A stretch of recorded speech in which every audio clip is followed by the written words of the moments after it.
can expect today, a typical border schools day? What sides should we look out for today? Yeah, I think one of the big clashes today is I think kickoff at 11:40 will be Stirling High School versus Queen's College. That should prove to be a big game. Queen's College having one SA Schools player that played last year, so he'll bring a lot of experience to the pack. And then of course Stirling, a never say die attitude type of school. So yeah, Dale College also one to look out for, obviously. Grens High School have got a couple of new coaches in. They've been working hard over the off season, so it'll be interesting to see how they go today. And then of course the main game, which there's been lots of talk about, Selborne College versus Hudson Park. So all around a really good day of rugby. Good to be sitting here watching from this view. And still early here in the morning, 9 o'clock. We're about to get going. The crowds and the scholars are starting to shuffle in here, but a lot to be expected for this game. It's a case of expecting the unexpected, and yeah, we should be good to going in a few minutes, and the refs ready to get things underway.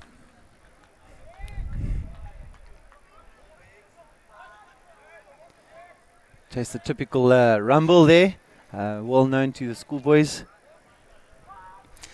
John, a lot has to be said about a man like Alan Diedrichsen and Des Norman. The conditions of the Selborne fields are really looking good. For this time of the year, the summer sports program is so hectic these days that to keep the condition of the field all round as good as it is looking now, both those men need really big praise.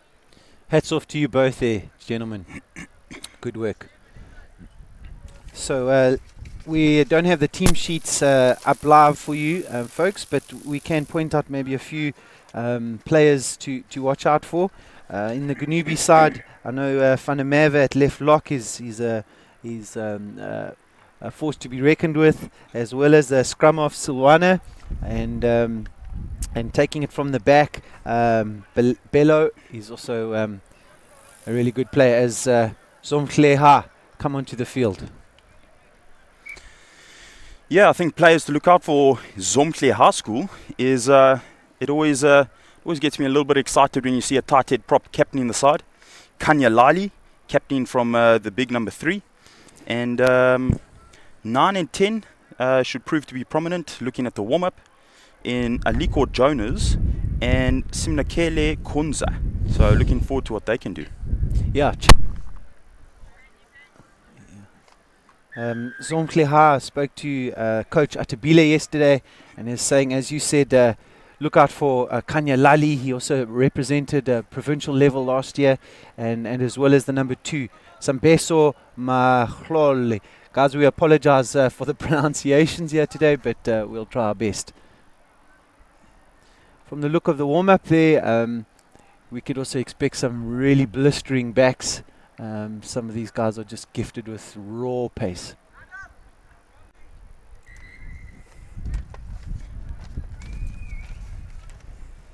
We're still waiting for Gonubie High to take the field.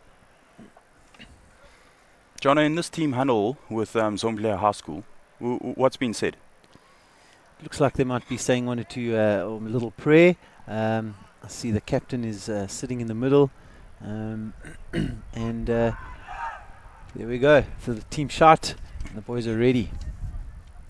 I think preparation for during the off season has been done, and maybe now it's just to get the show underway.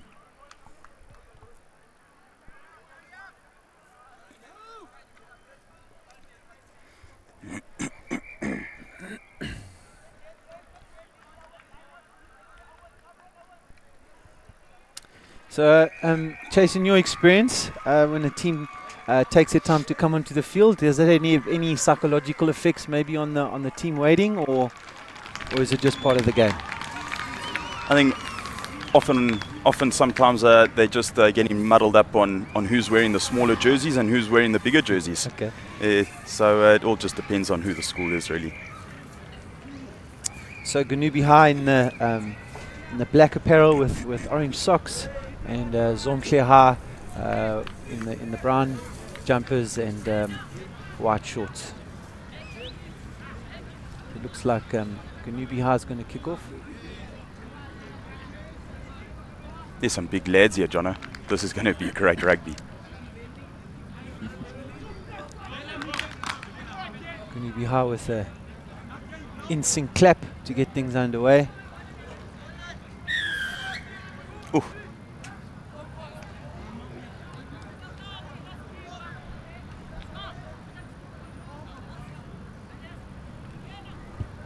Oh.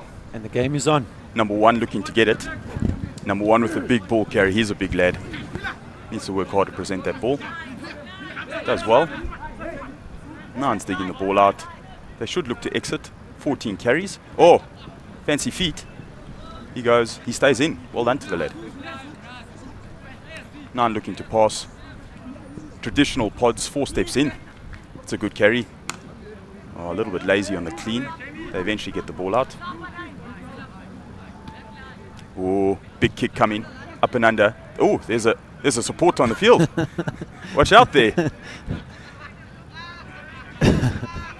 Maybe the coach getting a little carried away. As Gonubie has a great counter, unable to find the wing and taking it back inside.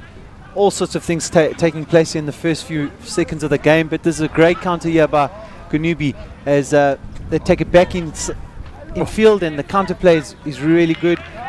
We need a good clean ball here. Oh, it's a great steal. Well done. And good work there on the ground. Well done to number 14. Inga Vazi. Oh, it's quick play. 14's got the ball again. Inside, outside, quick little pass. 11, 14 to 11. How often do you see that? 11 takes it in, doesn't go out. It's great work. They're working hard. Gonubie's doing well at slowing the ball down. Mzomhle getting the ball out eventually. 10 looking to pass, find a big ball carrier and the captain. Oh! Big ball carry over there. Ball's coming out slowly. They're running often from 10, finding 3 and 1. They're big ball carriers. They're going same side. 10 drifting a bit. 14. Oh, it's running rugby at its finest. Over the try line. First try for the day. Well, Mzomhle showing what they're capable of here, and good phases put through, and a well-deserved try. So Mzomhle making the intention clear from the get-go. As you said, Gonubie doing well just to slow down those ruck balls, but those big carriers in 1 and 3 are just getting over the advantage line and causing good go-forward ball. Often you'll hear coaches speak about their wingers looking for work, and geez, I think the 14 and the 11 are doing tremendously well. 14 taking on the defender, drawing him to the outside and trying to make the outside defender make a decision. Oh, how often do you see that? A kick that hits a crossbar, extra 2 points. And he's happy with that. Is that the 10, Jono? Yeah, it looked like it. That's a big lad. I don't think that's the 10. Well, whatever position he is, it looks like the number 6. He's happy with that effort. Gonubie needing to come back now and look to go deep. Oh. But misfire there and upfield. No one really getting a hand on it. 10 running again. 17 in the outside.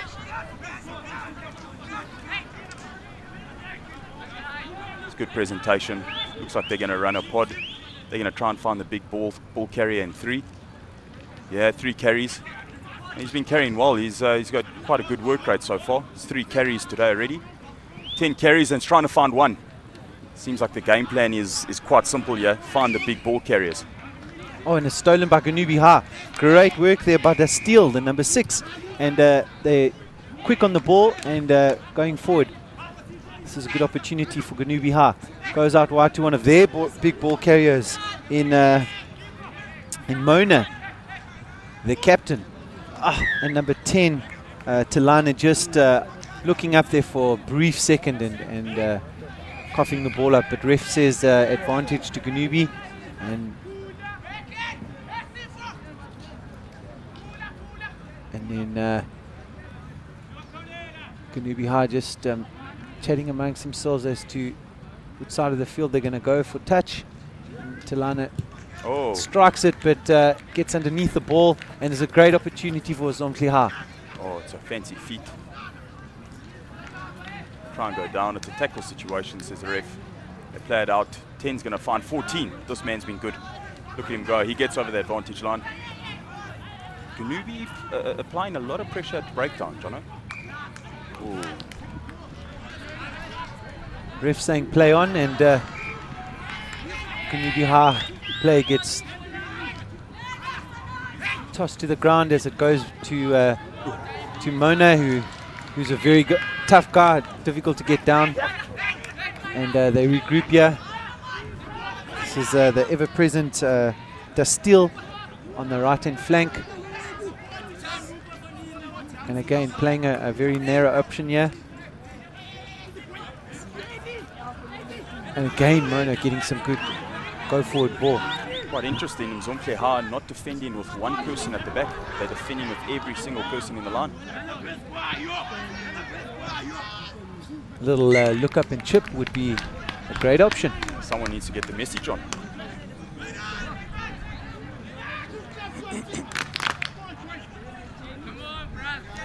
So let's just look at that replay of that kick. Phenomenal effort. And wow, jackpot. Definitely 2 extra points in my book. He would have told the coach that he was aiming for that. Line out option here. Oh, finds the 14. This man is ever present. So I think because there's 2 14s on the field. Oh, look at that. Gee whiz. So knock on. And nicely taken out into touch there. Must say, good intensity shown here by Mzomhle High. They're here to play rugby. It's quite deceiving having 2 14s on the field. I think they're trying to play mind games with Gonubie High School. I also think it might just be the classic case of development rugby, and some of these players coming from some difficult situations, and a jersey's a jersey, no matter what number's on the back. So Gonubie with the feed. I must say both front rows have been ever present and really dominant in the go forward ball. Scrum should be interesting. Your thoughts on the scrum here, Chase? Yeah, first scrum of the day is always an interesting one. You just sort of want to get a feel of what the opposition's trying to do. They speak about the dark arts there in the front. There'll always be 1 or 2 tricks that the boys will be trying. So again, first scrum is just to see how the opposition is trying to apply their trade, and then from there you can get into things. So let's see what happens. And dominance in the first scrum, crucial, big part of the game going forward. I like to refer to the scrum as slow poison. If you're able to dominate in the scrum, slowly but surely, mentally, you're inflicting a poison within the opposition team. Some interesting binding there from 3, but Gonubie High looking to attack. It is a enormous hit. Massive hit there by number 1. And he shows his opposition, you can come at me any day. Mzomhle Nunuwa and Kanya Lali, the captain, have been ever present today, both on defense and attack. Definitely star players for Mzomhle High. Let's hope that they can do a little bit better in this line-out. Didn't find their jumper last time. Oh, well done. He turns and he goes. It's the 11. Goodness gracious. This is innovation at its best. 14, number 1. He takes it up. Oh, great carry there. Takes it up well. 10 looking to receive from 9. Or darts himself. He needs support. It's quick ball. It's very quick ball. Puts it on the toe. Let's see the chase. Oh, could have marked it. He didn't. Well fielded there by Gonubie High. It's a counter ruck. Oh, the referee says it's a knock on. It's good rugby today by Mzomhle High. I must say, the width that Mzomhle High are using is very impressive. both wings right on the trams and spreading that ball nicely, causing some spaces in the D, as the ref's chatting to both sides as to what he's expecting at scrum time. And as you can see, the crowds are starting to filter in here. Border Schools Day 2020. We live here on the first game of the day, and so far Mzomhle leading the way 7-0. Ooh, tight head from Gonubie. Looks like he's starting at a bit of an angle. Let's see if he can fix that.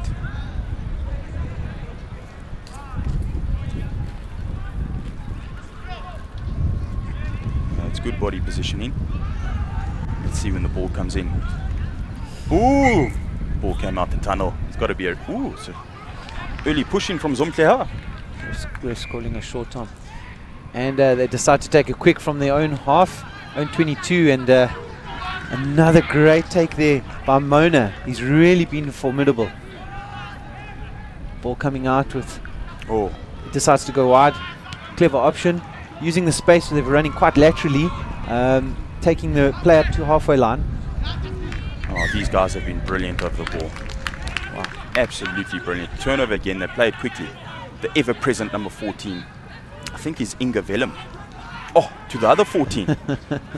These oaks have been great. Chaser just notice not shy to play the game at a quick tempo here. Yeah. 10's distributed well. They're playing it nice and wide. Oh, it looked like a little bit of a hard tackle there. Oh, it's a knock-on. Yeah, hard tackle first. Maybe just some of the basic contact skills, letting both sides down. Maybe some good rucking required from both sides, and maybe in contact skills. But no doubt in terms of the talent and the flair that's being displayed here today. Chase, chat to me about the scrums there. We've seen both times the scrums looking a little bit wobbly. Do you find there's a bit of a grey area in the bind part of the scrum, where either pre-engage or a pre-shove? We see that the ref just gave a short arm there to Gonubie High for some pre-shoving. Yeah, so the new law, Jono, states that you may not, it's the axle loading law, so you may not put any pressure on the neck. So there has to be a clear gap, and that's where the bind becomes incredibly important. So yeah, I think both teams just a little bit over eager, trying to stamp their dominance quite early on. Looks like we've got a injury from Mzomhle, and play continues. Oh, they're going to look to feed the big number 3. Watch this man go forward. Yeah, he knows how to go forward. Great carry. Oh, little pick and go.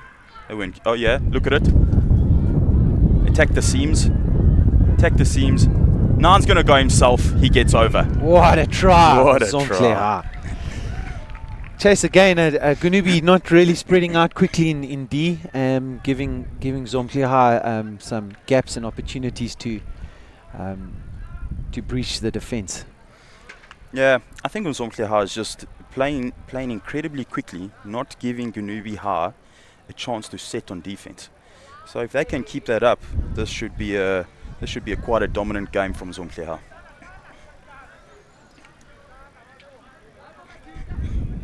Well, as said earlier, Mzomhle was established in 1966, and it's been part of the Tansani community for many years now. As this kick this time, Chase, doesn't go according to plan. Been interesting kick so far. Oh, lost a boot, lost his balance, and lost the point. But must say, Mzomhle has been a real great school in terms of not only education, but really producing leaders in the community through lecturers and teachers and principals and lawyers and players that have gone far. And we see again today just some of the talent that's coming through the school. Mzomhle needs to try and take that ball out of the air. They're killing the time. They're allowing Gonubie High to come up on defense and essentially just put them under more pressure. Oh, the big number 3 again. I love this kid. Gee whiz, look at him go.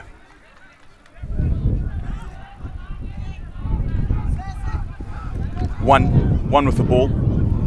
Again, a great carry. 1 and 3 has really been prominent today. 10 just distributing. He's really doing well.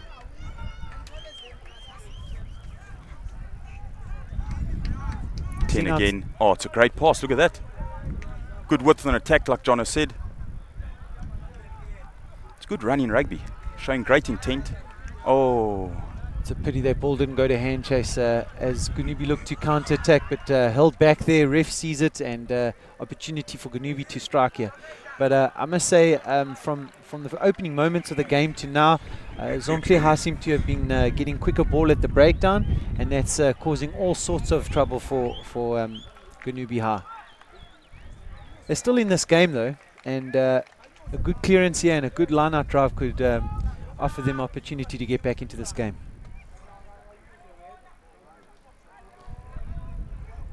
So, touch not found, and Mzomhle back on the attack through their 14s. Oh, counter ruck, and the ref says play on. Ooh. And then a penalty. A little bit disruptive, yeah, and they're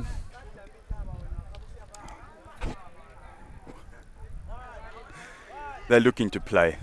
And Mzomhle has really come out with great intent today. Not playing any games. They don't want to be kicking. They're holding ball. They want to tire out Gonubie defense. They want to make them make tackles. Oh, 14 to 11 again, finding each other. It's been really a prominent combination. Ooh, the blind's on. Will 9 see it? Penalty. Another penalty. I think hands in the ruck there. And they're playing it again. Not back 10 meters. There's another advantage.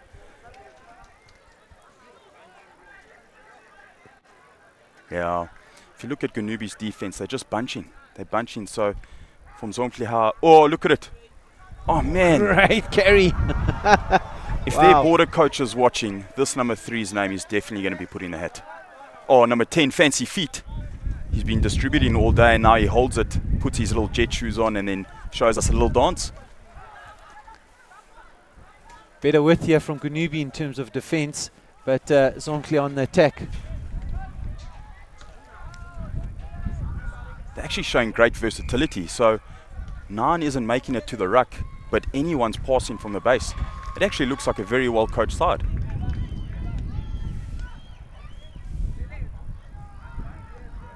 Oh, great distribution. They're looking wide the whole time. Look at this. Oh, just needed that pass to go to hand and takes a foot out. Foot went into touch. I agree with you, Chase. Coach Atabile, just a prominent man in the community, involved in the Swallows coaching and also some of Grants High's coaching. So, yeah, I agree with you. Really good, well-coached side that we have here today.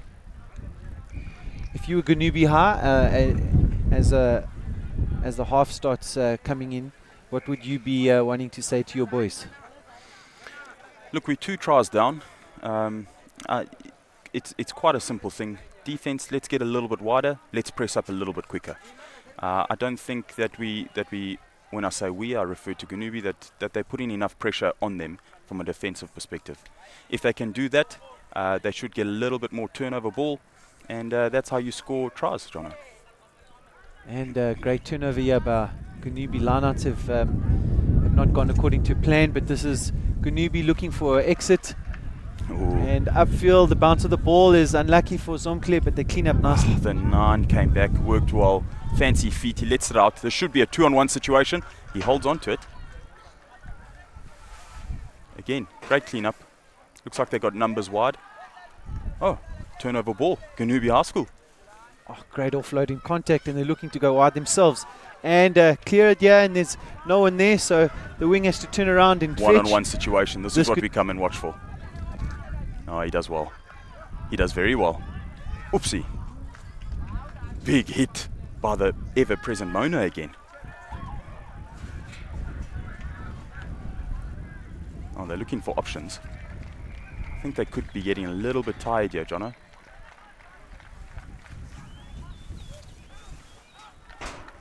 Ooh. Great. Got to make your one-on-one hits. This man's broken 2 tackles. He's got to stay in field. That's unfortunate. Mzomhle at the moment definitely looking like the side that wants it more and getting through the phases nicely. I think lineouts could be an area where both sides could take the advantage. So 12-0 here at Border Schools Day, and almost 20 minutes gone. As you can see, a bit of a breeze here at Selborne College, but other than that, a beautiful day as the lineout. Good steal there. Is a turnover ball though? No. Gonubie somehow still came out with the ball. That's a good carry there by the loose-head prop Dustil. Oh, there's a little bit of argy-bargy here. Don't really know what's going on. Ball stolen, Chase. Oh, look at this.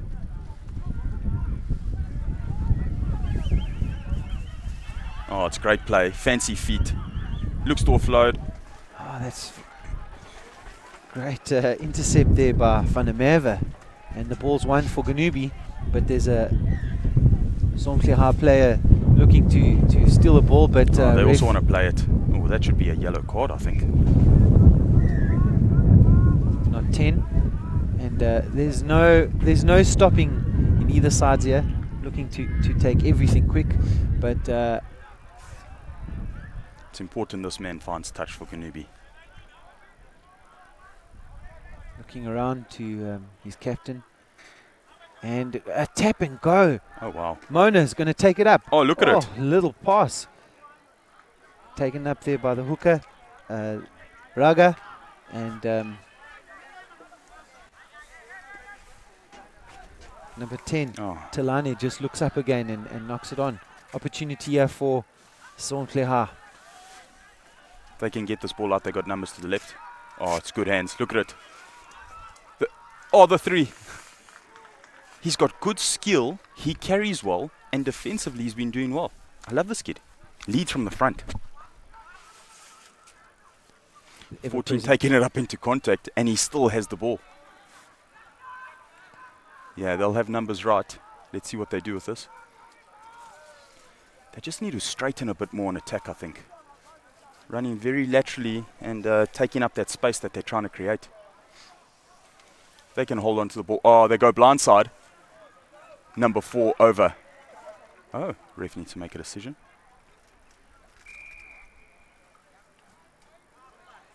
Yeah, consulting his touch judge and knock on called. It looks like there was some sort of advantage going back. Be interesting to see what they decide to do here. Will they go for a quick tap? So yeah, the number 1's calling for the ball. He knows when he's 7-8 meters out, he's going straight over the try line. It's a little bit more intensity needed here by Gonubie in the defensive side of things, and a little bit bunched. Number 1's going straight. Oh, look at him go. He's not selfish. He pops it off to his mate, the captain, number 3, and they're consulting again. Ah. How unfortunate is that? Not too sure what the call was there, but looks like they're coming back for... was that a forward pass? Maybe not... tap not taking the right place? Not sure. But Gonubie happy with that outcome.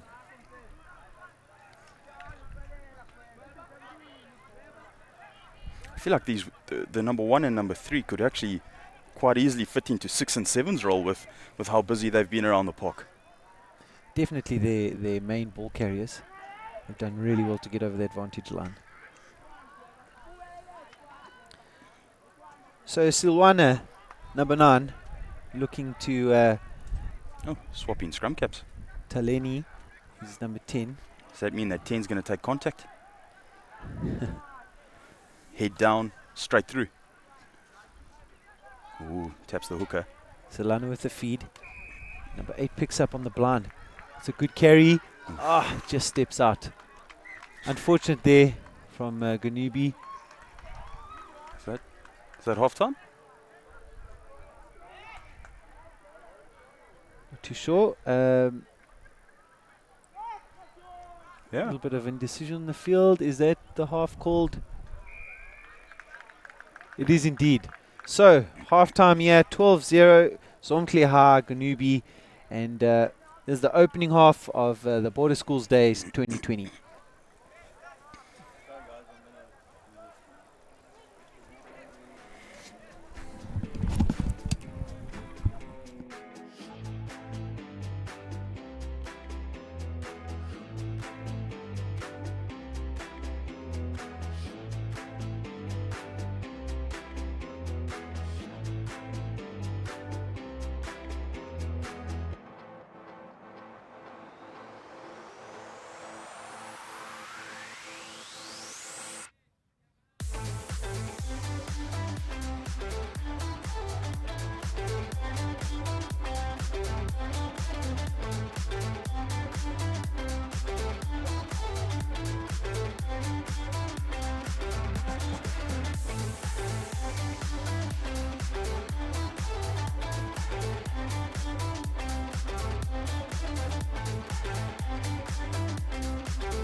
Border Schools Day 2020 here at Selborne College, East London, and it's a festival of great rugby today. And we currently about to approach second half. Mzomhle versus Gonubie, 12-0. Will Gonubie have a reply? What do you think, Chase? John, I think from that first half, Mzomhle Actually, I'm sure the halftime talk would have been a little bit, take your opportunities and make sure you convert those opportunities. They've been playing all the rugby in the first half, so I think that they'd actually be quite disappointed with the 12-0. I think that they would probably expect to be a little bit further in the lead. But again, great opportunity for Gonubie High School to come back. If they can fix a few things defensively, it should prove to be an absolute nail-biter at the end. So Mzomhle High fielding a few double numbers, a couple of 14s and 11s on the field, but showing some great skill here and been a joy to watch. The Gonubie players get ready to answer, and I must say both front rows from each side have been phenomenal. Every time they take the ball up, they get over the advantage line, and it's really been a front row fest, Chase. I'm sure you'll be happy with that. And aren't those the best games? Well, that's debatable, but we'll take your word for it there. I feel like we need to have more scrums and more ball carries from the front rows. That's Well, what rugby needs. You're commentating just the right game today. So, Gonubie High getting ready.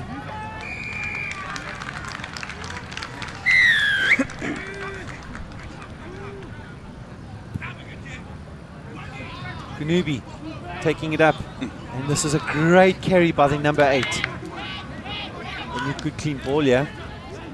They can go either way, but they take it very narrow. One of their forwards, that's the blindside flanker. Good quick ball here, and they look to go wide, and it was read by Mzomhle High as a great tackle. Wow, he came off the line. It was one of those risk it for the biscuit type tackles, and due dividends was paid off there. Spot tackle at its best. Come out of the line. If he had missed that tackle, it would have been a runaway try. So he took a big risk, and like you say, big risk, big reward. Unfortunate for Gonubie, because that was a great start to the second half, and as you said, if they got their ball away, it would have been a 7-pointer. But back to scrums here, Chase. Yeah, ref being a little bit lenient on the axle loading law. Good shove by Gonubie. Pushing too far? Is that what it was adjourned? Maybe saying it was a bit of a push from an angle, and both sides in the first half didn't have any time wasted in terms of the quick taps. And again, a quick tap taken here, but refs deeming it to be not on the right mark. So Mzomhle High taking it My back. money's on 1 or 3 getting the ball and putting a big carry. Come on, boys. It's a short arm. Generally, teams would look to put in another scrum, attack from a wide scrum. They're going to look to play their big ball carrier, number 3. He's versatile. He's got fancy feet. Oh, it's a big hit by his opposite number, it looks like. Yeah, that's number 8. Yeah, number 1 with the ball. Man, these oaks have been busy. And they get over the advantage line every time. 10 distributing well. Going across field, puts a kick over. It's a foot race. It's a foot race. Take a look at this. Oh, kicks it over. That should be a 5-meter scrum. Tombini there, the lock. Taken over. Kick back, 5-meter scrum. This is a great attacking platform here. Mzomhle High coming out with the exact same intent from first half, carrying it through to second half. Tombini, the left lock, did well there, just to desperate measures, just kicking it out on the goal line, and it's been deemed taken over.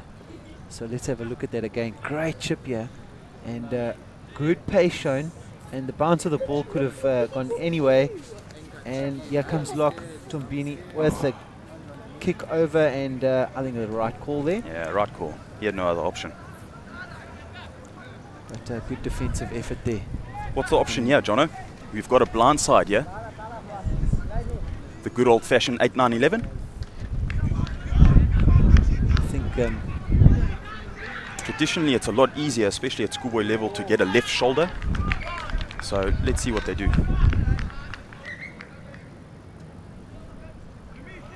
Scrums have actually been a little bit scrappy. Mzomhle will hope that they can just get clean ball here. They're 5 meters away from the line. Their attacking structures have been good. We've got the 12 binding there on the flank.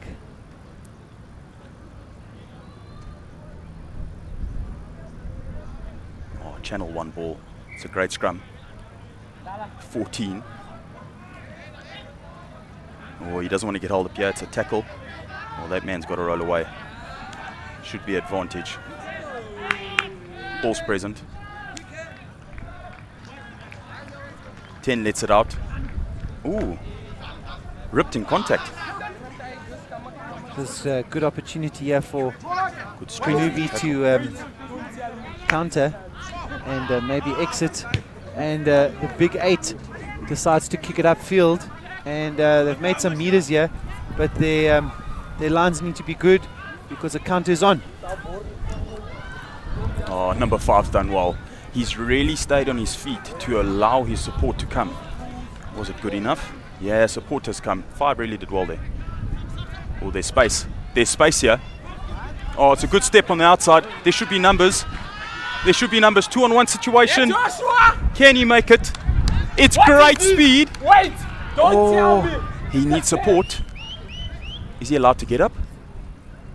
The ref's allowed play on. Sealing off. That's unfortunate. And again, Gonubie just quick tapping from the exit zone. Interesting decision here. Taking it on his own. He might even be held up. Ref is saying release. So still Gonubie's ball. And they just take it up with their forwards. Interesting decision making here. Ball comes out. 10 looks to exit this time. Bit of a banana kick that goes midfield. But ref calls it back. And saying Mzomhle not retreating to the 10-meter mark. And maybe that is the game plan. Just having a quick tap, getting the advantage, and then exiting from there. But I must say, Mzomhle starting to open up Gonubie, and if not for a few finishes, they would be well ahead on the board now. So maybe opportunity for Gonubie to exit and to maybe build from there. Both teams definitely employing the quick tap. I'd love to see. Oh, here we go. Here's a quick tap. I'd love for them to look for space. So let the ball go wide after that quick tap. I feel like there would be more space out there. Dummy pass there by the forwards, and another narrow take up there by a loose step prop Dastil, and bit of a wobbly pass there to 10. Ooh, it's a strong pass. And this is a great take by their wing. It's taken up to the 10-meter and kept the ball in play. This is better by Gonubie if they can get good clean ball here. And there's some options out wide. They've got the big guys in the midfield. They take it up. Good strong carry. They need a regroup here, and taking a very direct route there by Miss Mona, number 3. Oh, good step. This is better by Gonubie. Building here. This is good momentum for them. Take it on the blind. There's options. A little chip ahead. Does it bounce favorably for them? No. Mzomhle collect. There's good play there by Gonubie. A little bit of trouble here defensively. No one's back, and Mzomhle sees that. Oh, we have got numbers. Oh, healed. Oh, juggling the ball a bit. It looked like a popcorn machine chase with the ball going all over the place. Wow. He nearly did so well. He juggled that 3 or 4 times. If he had just held on, I think he would have gone all the way. I think there's a place for him 1, in the 2, Basel Circus. 3, 4, Wow. 5. And a head. And then header. he just went defensively. Wow, guys. Some interesting things here. Well, this game's already seen a bounce on the crossbar. We've seen 14 scrumming down in lock position. It's been an interesting game, to say the least. So, Gonubie looking a little bit better here in the second half, as the crowd's starting to filter in here. Beautiful day at Selborne College. There's some of the Gonubie High supporters, And feed here for Gonubie. Silwana has been ever present at the base, and another short arm for the scrumming there. Chase, what's happening at scrum time? Yeah, boys just really aren't finding their feet yet. Another quick tap. Not surprised. It's been the go-to for both teams, and they get some good forward ball. They might even get advantage here for not retreating 10.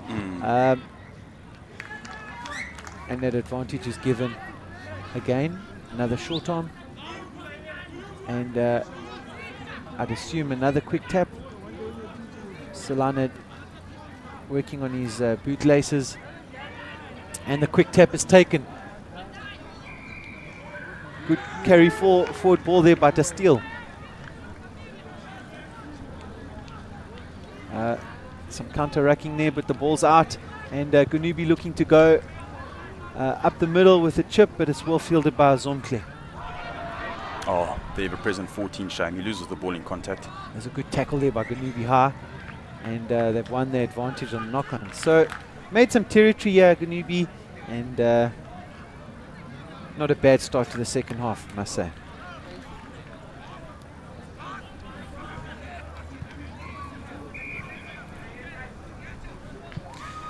Yeah, Johnny, you've said so. There's been a few struggles, a few issues at scrum time.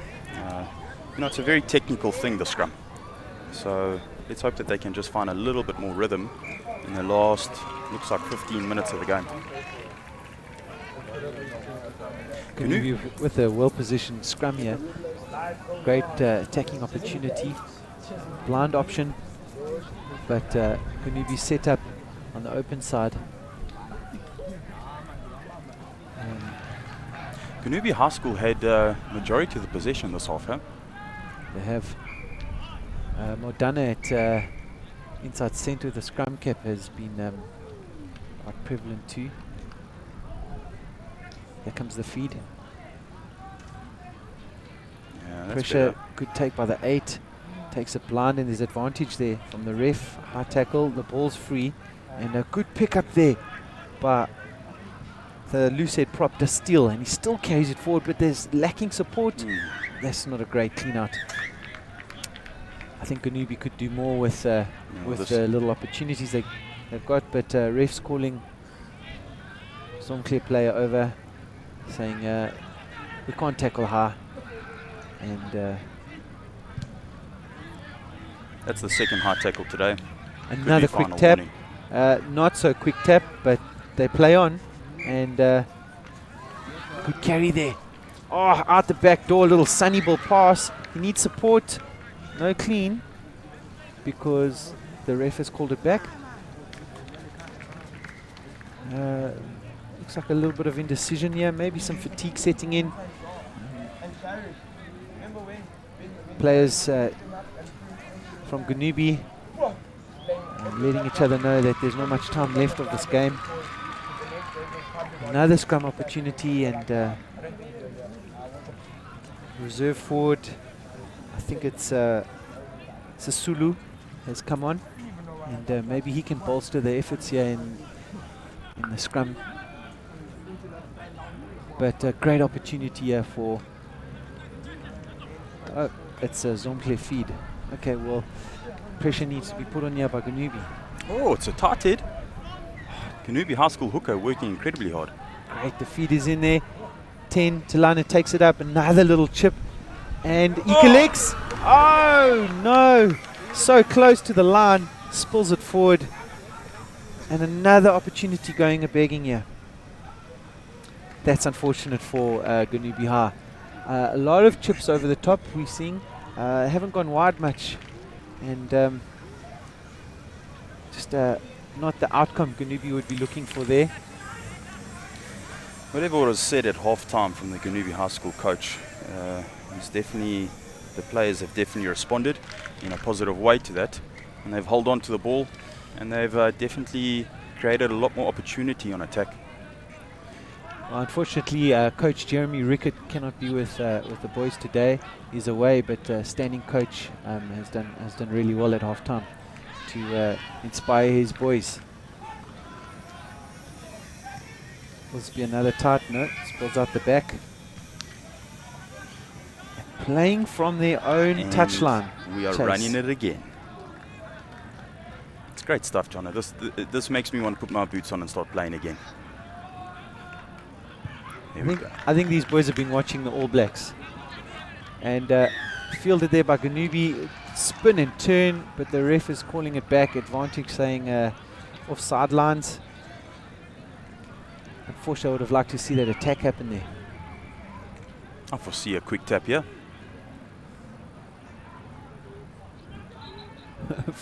There it is. Try line. Let's see the big ball carrier. He's showing great versatility today. Takes it in, a little bit lazy in the contact. Oh, unfortunately knocks it on. It's a good attacking platform. So I think both teams today have been guilty of looking up just in the last moment before collecting the ball. It just shows for those young players watching out there, sometimes the basics, watching the ball come into your hand before performing the next action. I think about 3 or 4 knock-ons now from the 10s, and that's unfortunate. But again, another attacking opportunity for Gonubie High, and let's see if they can capitalize on this. Mzomhle High School just look like they've taken their foot off the pedal a little bit. Perhaps conditioning coming into play. It is the last 10 minutes. And the ball spills out the back here. Talana for 10 takes it in. Good stepping. Needs to find support. He does. And great run hit there. But the defense was brilliant. Good run there by Matati, the right-hand wing, left-hand wing.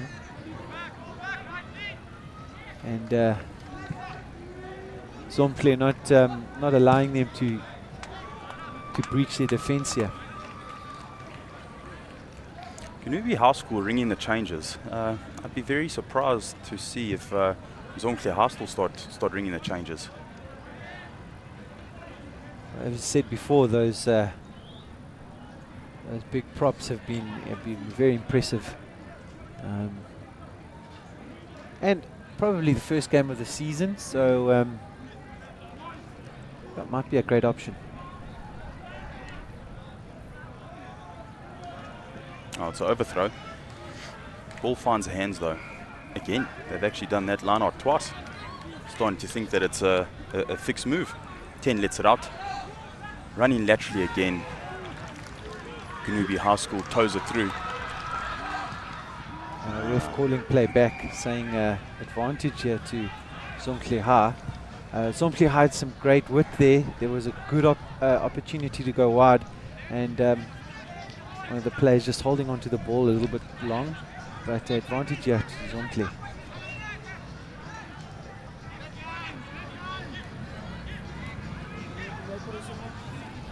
Are they going to look to run it again?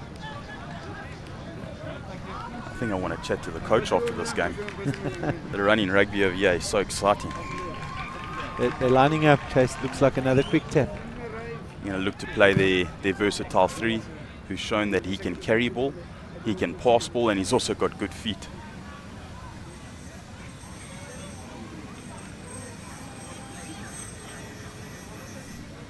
Coach having words with Gonubie High School player.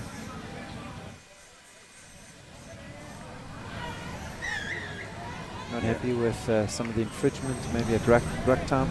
Quick tap. Yeah, it's quick hands. We're playing it to the number 4.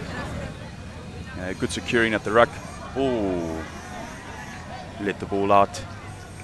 10 lets it out to the other big ball carrier. The game plan has been really much the same from minute 1 all the way through. Let the ball out again. Oh, puts a little kick through. Oh, unfortunately, seems to be a knock on there. Game's been very stop-start in the second half. Again, not as much enthusiasm. Probably skill-wise, not holding on to the ball. I also think in the modern game, this chip through and looking to see if the wing is up or not has been quite prevalent in the bigger games. And in this situation, 4-man overlap, and he decides to kick the grubber through. maybe just down the hands would have been a better option. But again, this has been the story for Mzomhle. Maybe a good 20-30 points better in terms of opportunities, but just haven't capitalized on those today. Gonubie with an option or opportunity here to exit.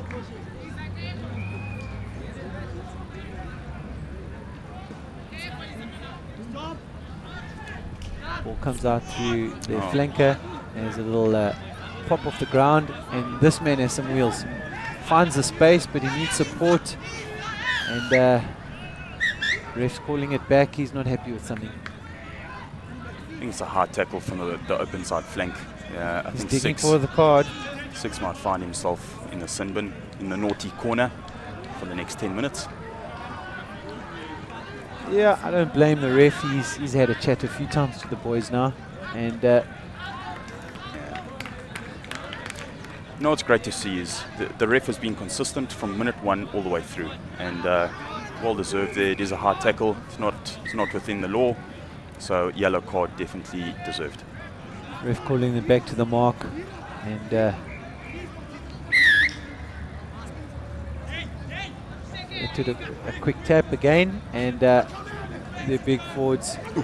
That's a big run. He eludes the defense and sets it up again with another big carry, but Mzomhle smother tackle. Gonubie with the ball going out a bit wide. Great step. He's found some space. Tanala looks for a pop, but Bootlace tackle. ball stolen. Mzomhle got another attacking opportunity here. 17's done a lot of running today, and he's done very well. He's still on his feet. Look at this man go. He needs some support.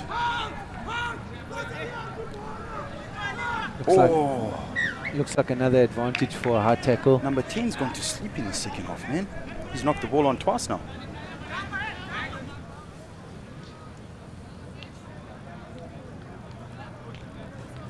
And would you believe it, another quick tap.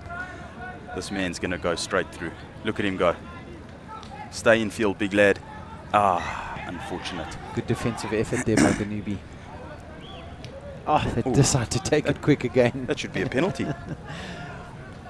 Wow. Well within the right to take a quick penalty, and they stopped him within the 5. No points in the second half, Jono.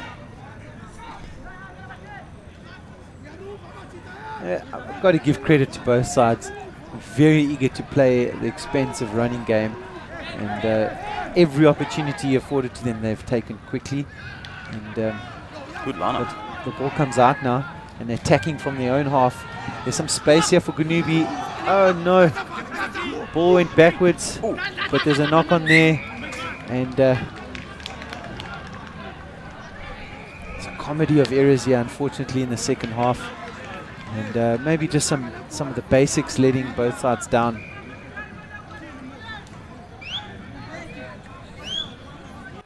But as said before, maybe fatigue setting in now, the closing stages of this game. But entertaining game nonetheless here at Border Schools Day. This is really what's going to be tiring the front rows out. Both front rows from both teams really been busy today, but there's been too many errors, too many knock-ons, and far too many scrums. And this is where you don't come to scrum, you come to run with the ball. It depends what position you play. Bit of a wild pass there. 17 with the ball again. Oh, he finds a man on the outside. It's a 2-on-1. He shows and goes. Ooh, that's a terrible hard tackle. Oh, ref's reaching for the card. We should see another one in the naughty corner. Yellow card. Again, the ref's been very consistent today. Very good.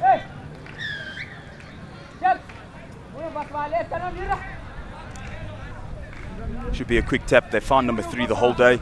Go, lad. Put your head down. Go score the try. It's a great carry. they get good go forward. Oh, it's a short ball to 14. He deserves a try. Oh, great work by number 14. Hit the ball with pace there, Chase, running off the shoulder, and almost looked like he was hiding. Defense didn't pick him up until the 10 just dropped it on the outside. It was really great stuff. well, I'd say well-deserved try there for Mzomhle. They've been pressing, and that man Inga Vazi deserved of the try today. He could very well be my man of the match today, Jono. Chase, I think we make him man of the match.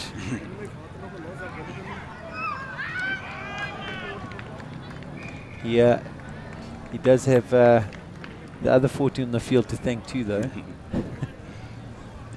As we've seen some interesting kicks here. Oh. There's a good strike. Oh, he just pushes it wide. So, approaching the closing stage of this game, as we see the replay. Great little offload, and juggles it, but keeps it up. Transfers the ball into the other hand and uses his hand to hand off. Very good. Well-deserved try. Good work.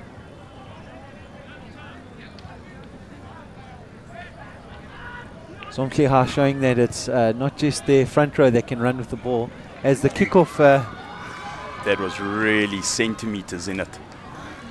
I was about to say it doesn't go 10, but it was really just a few inches.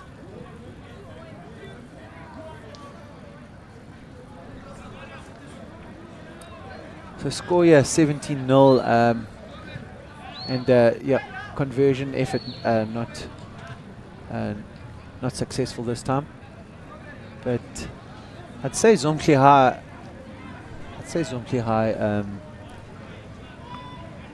deserved winners here today.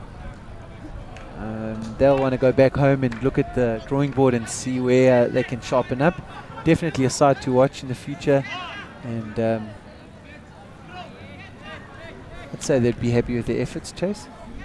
I think if any of their opposing teams would have watched this game, they'd put big emphasis on marking the 1s and 3s. Oh, yeah, it's becoming a little bit scrappy now. But good teams are able to score points from the scrap like this. It's a great pass. Nice and wide. Takes it up, presents the ball nicely. Oh, hits his own player. Chase, if I was as a quick tap again, and Gonubie looking to attack on the wide, and not a great pass. Another knock on. Ref's calling it back. If I was Gonubie, I'd want to go back to the drawing board and just really look at their defensive structure and shape. I think that's let them down today. But also, in terms of counter-attack and their forwards, they've got some really strong guys as they take it again. Quick tap, and looking to link up with the outside man, and good tackle there, Mzomhle. Here comes Marley, but spills it forward. Boys are tired. As I was saying about Mzomhle, I think any opposing team would watch and see that number 1 and 3 were definitely the big ball carriers, their main go-to men. So if from an attacking perspective they can just get a couple of runners running off their shoulders, it'll just add a little extra dimension to their attack. So all of this is made possible by School Sports Live, and what an amazing opportunity for all boys to watch from all over the world. As comments come in here from Matthew Tonkin, thank you for that kind word there, but I don't know if we agree too much. But so it's a great opportunity School Sport Live give us, bringing school rugby to your living room. What a pleasure. What a pleasure. Talking about a pleasure, it's been an absolute pleasure commentating with you, Jono. A man with a lot of experience in this field. Yeah, really enjoyed it. Good luck for your game today. Thanks, Chase. Same to you. As the feed doesn't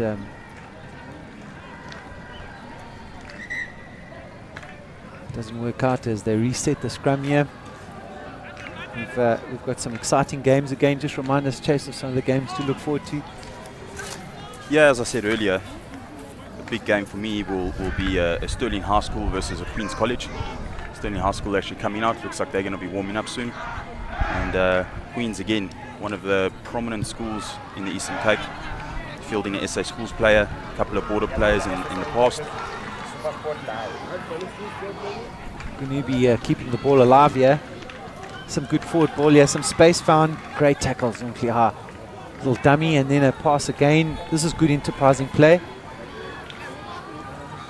And ball's taken out wide, and unfortunately... oh, this man could go all the way. It's the number 14. Go boy. He's our man of the match today. And he's delighted to score that try. He puts it right underneath the sticks. A little TV dive as a cherry easy on top. conversion. Well done, Mzomhle. And that should bring the game to an end. A couple of tired bodies out there. I think there'll be a few guys really welcoming. As you see the replay here, Chase, great run, and as good as the props have been today, they're not going to catch that man. Ingavasi in with the try. He's delighted. Place and dive. What a try. And that's the game. Scored 24-0 here. Mzomhle leading Gonubie High. And taste of things to come. And stay tuned for some more exciting action here. Brought to you by SuperSport Live, Border Schools Day 2020.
going to catch him.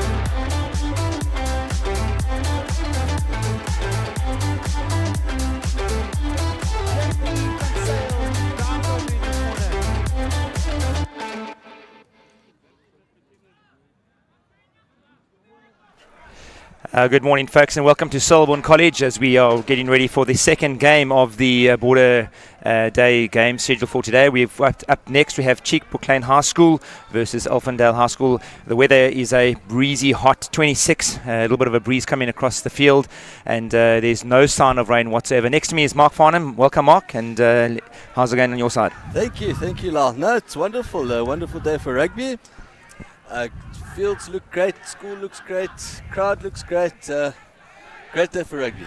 Yeah, Mark, the first game that we had here was Gonubie versus, I'll tell you the names now, guys, was Gonubie High School versus Mzomhle High School, and Gonubie took winners of that 24-0. There were 4 tries to Gonubie, and seemed to be a very good game of running rugby. Like we said, the weather is looking good for good rugby. We can see the two sides in front of us, and hopefully we'll get started in the next minute or two. If we have a look at the team sheets that might be brought up, we have been told that Elfindale have made quite a few changes this morning from the team sheet that we did get. So if we do get one or two of the names wrong on our screen, folks, please forgive us. As like you said, we need to have the team sheets still a bit earlier, and they made a couple of changes this morning. Chief Bucklane, we have the captain is number 9, Nati Marebane.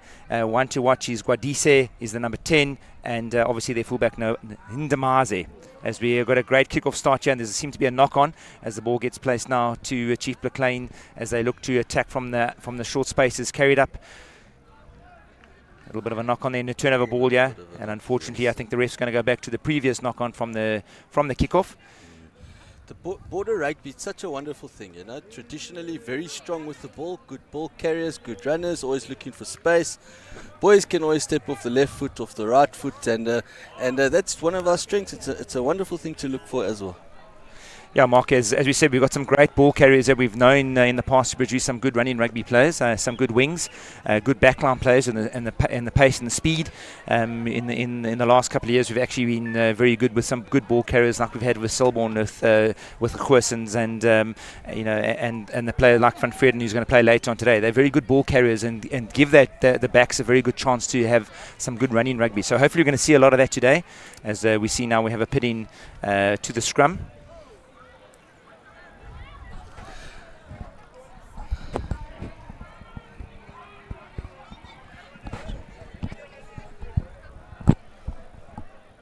Looks like the scrum half puts the ball into the scrum, gets a nice little left wheel over there.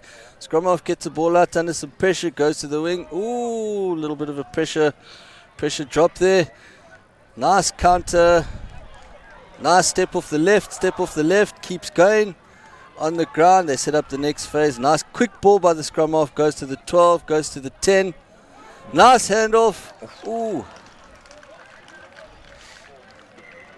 Looks like he was taken out by the player there. Yeah, there was great work there by the team going forward. We're just trying to figure out which team player colour is which team, guys. Sorry, we sat down and we're just not too familiar with the jerseys. We'll get them for you now shortly. And he has awarded the penalty, high tackle to the player.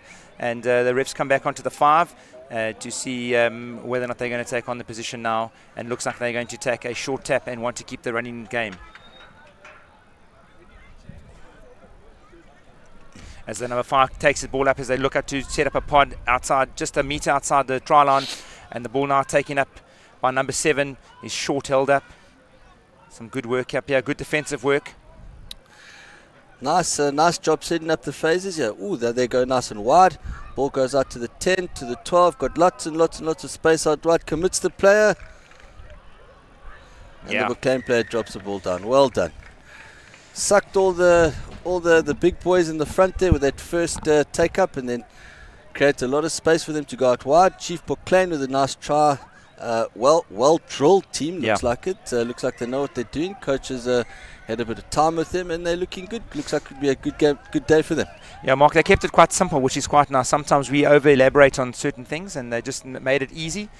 Just basically did two phases, got the ball out wide, used the space where it was, and a good simple running rugby try. As we have the number 10 taking the conversion.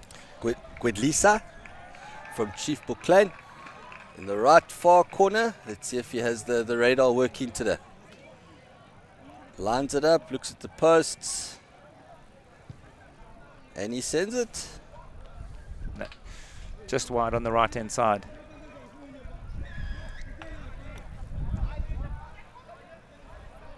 It's a wonderful thing watching these border teams play rugby. They always look to keep the ball alive. They're always looking to play, always looking for the offload.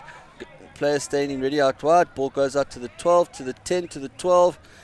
He commits his player, gives the Chief Buckland winger time to compose himself and then drop the ball. That was Palmer, the number 14 from Chief Buckland. It was just good and simple running rugby behind the ball, worked down the right-hand side, and even that last pass was timed correctly just to make sure that he drew in that play. As the kickoff comes now from Elfindale, knocked backwards, kicked ahead now by Elfindale. It's taken in by Chief Buckland as they look to be exciting again as they take it up. They look now to create a phase. It's good work, good cleaning work here. Nice strong ball carry there. Ball outside wide as they look to spread it quickly. Outside wide again, they've got men outside. A little bit scrappy, obviously early season blues as we get it, and this is what they want to try and get going forward. But they look like they're full of running, the Chief Buckland. They're going to be a side that's going to keep the ball alive, Mark. That's the style of rugby that they like to play, I'm assuming, and not going to be taking up too many crash balls. They're going to try and make sure that they keep the ball moving as fast as they can. Looks like a confident team, this Chief Buckland. They're going so wide so quickly. It looks like they're not shy, they're not scared to give the ball a little bit of air, and they're running onto the ball very nicely. These boys are good. They can step off the left and off of the right, and it's entertaining. Yeah, first line out of the day is Elfindale now throw the ball in, and knocked back here by Chief Buckland, and ball's been carried out, and should be another line out to Elfindale as they look to set another short line out. That was a mistake there by the Elfindale line out. They looked like they tried to hit the two jumper. They're successful this time. A little bit scrappy behind the line out there. Number 4 cleans up. Elfindale Lucy picks up the ball, goes forward. They set up a phase. 9 gets it out to 10. Unfortunately, it looked like that designated carrier felt a little bit of pressure there. The defensive line was up nice and quick. And there's a turnover and the ball goes out wide. Nice pressure by the 11 there by Elfindale. Atkins. And Yeah. that's forced a turnover. Just a little one or two knock-ons early season, and I'm sure they'll work through it today. They're looking like they want to spread the ball as quickly as possible. Very early days, it's 6 minutes in, and Chief Buckland seem to really look to do the basics right, cleaning out the ball well. They're looking to get the turnover away outside wide quickly, which is the right basic things to do.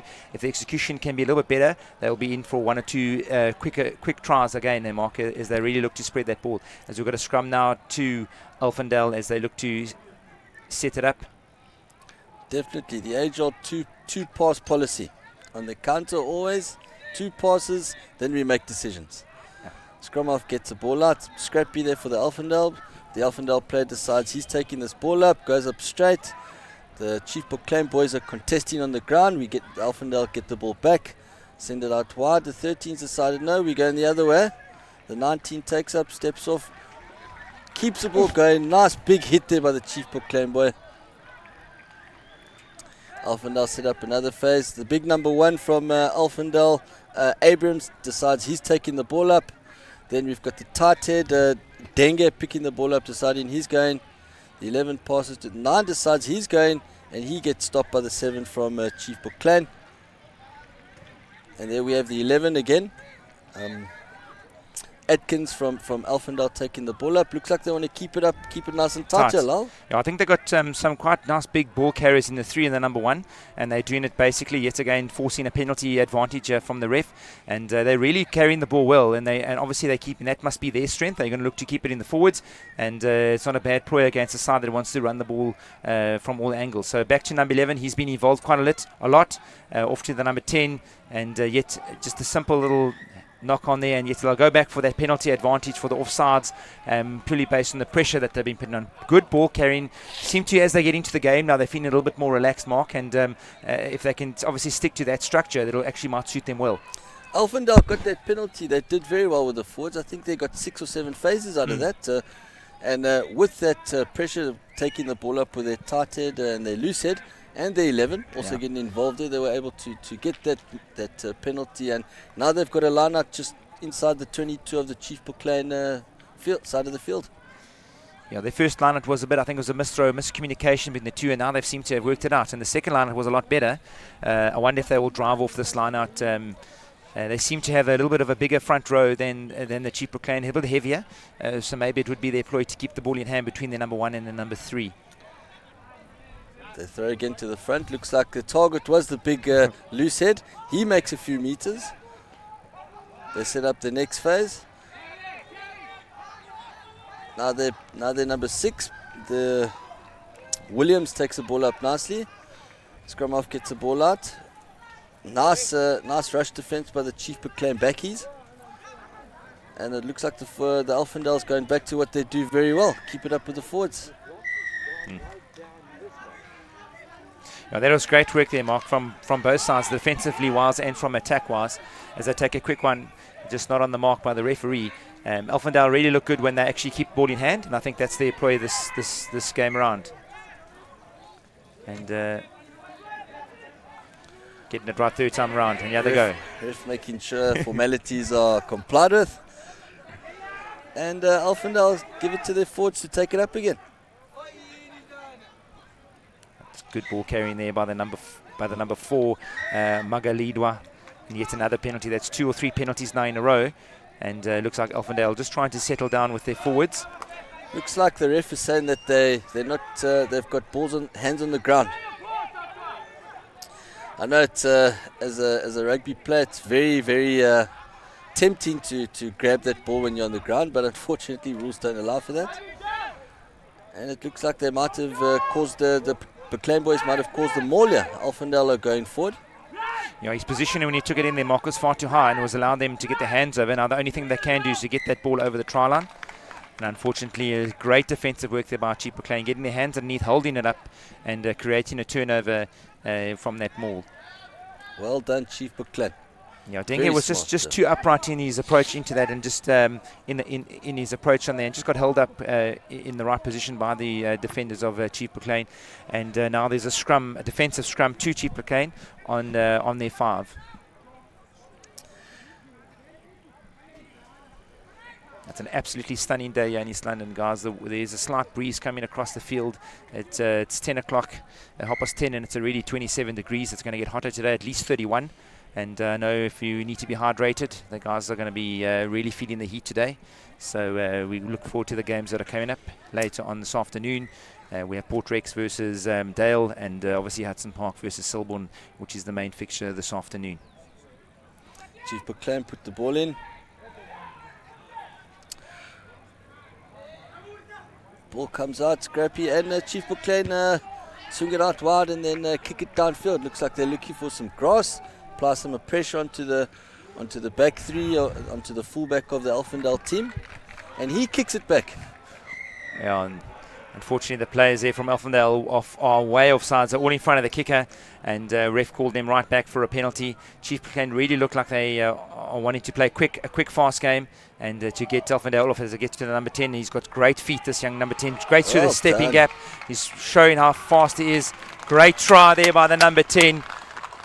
Magic stuff. Twinkle toes there by the 10. Decided, I'm going for the try. He saw that try line and he stepped off the left, stepped off the right, got over the line. Well done to the Jabele. They're just having a refer here from the referee. He just got a bit caught behind the field of play, and he's just asking and having a chat to the official on the left-hand side. And yes, it was a great try, great feet there by Guadese, showing a great step here. If you can look at it, the inside pass, quick play from Chief Bucklane. Look at his feet, inside out he went. Once he got through the tackle, he then put his head down, and knowing that a great leg drive coming through, short, allowed to place it, and that is absolutely fantastic camera work there. To give you a TV replay if they call for it, that would be definitely a try, Mark. 100%. I agree with that. Well done by the 10 there from Chief Bucklane. Jabele, nice explosive, nice step, and very important thing always in rugby, keep that leg drive going. Don't stop. As soon as you make contact, you don't stop, you keep going. It's That's exactly what he did, and he was rewarded for that. He lines up the kick nicely, gets his radar, see if it's in tune. Just away to the left. Had the legs, just unfortunately not on target. He looks like quite an enterprising player. He's had quite a few Wesley Guedalisa in the first few minutes that we've seen. He's definitely one to maybe watch in this game. He's got good feet, good hands, and he's got a bit of a vision to see where it's going. So Elfendale's got to try and just control their game, control their tempo, play a bit more with their forwards like they did. And it looks like we've got two different styles of rugby. Mark, we've got Chief Proclaim who want to play fast and wide, use their pace on the outside, and we've got Elfendale who want to try and use their big forwards and sort of just starve the opposition of the ball. So it's going to be interesting to see how this game pans out as it goes on. Very good for Guedlisa's doing very well. The back line can't get any forward ball if they're not getting good ball from the 10, and he's done a very good job in making sure that this Chief Proclaim backline has made lots and lots of meters, and that ball goes out wide. From a general perspective, he's doing well, and from an individual perspective, he's also doing very well. It's good ball carrying up here from Chief Proclaim as they're looking just to take the ball up again, set up another pod, just trying to make sure that the ball's nice and secure as the 9 waits for it at the back. Good ball carrying there. As you can see, they've got some great running hands, great running rugby out to the wide side wing, and he's got some feet, and unfortunately just put a foot on line on the touchline there. He had all the wheels to go. There was no one in front of him, and that was a try for all money, but unfortunately he just stepped out there, and the TA, the touch judge, put his flag up there. Shane, that's unfortunate. He had the jet shoes, he had all the pace, he had no one in front of him. Unfortunately, he just took a step out over there. Just a little bit of lapse of concentration, and unfortunately he loses that opportunity. Lineouts going through again, back to Elfendale now to their number 10, and they're going out, skip pass out to their fullback, just a little chip ahead, and ball's still alive. And unfortunately, I think he just knocked it on there, Mark. He did everything right. The ball, those little bouncing balls in there, we tell the fly to try and kick it to make sure the ball doesn't sort of bounce regular. It's sort of bounce irregular, so it just makes the defender, when he tries to gather it, he's just unsure. It could go away from it. As they say, the bounce of the ball is very important, and they just caught the Chief Proclaim defender a little bit unaware, and nearly kicked it straight into the hands of the Elfendale wing on the outside. Very smart kick. Turned an attacking kick. Lots and lots of pressure on that kick, and your kick is only as good as your chase. And fortunately, that chase was very good. They put lots of pressure. The Chief Proclaim winger unfortunately made a bad decision, and Elfendale were rewarded. That's the turnover ball here by Chief Proclaim as number 21 now is carrying the ball up very well, looking like he's a very strong runner early on. They look to go outside right. There's gaps and spaces on the outside. They're looking to just trying to kick it ahead. Turnover ball here by Elfendale, but unfortunately from an illegal position, and the ref has got them for offsides. Unfortunately, the Elfendale boys are holding onto the ball just a little bit too long, allowing that defender to come up and catch them. Just quicker hands. If they get the quicker hands, if that ball had just moved a half second earlier, it would have been, they had numbers out wide, it would have been out. They could have let their number 14 Pama loose, and he could have got his try. Yeah. I'm quite impressed with the Chief Proclaim side of the 2 year. They seem to be very well structured for a side, not known for as a school side. If I say we sort of not known much about Chief Proclaim, but based on it, they've got a structure. They've got a sort of a little pattern of play. So the coach has really done a good job with these guys, and they're sort of getting into the game, sticking to their structures, which is what you want from a side. They seem to know where to run. And they've got some very good players like the fly half, and their outside backs are very good. Yes, very well drilled team, and they understand space and the importance of space, and being able to commit that defender and then release that guy on the outside. As the ball goes outside, so it should go to a quicker player, and that's what you want. Quite impressed with the ball carrying of Annalisa Moyolo. He's number 21. I think he's playing in the 8-man position. Both his carries have been quite good, and he's been quite positive to offload when he needs to offload out to the man on the outside. So he's also one who sort of stood out so far. You can see he's at the back there, and looks like Naan's going to give out to attacking ball to the back line. Marabane to the 10. Nice little loop, then a switch. 12 on the inside, make some meters. Looks like they're setting up for the ruck. Unfortunately knocked it on. yet again, they stick into what they know. They're doing it very well. There's a knock on here. They just got to set up. Obviously the ref thought it was a penalty. But yet again, very good enterprising moves there from Chief Proclaim. They're trying to be innovative. They're trying to keep their play again, setting up another phase, and then obviously attacking from there. So good work from Chief Proclaim. Unfortunately, a little knock on there as we see some Selborne boys watching on in the warm heat. Must be hot in those blazers, Mark. That's a nice little enterprising move. It was able to open up the blind side and to create options left and right. But the Alphendale player gets the ball, takes it up. They set up the next phase. Ball goes out to the back line. Back line look a little bit, it's not very fluent out there. Looks like they're struggling to get that ball out wide. But I'm sure as the game goes on, they'll definitely be able to fix it up. Big carries here from their forwards again. They're keeping the ball in hand. When their forwards got the ball, they really do well, Alphendale. And now struggling to get the ball out there as he's looking out to offload. And yet again, a little knock on, kick ahead by the centre from Chief Proclaim, gathered back by Alphendale's fullback. But unfortunately, there's no advantage, and the ref's bringing them back for that little knock on. Fortunately, the hands of the Alphendale players are letting them down, specifically the backline players, that link between 9, 10 and 12. They just seem to be struggling. Maybe it's the pressure, it's the early in the season, and also that they don't spend much time together as well. This is a team that was put together very late, and they're still working each other out. Hopefully they can do it before the end of this game. So we're going to scrum down here just sort of on the 10 metre of Alphendale's half, and we've got the number 9 Nati Marabani, the captain from Chief Proclaim. He's going to be feeding it in, and if we look at the backline setup there, they're spread out quite wide here, and we're going to see if maybe they can do a little 1-2 switch here, Mark, just to set up another phase. They seem to stick to their structures, and picked up there by the number 21, and he's been a very good ball carrier, very good running with the ball so far in the teams, giving them some good front ball go, setting up another phase. Pressure at the ruck there by the Alphendale players, but fortunately it goes wide. 12 gives a show and go, nice big hand, he goes down, supported the ruck. Little backhand pass there from one of the Chief Proclaim players, and unfortunately it's just gone out to touch. But it's very enterprising running rugby again. They keep to the simple play again.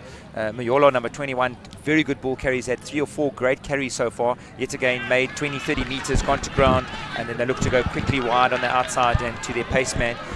Just a wild pass there. If they just maybe kept the ball in hand for another phase, Mark, it would have been for another try. But very good work from Chief Proclaim. They seem to be full of running, and they stick to the basics. And they stick to the basics very well. Putting some pressure in the Chief Proclaim lock there. And unfortunately, with that pressure, they knocked the ball on.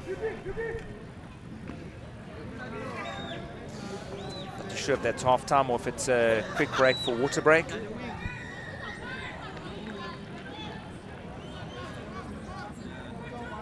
But anyway, Mark, it's been a great 20 minutes or so from Chief Proclaim. Very early season, so I think as the season goes, they will be looking to obviously try and play to their strengths. What I can see, their strengths has been their pace and their speed. Their handling's been pretty good through the game.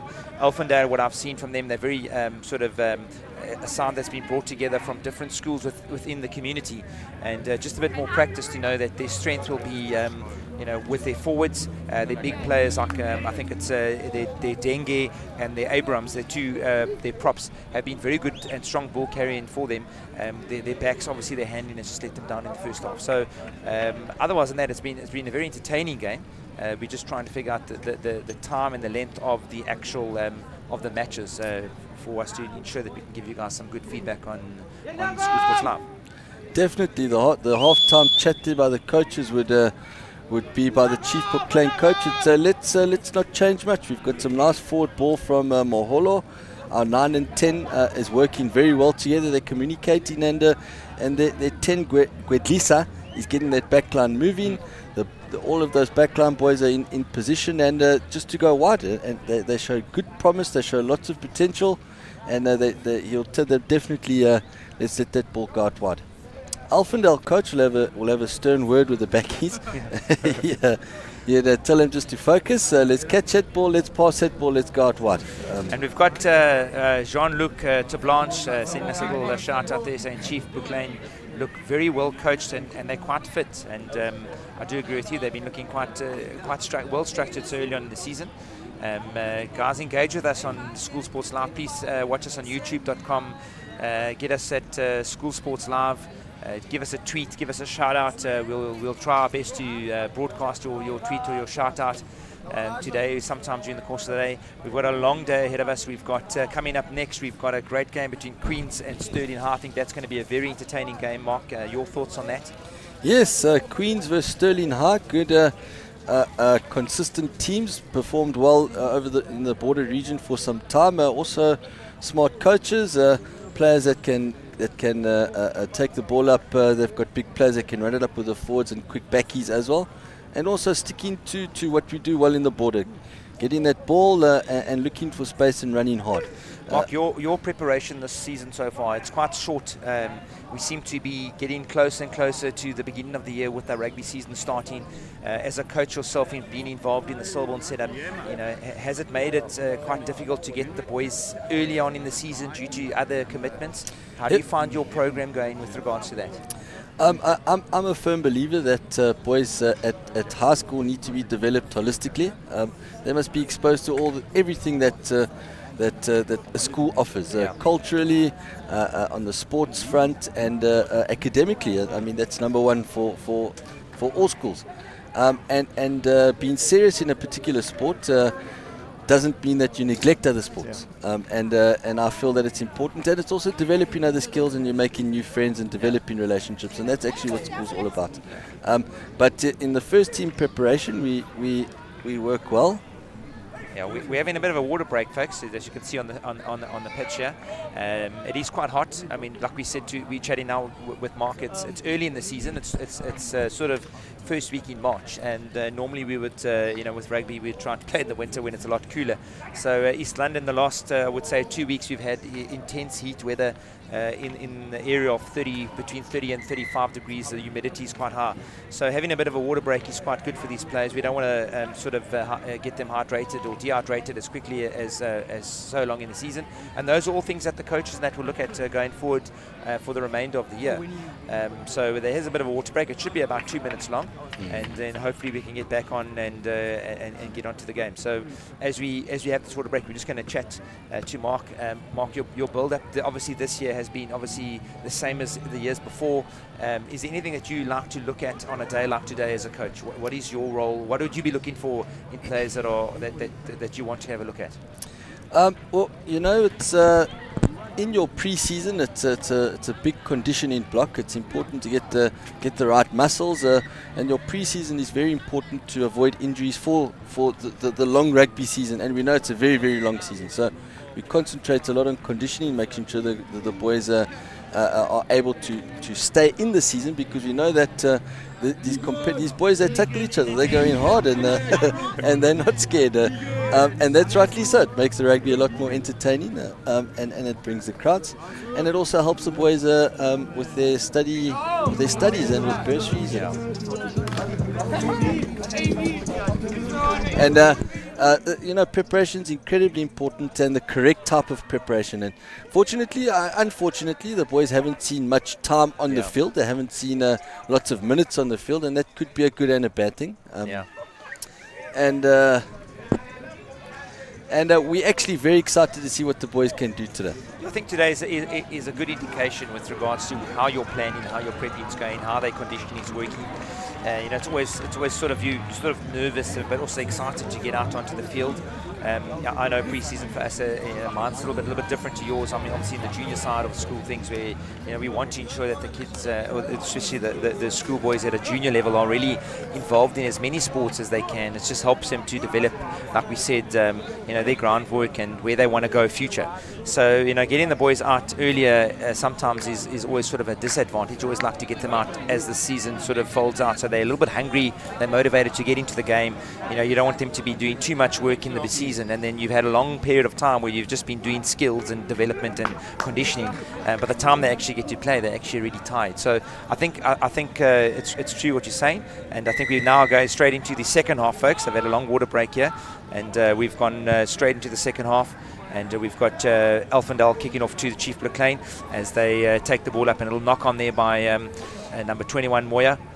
And we've seen it from our side, so obviously it went backwards, and play on by the ref as they look now to set up another phase. It's interesting the approaches of the kickoffs. You know, a lot of the teams, they like the deep kickoffs and for a particular purpose, and it looks like that's not the case here. They like their short kickoffs, so put pressure on that first receiver, and it looks like that's how they like to play. Chief Brigade looking to really spread the ball out wide. The 1 or 2 pods going out to their back line, out to the centres. Great hands there. And well picked up and turned over ball now by Elfendale as they look now to try and set up their own phase.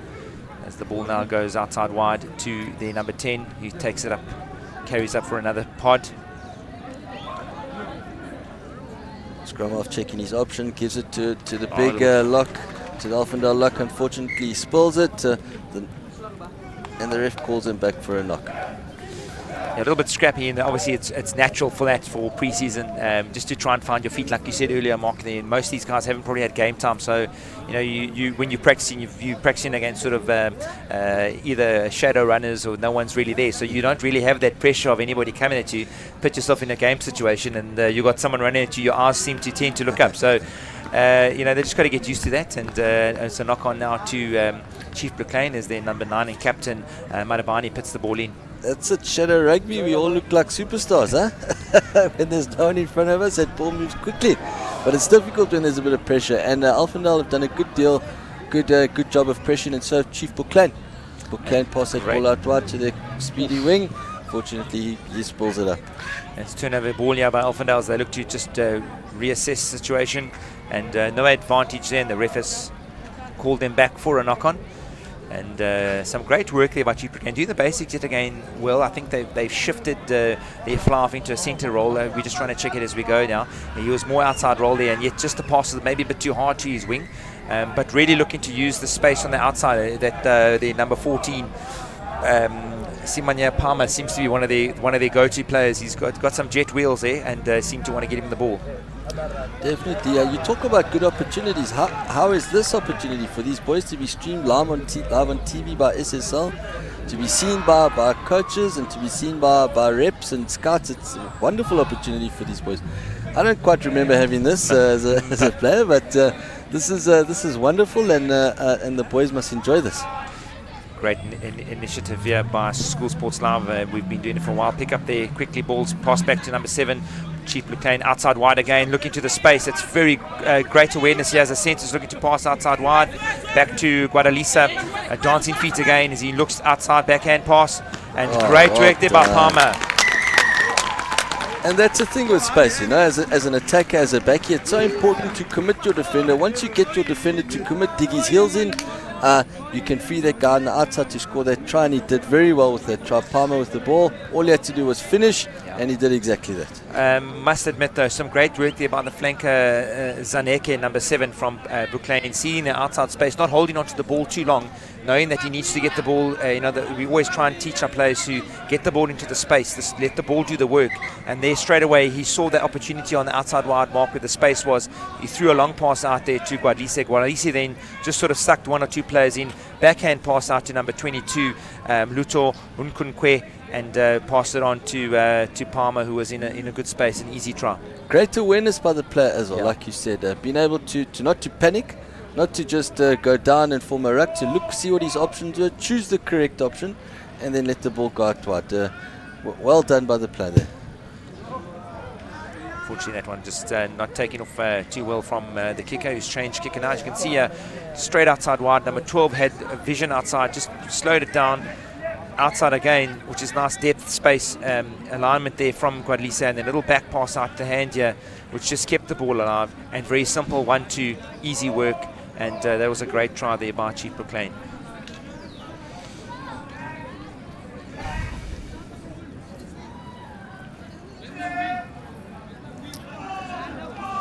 As you look now, Elfendale looking to kick off, just making their way, making a few changes in the team. They've put 1 or 2 players onto the field, and they're just getting ready to kick off now as they wait for players to leave the field and they get the right numbers on the field. And we have their number 19 kicking off.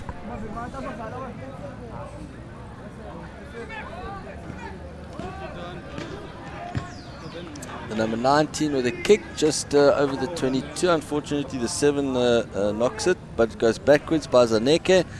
Palmer takes the ball up nicely, goes into space, and we have an intercept try by the number 12 from Elfendale. Atkins, well done, great anticipation, great patience, and he was able to pick that pass out and go score a try. Mocky must work in the library, read that pass like a book straight through the gap there. Sorry, it's Ukukhle Diana.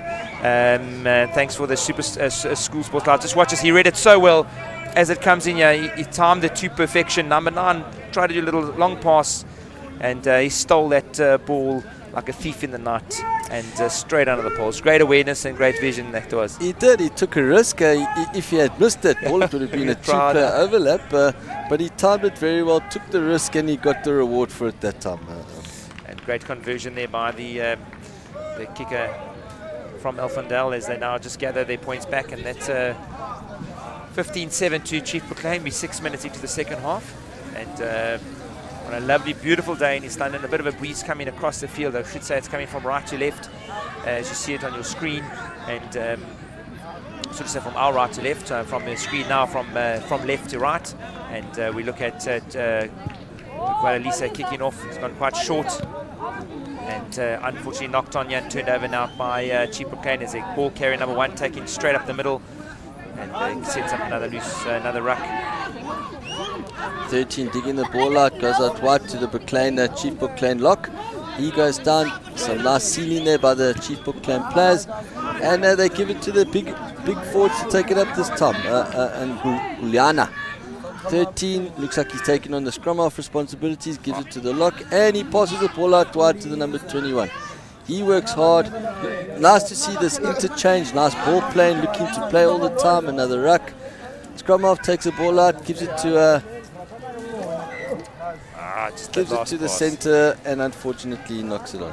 As we spoke about earlier, Mark, they kept it quite simple. They had a massive overlap on the outside there, and I just felt that maybe Moyolo, who's had a great game, could have just offloaded there and kept the ball moving to the left, and they would have been in for a try, and just took it up for another contact on for Chief Proclaim, where maybe they should have just let the ball. What they've been doing well, they should have just stuck to the basics. So Chief Proclaim really looking to dominate set phases here, as they now have a scrum down to Elfendale for that little knock on. Pressure scrum by the Elfendale boys now. Ball pops out the mouth. Ref says, "Let's play." Penalty advantage to the Chief Proclaim. Chief Proclaim take the advantage. Give it to the speedy 10, and he takes that ball. And that didn't pay off that time. I think he learned a lesson from that incident. Little goose, and then a little slam. There's a golden rule as coaches, Mark, we'll tell the players, you get into the in-goal area, dot the ball. That's it. You never know what's happened. We've seen some videos on YouTube where the guy's not looking and he gets tackled again and knocked on. And that's one that I think he will have you watch. Great hands over 22, offloading, seeing the space, to doing what they do well, and then a little bit of showboating here by Guadalisa, just looking. His eyesight's not even on, and let me tell you, this was an absolute smoke of a tackle, and eventually got the ball down. So luckily he held on to the ball, but nothing wrong with the tackle. Nothing wrong with the tackle. Absolutely fantastic. Completely legal, that's it. If the defender was a little bit away, he could have actually tackled him and taken him over the dead ball line. That's it. But like I said, that was nearly a great defensive tackle there by the Elfendale player. Correct. I don't think we'd see Guadalisa be doing that again in a little while. But yet again, we spoke there. Great try by the by Guadalisa. Just simple hands when they kept it well. Their handling has been very good, and they do that exceptionally well. They move the ball very well, and I think that must be their strength. Play a fast game, a quick game, and just let the ball do the work. We have two players there from Elfendale that just bumped heads. And now Chief Proclaim look to just take the ball up again, suck in one or two defenders, and they're going to look to go out wide again, their Mark. Yes, and that's where their strength is. A 13 gets the ball out, and there's a rush by the Elfendale players, doing quite well, but they're still looking to play. Unfortunately, threw the ball out to the Elfendale winger. There we've got the 13, Ayala by Elfendale, keeps the legs pumping, keeps moving, gives the show and then keeps on going and scores a try as rewarded for that. It's just a bad offload there from Chief Leclain there, just letting it in. There was no, folks, there was no tackle situation, so there was no offsides, as you can say. So there was no phase created. Therefore, the players from off if you thought they were in offside position, they weren't. So by them offloading that ball and not creating a ruck situation, as you can see here, he kept the ball alive. Great offload here, and yet again, just a defensive error by Chief Leclain, not really taking the man down to ground and allowed him off. Saw him to take up his second try of the day. And Alphendale is looks like they are on a resurgence here. They looks like they're coming back into this game, and even though they are picking up off of the Chief Leclain mistakes, they are picking up off of them, and they are taking points from them, which is very important. Yeah, that's good. The score now 22-14. Lennon Mavondo is the kicker for Alphendale. Thank you there, guys. And we're not sure if that last kick went over or not, but the score is 22-12. We're not sure on the time. We'll just let you know the games were scheduled, if I'm not mistaken, for 25 to 30 minutes. They might be cutting them slightly shorter because of the heat. But we'll keep you going as best as we can up here from School Sports Live. We hope you're enjoying the day out here, bringing you live rugby from Selborne College in East London, as we have Chief Leclain now looking to just set up another phase. A little knock on there by Alphendale, leading to Chief Leclain to go wide as they do well. Beautiful hands, great running from yet again Mayolo. Offloading is fantastic. The wraparound has been good. The awareness from the Chief Leclain side has been very good in my opinion, and a good turnover here by Alphendale. Another turnover.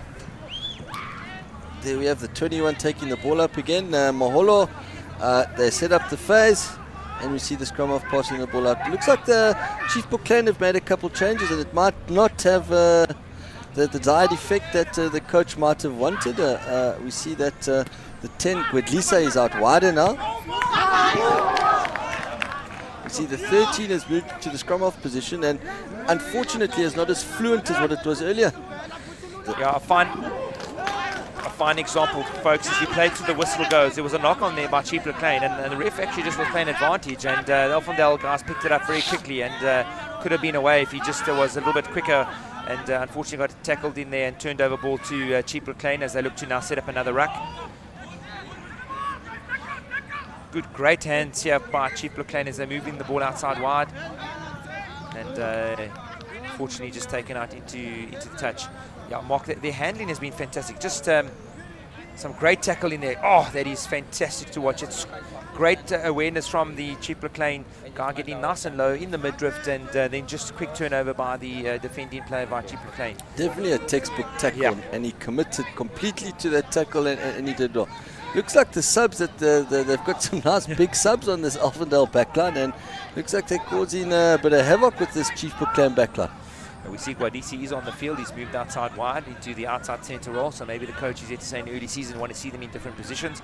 In case they have an injury or something like that, can other guys play in different positions? As the ball comes now, long pass out to number 22. He passes out, and unfortunately I think it's gone forward. Yes, the ref gives it a forward pass. And now Alphendale have a scrum just inside their 22 in the middle of the field. How you think they're going for a run here? You think they'll kick it? Mark, I think they will run it. The number 9's on the field, and that's Lennon. He's looking to have one or two words. I think they're going to try and play a fast game. They've got a little bit of a look like they go left-hand side, if I'm mistaken. I'm trying to see the other side of the field. But it's sort of in the middle of the field, sort of straight in halfway of where they are between the 22, and the way they're going to go, they're 22-14 down there. They're 8 points behind, Mark. There's about we're not too sure if there's either 10 minutes or 8 or 6 minutes to go, but my money's on running the ball here. I would think they would do that. They've been very successful. Both of their tries have come from their backline, so I think they definitely they'd have a go.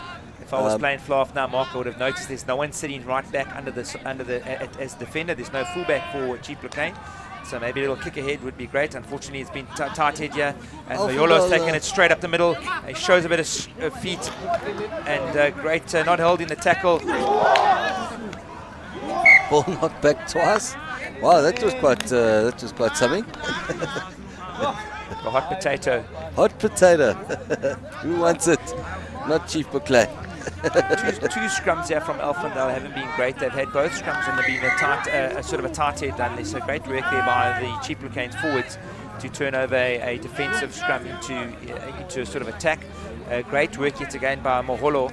He shows very good feet and good awareness. He's just a straight runner of the ball, and unfortunately just losing that ball in the tackle or attempted tackle as he was going over the line. And you have to compliment the Elfindale defense as well, being able to take that ball out of that strong ball carrier. It looks like Elfindale struggling with their scrum. This is the second time in a row they've lost that scrum. Unfortunately, they've gained a penalty for their efforts. Yeah, there was a bit of a foot up there by the Chief Buckley players, and just sort of taking the ball, his foot up a little bit early, and the referee feeling that it was a little bit of unfair advantage to Chief Buckley. So it gets Elfindale out of their defensive pattern into just outside their 22 with a kick. And because it was a short arm, the ball then is turned over straight to Chief Buckley. So they've now got an attacking opportunity, and let's see if what they've got up their sleeves in this line out. Like you said, Lal, it's a lot of knock-ons, but that's because it's still early in the season. With time, with practice, skills come, confidence comes, and when that confidence hits, then that ball sticks. Great work here by Elfindale. They did the basics right from the line out, just cleaned up very well. They're securing the ball outside wide, and then now their number 10 takes it up, also outside hands to their number 13, their game player, who's actually been pretty well today, scoring 2 of their tries, as they're just now waiting for this outside backs to give it back. And they look to just drive it up again, phase by phase. It's great defensive work there by Chief Buckley, just holding them at bay. So number 9 from Offenday now looks to offload and taking up another pod. They're working up the field slowly, sort of meter by meter. And there goes their big ball carrier. Prop Stenge taking it up. It's interesting to notice the defensive line of these teams. One guy back, putting as many guys into that first line of defenses as possible, and that it definitely helps in slowing the ball down, slowing the ball momentum. Yeah. And it seems to be working for Chief Buckley at the moment. Great defensive work there by Chief Buckley. They're just holding that bay, doing the basics right, and Elfindale making their way up the field, pod by pod, carry by carry. Great work there as they go back into the same direction that they were, setting up another phase, keeping the ball in hand, which is very good. And yet again, great handling skills, great defensive work. Speed line was very good there by Chief Buckley. And ball back to number 1, Abrams. Looks like Buckley's going back to what they did in the beginning of this match. Give it to their big heavies, let that ball go forward and look for the penalty. Great work there yet again by Abrams. He's looking to take the ball carrying up as Chief Buckley are defending, and Offendale looking to work their way up the field meter by meter. And unfortunately just staying off his feet there. Number 3, ball was available. You've got to stay on your feet. And it's another penalty now to Elfindale as they work their way up nicely, marked phase by phase. And I think that's what they should be doing. Is just keeping their phase together, keeping their the ball in hand. And it's been good work for them. I don't think they found the outside. Yeah, we go back to Chief Buckley, and I can tell you now they're going to run it from there. Drew a little pass there. Elfindale player went in for the intercept. Unfortunately, didn't work this time. Chief Buckley looking. We see a little bit of hesitation by the Elfindale scrum off before, and other players on top of him. It's a pressure game out there. Yeah, just unfortunately in a ruck situation you can't put your hands in, and the player from Elfindale was just wanting to get that ball, looking to steal it illegally, and Chief Buckley now looking to just pick up the pace as they push that ball out wide, which has really been their dominant and their way of play. A quick ball yet again to Yolo. He's going to go around. He's been their best ball carrier today, trying to offload, and a little knock-on advantage as Elfindale look to counter-attack now through the centres. And the secret with the offload is to always be in a dominant position. Unfortunately, he wasn't in a dominant position, and he threw that 50-50, and it's built out, and unfortunately, ball is now in Elfindale hands.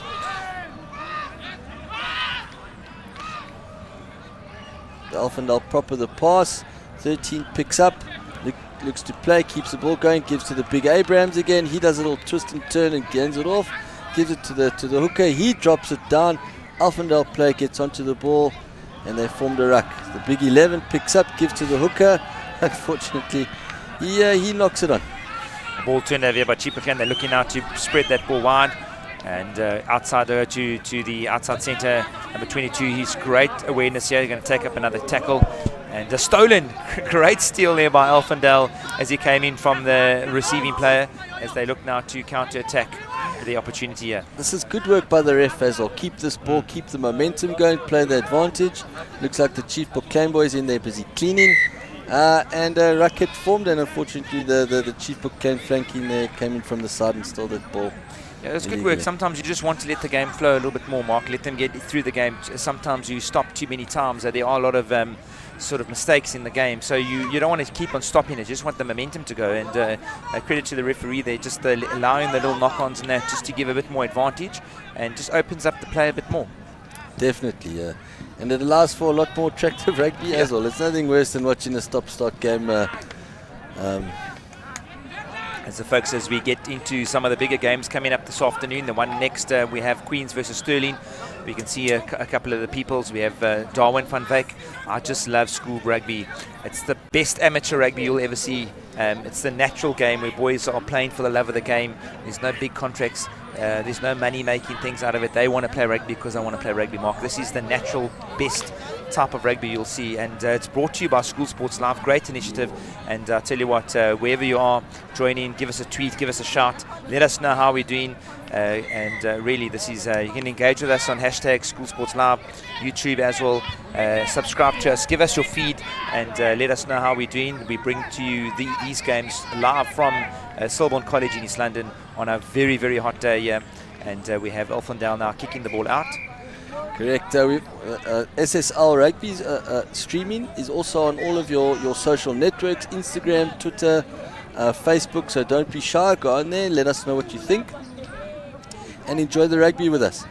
We know that this is running rugby country, yeah, and we know that the schools in all over the country quite enjoy our players.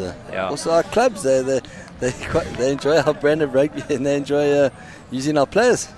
Great yet again. They're keeping to what they know. Alphendale giving up to their number 1, Abrams. He's taking the ball up. Good carry from him. Now they're going out wide and looking just to set up another pod, I'm sure, and just to work their way up the field. They've been doing this well to Denge and Abrams from Alphendale have been very good ball carriers as it goes out too wide to the try scorer. He scored 2 tries today for Alphendale. He's looking now to just set up another pod. He's rolling. And unfortunately, you can't do too many rolls. And here we go. Chief Bookland, they're going to go to what they know best, and that's to spread the ball outside wide. And the big 11 from Alphendale putting all sorts of pressure on the Chief Bookland player. And ref calls him back. Not 10 meters is the call. Alphendale players need to make sure that they're 10 meters before they can advance on the ball carrier. And Chief Bookland trying to keep that ball going alive. There's no one sort of defending that back here, so if they do put a chip ahead and back their pace, could find Alphendale in a bit of hot water as they look to work away with their pacemen, taking the ball up, pumping their legs, setting up another quick ruck, and outside wide now to, that's great work to their lock, and showing some great speed work, some great footwork there to Puma. Puma's going to show some heels. Oh! Well done, shoulder straight to the shoulder. That's unfortunately you don't use your arms, and that's what happens to you. That was great work there by both the lock, number 5, Sinalizwe Inteleko, showing some great step work for a lock, and then also a great pass off the wrong foot, Mark.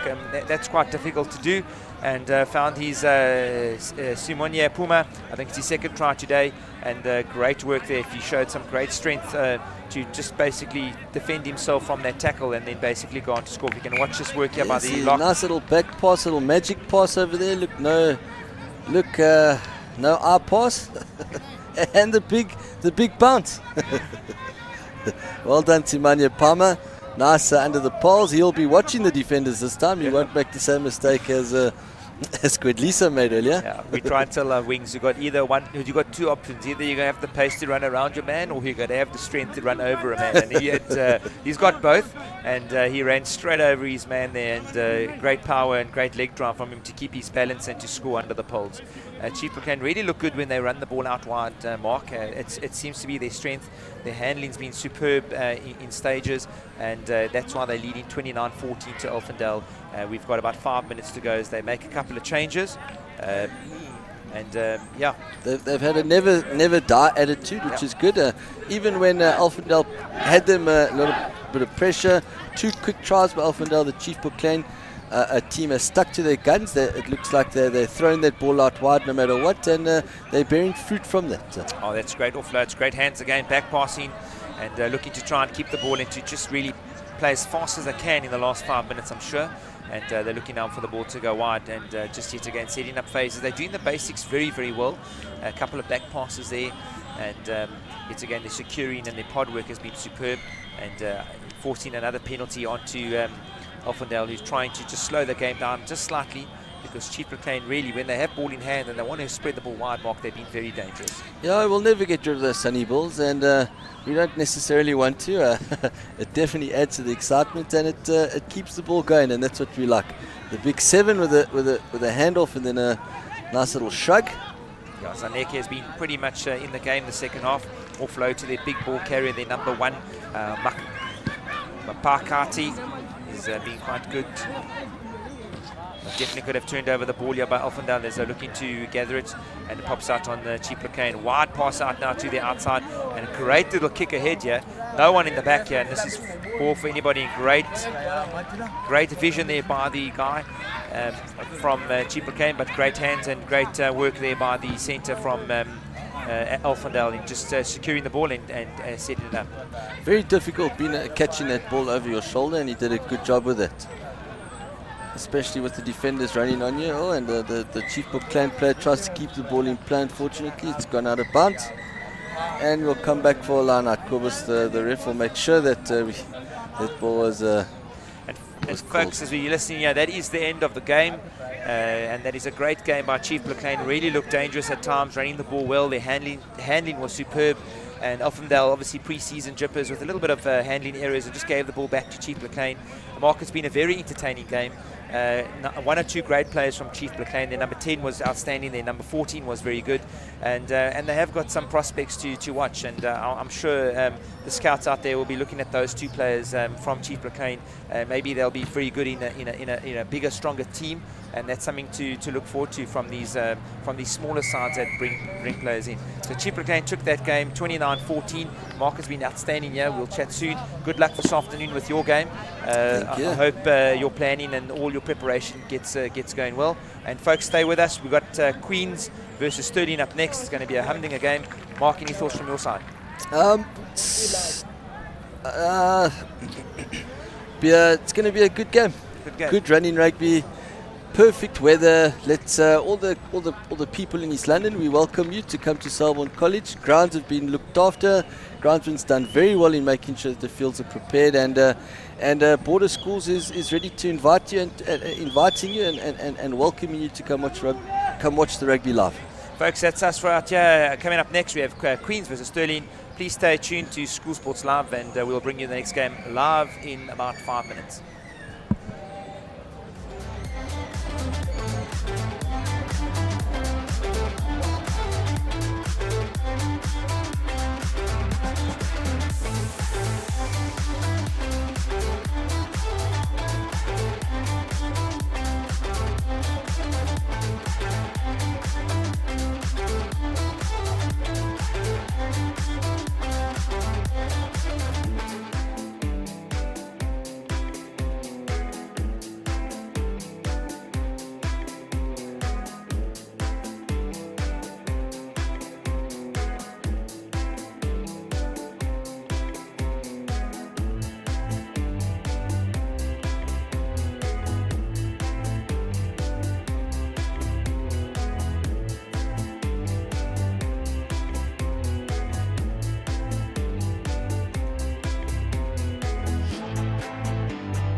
No, you're not going to touch him.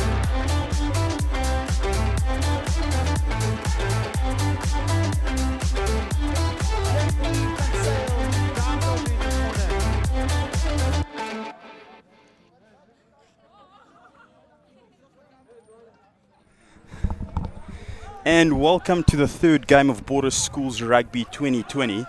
Temperature says 26 degrees. I think it's slightly hotter. We're in for a riveting game. Queen's College versus Stirling High School. It's been a much anticipated game. Both schools with quite a rich rugby history. Queen's College going all the way back, and Stirling High School obviously very competitive. So I'm Chase Morrison.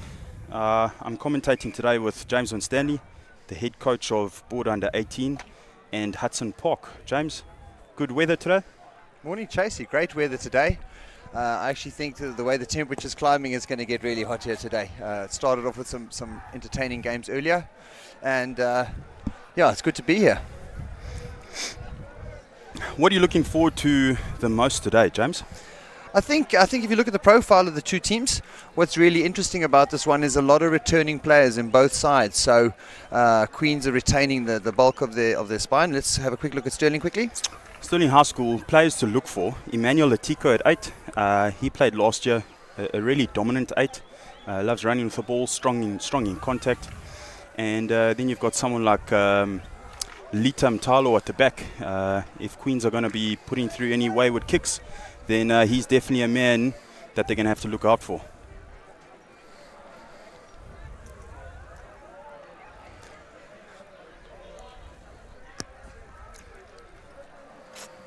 If we take a quick look at the Queen's College team, we've got a number of returning players.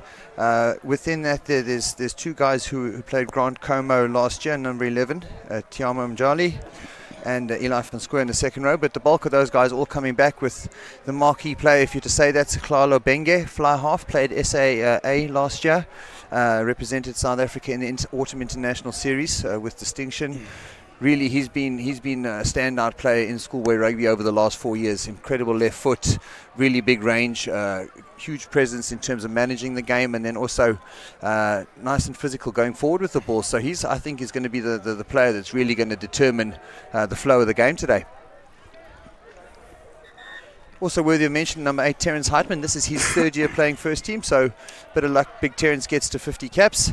Lovely athlete. I think he's spent a bit of time in the second row as well, but having played 2018, 2019, he certainly knows what to expect out of the contest today.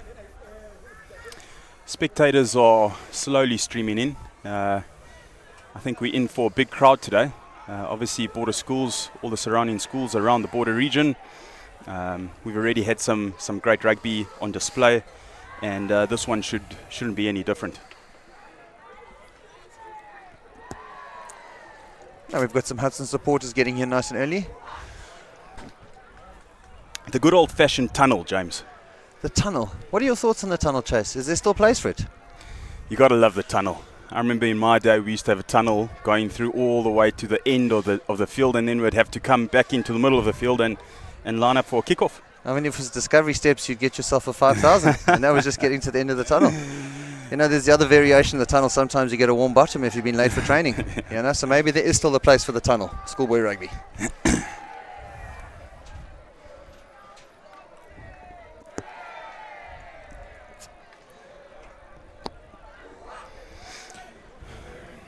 Oh, in picture.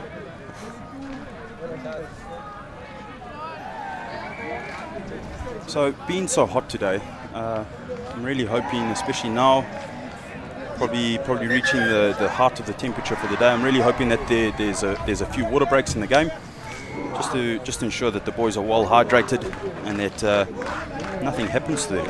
I was actually thinking the same thing, that there is certainly, if ever there was a need for the water break, today is a compelling reason. Hopefully the coaches have spoken to the officials, and we will see the boys getting the chance to hydrate. Is the wind going to stay the same, Chase? Is it going to pick up? Have you had a look at the forecast? I have had a look at the forecast. Still easter?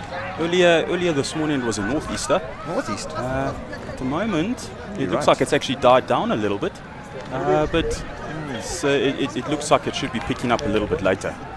So the main game should be interesting. Okay, so early forecast for the week was 8 meters per second. Now it's down to 6. It's changed from an east to a northeast, so a slight variation there. Do you think that's going to have much impact on the line out?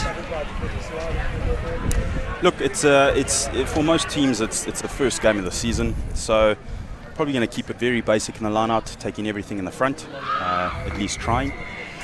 Maybe a few variations with 1 or 2 spins to manipulate, but I think the name of the game today is ABC Rugby.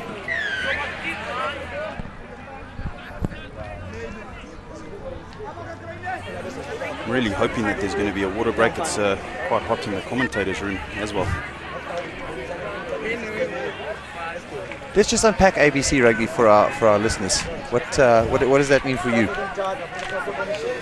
Oh, keep it simple. Keep it simple, James. Whatever that means to you. So take the front ball in the line out. Make sure you hold on to the ball. Make your shots. Don't need to try anything fancy. On attack, let's get through phases. On defense, there's no need to shoot up the line. Trust the system. Make your hits. And build up as much pressure as you can. Yeah, so if we come back to what we were saying earlier, the profile of both these teams, so within both Stirling and Queens, there's a lot of returning players. With the Stirling side last year, as they went through the season, they got you could see the coaching coming through with Charlie and with Kyle, and they came together and started to apply some pressure, and particularly in the third term. And so you'd hope for them that they're able to carry that momentum over this year, Chase. Yeah, obviously continuity in the coaching corner. They'll probably try and stick to their systems that they best believe in, and hopefully the players have been responsive in the time that they've had to plan. So Stirling running onto the field. Lovely kit, good fit. Lads have done well. Obviously some off-season work done there. Very interesting for me, James, is this tunnel before kickoff. What's being said here? Oh, in the circle. Well, at this point, I think the guys are going to ask for protection in the game, enjoy the game. But any last-minute messages, whatever their theme has been this week, I think they're going to want to start the game. It's going to be huge. If they start the game, they're going to have a lot to talk about at halftime, and know they can compete with a view to a result.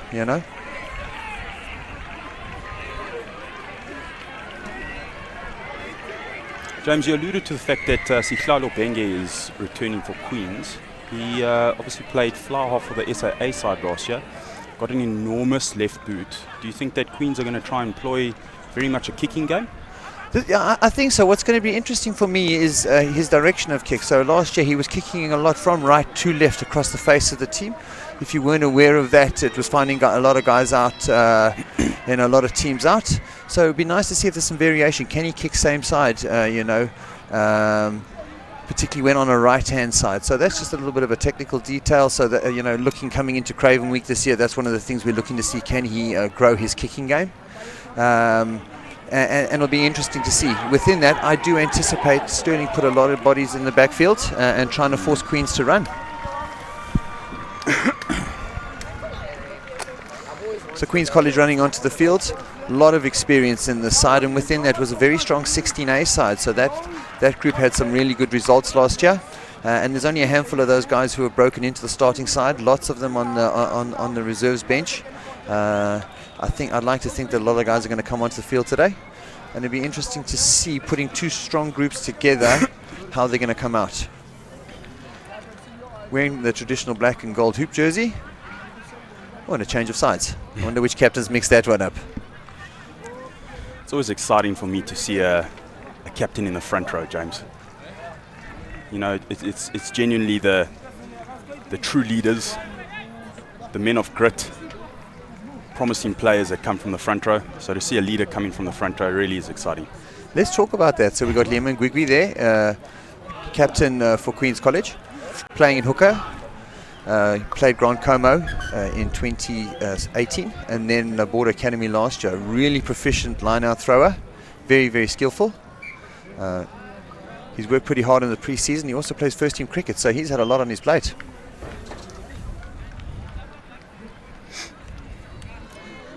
Looks like he definitely been fielding in the slips. Skipper for Stirling, Chase? We'll soon find out. First decision.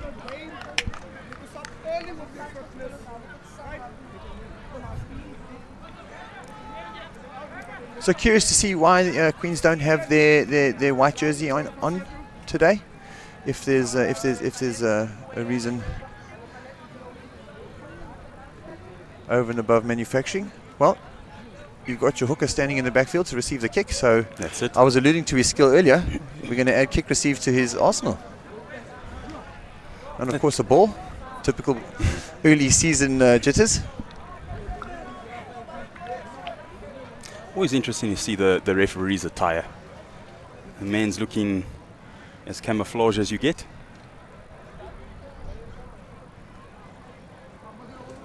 So number 8, Terence Heitman, looking like he's had a very good preseason. Probably a good time to mention Queen's College acquisition of Miguel Caldera, conditioning coach, moved down from Gauteng, extensive experience at provincial levels.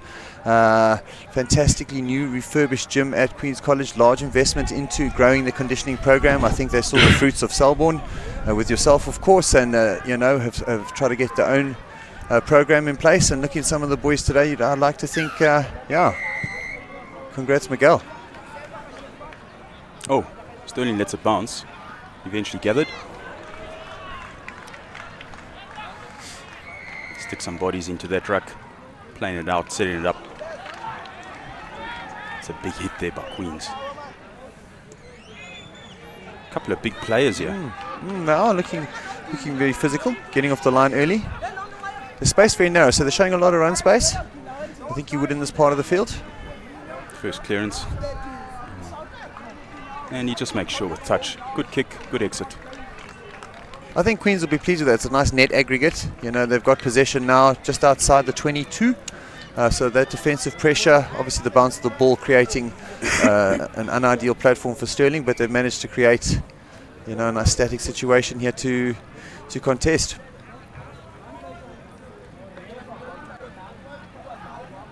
James, you were speaking about the line out. First line out, where do you want to throw? Let's have a look. Oh, Ooh. a little spin. It's Double a spin. back ball, and he nails it. So Queens with possession. The sack is good according to the referee. So a lot of bodies on the ground. So Klalo putting some pressure in the midfield. Knock on turnover ball. Comes the knock. So I think that was really good by Sterling there. In that successful sack, they had a lot of extra defenders on their feet, able to flood the ball, and Queens with intricate play under pressure and force the error. Yeah, Sterling did exceptionally well to sack the back of the line out more. Most coaches will tell you if you want a ball at the back, it's probably what you want. For them to set up a maul and for Sterling to sack it, they would have done very well, and they'd be happy with that. So Queens are not filling up the backfield at all at this point. They're definitely inviting the kick from Sterling. First scrum of the day. What do you say as a scrum coach, Tracy, when, there's this whole feeling out thing? It's like a box, you throw a couple of jabs, Oh, Craig Sutherland, all the way from New Zealand. Thanks for tuning in, Craig, to SSL Live. Big shout out to SSL making this possible. I can speak from experience living overseas and watching schoolboy rugby. Really does mean a lot to past pupils, to family members. Looks like the tight head and the loose head on the near side are just having a good feel of each other, seeing where they're going to bind. Okay, pressure very comes. dominant. Sterling still gained possession. They've shown real intent in running today. And there comes the knock. Are we going to see the transition now? Yeah, so interesting. So we've had 3 set pieces and we've stayed in the same part of the field. Both teams still early, as you say, as to be expected, early season jitters.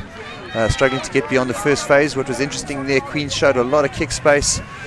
Sterling determined to stick with the plan, had a little bite, did it from a scrum going backwards, and subsequently, they've given away possession back in the 22, so under pressure.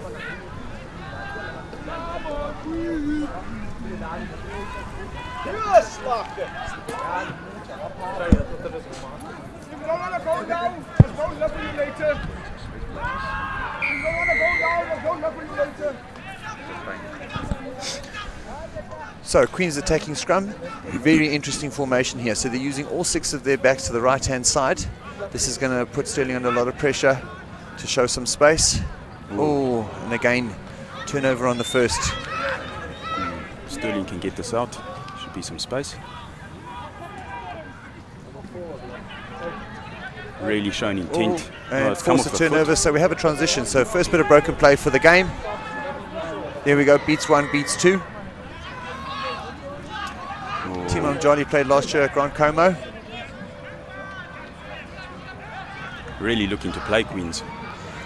So Aviwe Kanuka, Queen's scrum half, this is his 3rd season now, so he's going to bring a lot of experience.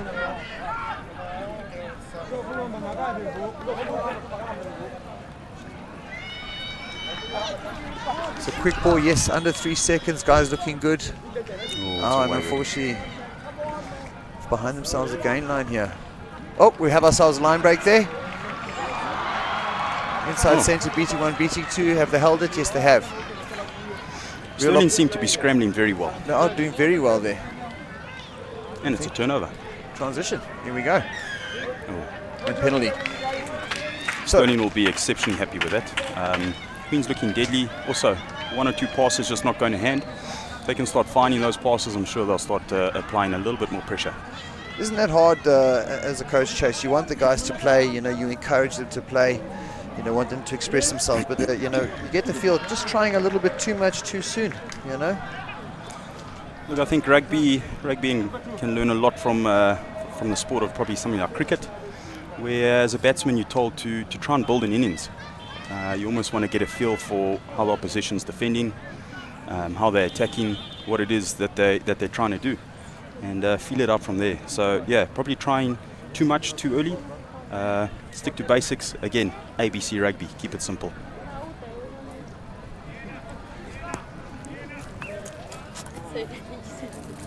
So here I think we have a 7-man. Haven't seen a 7-man line out in a while. Front ball. Nice platform for them all. Ooh, that's unfortunate. Looks like the ball just went down, so obviously would have lost possession as they were going down. Well, I can tell you one thing for nothing. The referee's heart rate is probably still in around the 100. We're 6 minutes in and we're still camped on the 22. This is our 8th episode, and both teams, that early season nerves. You do wait for that moment when it's going to light up. So again, Queens employing a 6-man stack. They've got a blindside winger trailing behind the 10 and 12 there, using the full width, so Sterling having to defend both the blind side and the scrum half at the base. It's a nice numerical advantage for Queens. Oh, it's a stunning tackle. Great turnover. Slowly trying to pick and go. Looking at the seams, they've got numbers in the ruck. Oh. Again. And another turnover. Okay, so this time Queens. Lovely step from Liam Ngwigwi. Good presentation. That blindside's calling out. Oh, and we had our first try of the game. Number 7, Liam Elisa. Played last year for Queens. So that all started with the Queens scrum. Sterling winning it in the turnover. Fantastic tackle. And unfortunately using up their advantage without exiting. They tried a couple of pick and drives in. Maybe there was an opportunity to improve field position. The second error, and Griggs on the turnover. Nice step, nice fend. He beats his defender, got onto the front foot, good ruck, and they went same way. And a good score. Liam Ngwigwi's really looked good. I think he showed quite a lot of versatility in 7 minutes. He's had quite a lot of actions already. For first line out, hitting back balls, quite impressive. Definitely would have been a few nerves. So I think captain leading from the front. Go front rows. You know, there's a lot of front rows become head coaches, JC. Have you noticed all the international teams? There's definitely something to it. You know, there's an intellectual property that comes with the wrestle in the front row. We have a unique job, James, on the field. Most people think that we're just on the field to scrum. We're actually incredibly intelligent. I'm going to second that. Okay, so 5-0. Siklalo just pushing it to the left-hand side of the upright. So for the pitch position, we have our first score.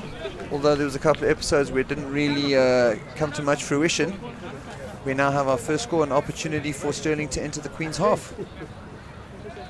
Talk to us about this hill, Chase. You're familiar with this hill. I mean, many people wouldn't be that familiar. A little bit of a slope coming into this bottom right-hand corner. Yeah, look, the wind would obviously benefit a team like Sterling. So as Sterling's kicking off, the wind would probably push that ball exactly to where he's trying to Very kick it deep, no pressure on the kick, and here we have an interesting opportunity. And knock comes. Yeah. Do you feel the ref could have allowed a little bit more in the way of advantage there?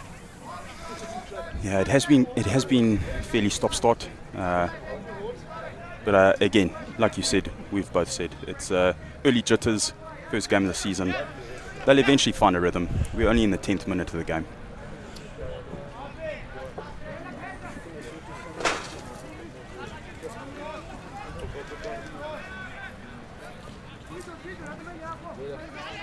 Okay, so Sterling doing a very good job out of picture. They're manipulating the Queen's defenders, changing sides. So they've put all the attackers on the right-hand side. Oh, it's good defense. They've gone to a wide space early. Good retention. Let's see, can they introduce the forwards? It's a little bit behind the gain line. That's a lovely shot there from Maikeso, loose head prop.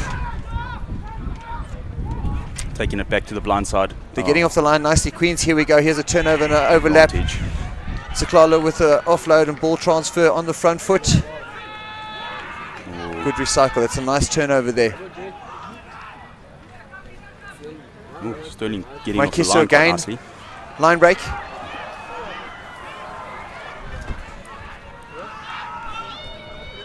Sterling calling Griggs, over he's the got numbers. the inside option again. Usipile Maikeso, he's had 3 skill involvements already in this passage of play. This is Gonubie. And again, Look at this the man. front row. Chase. Come on. He was stood there at the first receiver, inside pass to his fellow front row. Again, they connect. Queen's score. So that all came from really good defense. Turnover just outside the 22, getting off the line at the scrum. Repeated the next phase. Turnover came. Siklalo Benga up the left-hand side. Lovely bit of skill. He had a ball transfer to get onto the front foot. And from there, Queens recycled multiple phases. And again, the front row really looking the part. Gonubie just showing exactly what I said. There's an intelligence in the front row that a lot of people just don't appreciate. Conversion is good. A pick up and go from a middle ruck. Had to do a lot of work, but found himself underneath the sticks. 5 points. Well done, young lad. Very impressed so far with Lucid, Usipile Maikeso. Yeah. He's having a very good game, looking strong, presenting nicely on the ball, good accelerations into space. Oh, look at that dive. Liam and Gonubie. Traditional shape. He reminds me of a good old-fashioned hooker. Look, he's definitely going to ensure that the scrum goes forward. That's what we love about this game, particularly schoolboy rugby. All shapes, all sizes. How much shapes and sizes, James? Where did you play? So I was a utility forward. I mean, I'll tell you, my best position was blindside flanker, but you know, if the team was short, I found myself a lock a few times. You know, so I had the privilege of putting my head next to your bum from time to time. So again, Griggs on the restart. That's his second restart received now. The crowd enjoying his physicality. Maikeso presenting, taking the space. Oh, one pass too many, comes the knock. It's good intent. So I get the feel Queen's growing in confidence. A couple of scores now, and they've taken some very deep restarts. Griggs 2 receipts, and I think you can feel that they're getting into a bit of a rhythm. I think Sterling need to use this field position now to apply some pressure, get back into the game, spend some time in the Queen's half, and settle down a little bit.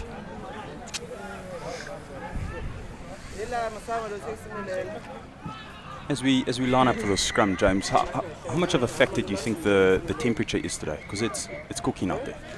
It is hot. It is very much so. So I'm looking at both teams, and the thing that's sticking to mind at the moment is they definitely have a plan of how they want to apply early pressure, and sometimes the opposition is showing a different picture. So, turnover at the scrum. Terence Heitman from the back. Turnover is good. And the front row being involved again. Oh, it's good Usipile innovation. Maikeso.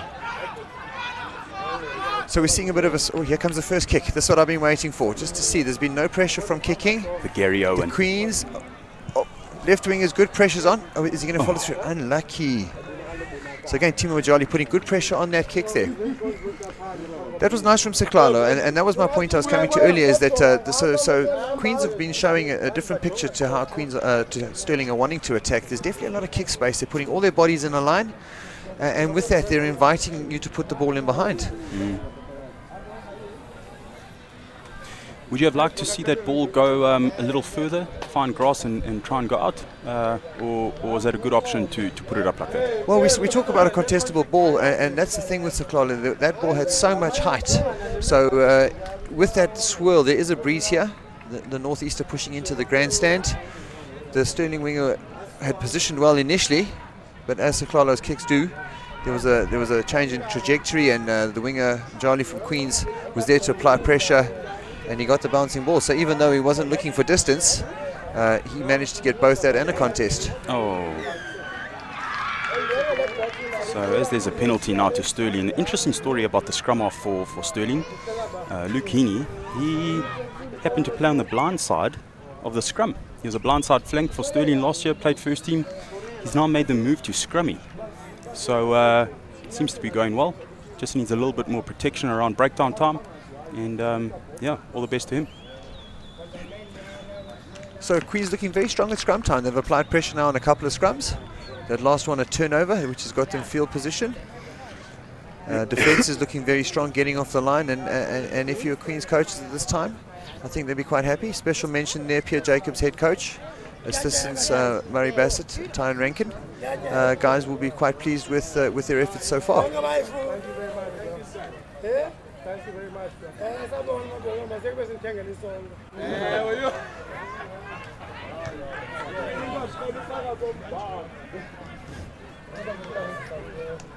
Oh, comes a line break again. Kanuka, the scrum half, third season for Queens College, came from the line out turnover. Oh, sorry, number 6, Junior Damani. Good effort, Junior. Junior was a hooker once upon a time, so he made the transition into the back row. Played last year at number 6. yeah, he showed some good toe there. He stepped to the one side, he backed himself. Feet fast fend. Steps to the left-hand side, and he backs his pace. Look at that. That's nice for a blindside flanker. And the little TV dive. Schoolboys love that. What's your position on that, Chasey? How much is allowed before it becomes, you know? I think you should be allowed to celebrate a try. I love celebration. Celebrate the small victories.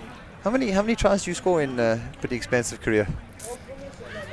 Look, I was quite versatile, playing anywhere between 1 and 12. So my is that Corsair's? my try record is actually... It's up there. Yeah. I've crossed the white line a few times.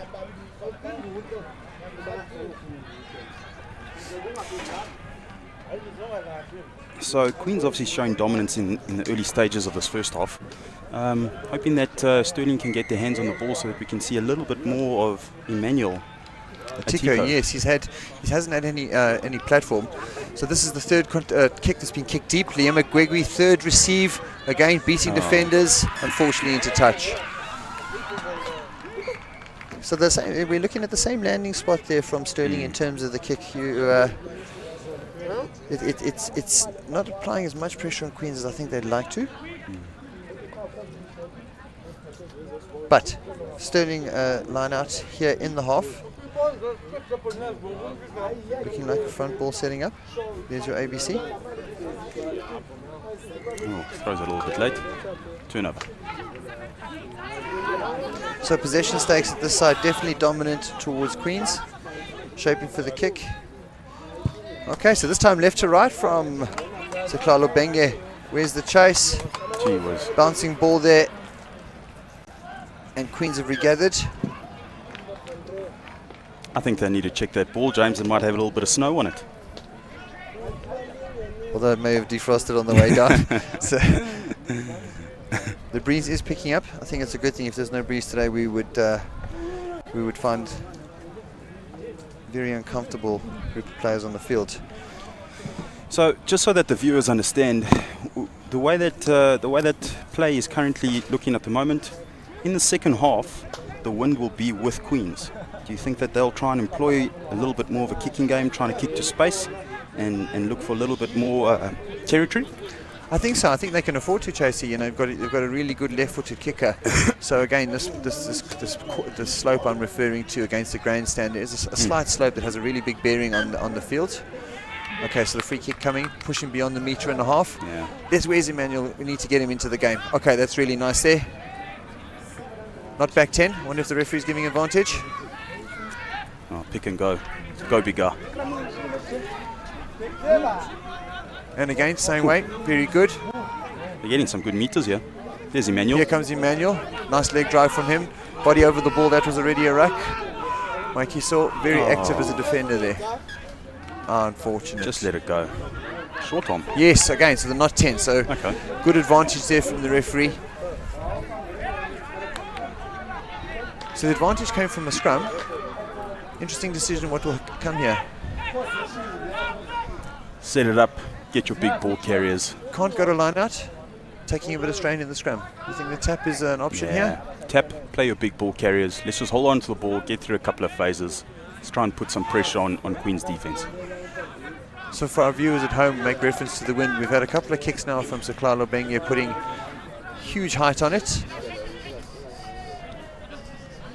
Okay, after much discussion, here we go. Lovely step, beats one.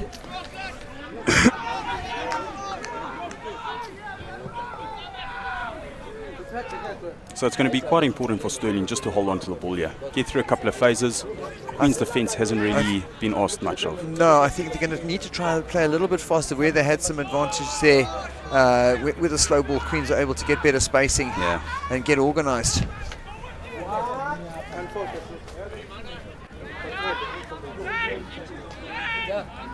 Slowly but surely getting some meters. Good pass, good strong run. Getting over that advantage line. And as you say, James, if we can just start playing a little bit quicker. Oh, again, lovely step fancy there. feet. Get that ball out. We're going to the same side. So Queens, there we go. Here's the numbers. Oh, Unlucky. So Queen's definitely getting off the line. They're forcing the mistakes off Sterling, really putting them under a lot of pressure. Looking very organised and cohesive at the moment of Queen's College.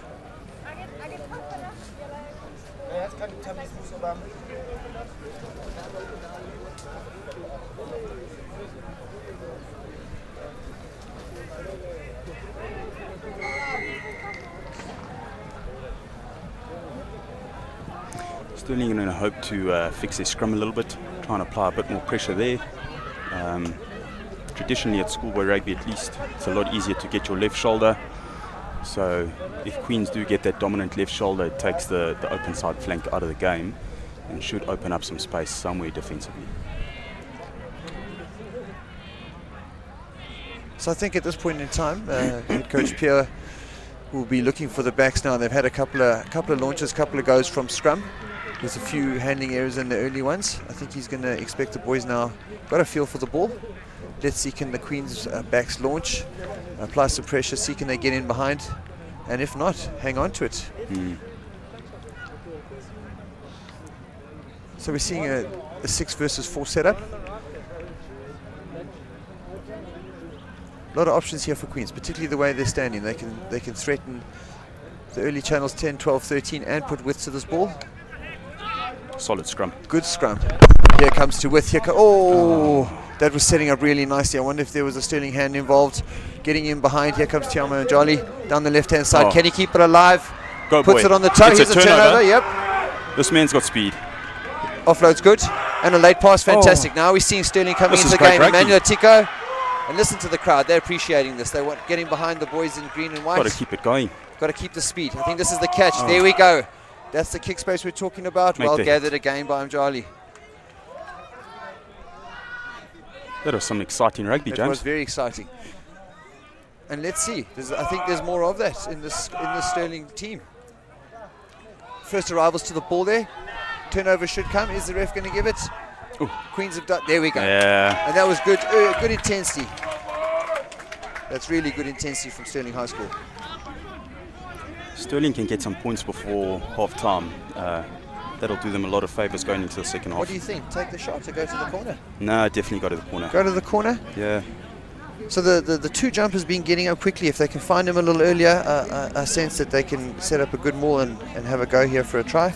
Worthy of mention was the speed of play that Sterling brought there. We had several passes just before the contact, and all of a sudden, the crowd really lit up there. James, you're a line-out specialist yourself. Do you go for your special line-out move here, or you just keep it basic? Ooh. So you definitely whip out your ace right now. This is the time. First visit. But there's a compelling argument, though, for, like you say, the ABC. Just stay here, hang around a little while, apply some pressure and get the score. So either way, hanging on to the ball. Doesn't look like Queens are going to compete. There we go. So good early sack, but still Sterling bodies on the feet, using the blind side. Here we go. And over the line, just got to put it down. Try is good. Can the referee see it? Oh, that's unfortunate. So definitely a grounding there, but a referee on the wrong side. So good rugby all around. Queens with a fantastic sack, and the transfer of that ball, getting back. Sterling keeping the same maul, and getting over the try line, just unfortunately not able to dot it down.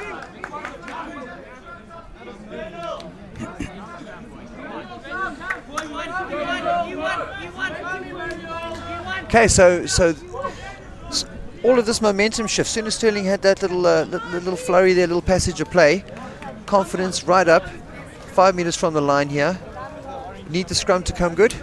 So to the viewers, you can't see it at the moment. We've got big Emmanuel Atiko lining up at 12. Inside centre. Yeah. So we have a back who's replaced him in the pack. What are your feelings there? Is he going to put the shove in? Oh, all of a sudden, can they get it out? Yes, they've still got it. All is good. Go boy. Oh, he's strong. So Klalo gets in the way. He's good leg drive. Can he get it back? Okay. So nice blind side here for Sterling. Yeah, cool. Some good tackling. Ref seemed to miss that one. Yeah. Small handling error. And that's just the way it goes, guys. Yeah. They estimated that referees make approximately 30 to 40% of decisions on mistakes, just like players. It is a difficult and dynamic game to look all the time. Oh, it's good hands. Oh, it's they're a in great danger spot here of tackle. turning over. Have they retained? Yes, they have. They've lost the gain line here. They're going to have to reset, regroup. Penalty coming. Sterling So still at gain. advantage here. Sterling applying good pressure. They're staying here in the 22. Can they convert?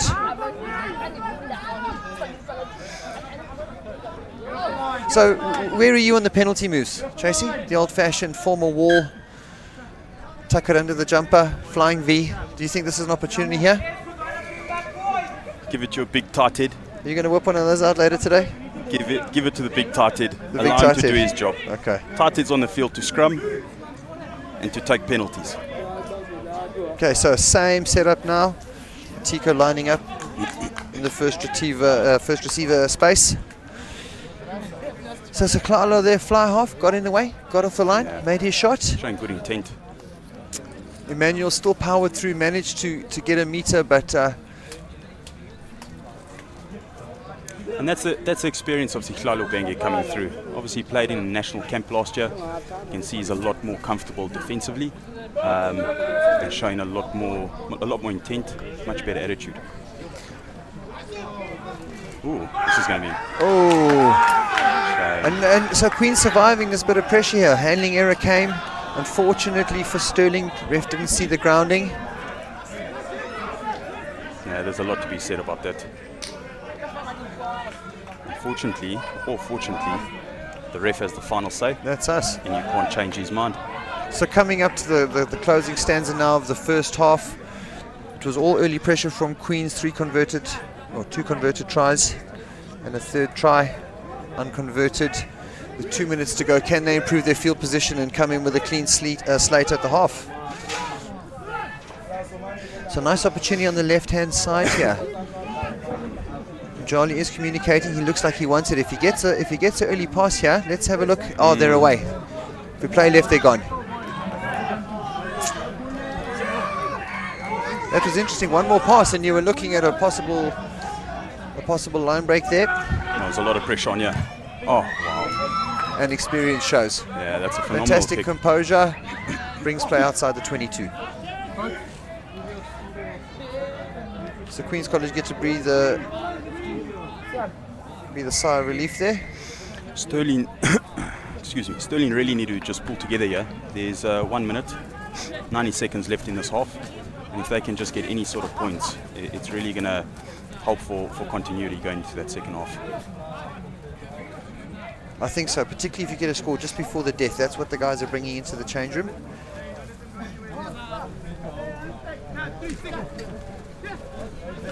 Oh, Okay. good old ball. Yep, so we've got front ball all setting up, being defended very well by only a handful of bodies. That's good maul defense by Queen's College. They literally used 2-3 boys there to bring that into touch. Liam and Gonubie looking to play quickly.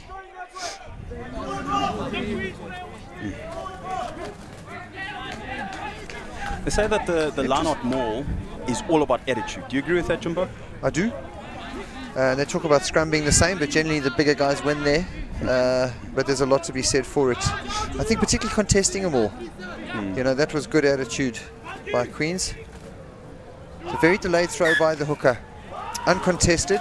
They're going to be a little bit disappointed with that one. Yeah. That was a free throw, Gonubie. They want another line-out. So it was interesting. Queens put them into touch, and it was a Stirling throw. So at some point, obviously, they'd managed to strip the ball. So this should be the last episode of the game, last play of the game. 4-man line-out. Do you think they're going to have a go? They have to. They've got nothing So it's to a lose. +1. Oh man, Gonubie's throwing so well. He is. There we go. Look Comes at on the this break. man. Terence Heitman, he's got wheels. He's got outside him. In support. Look at this, guys. There we go. Oh, the big number 7. Number 7, Lisa, under the poles Gee to whiz. finish off the first half. Conversion looking pretty good.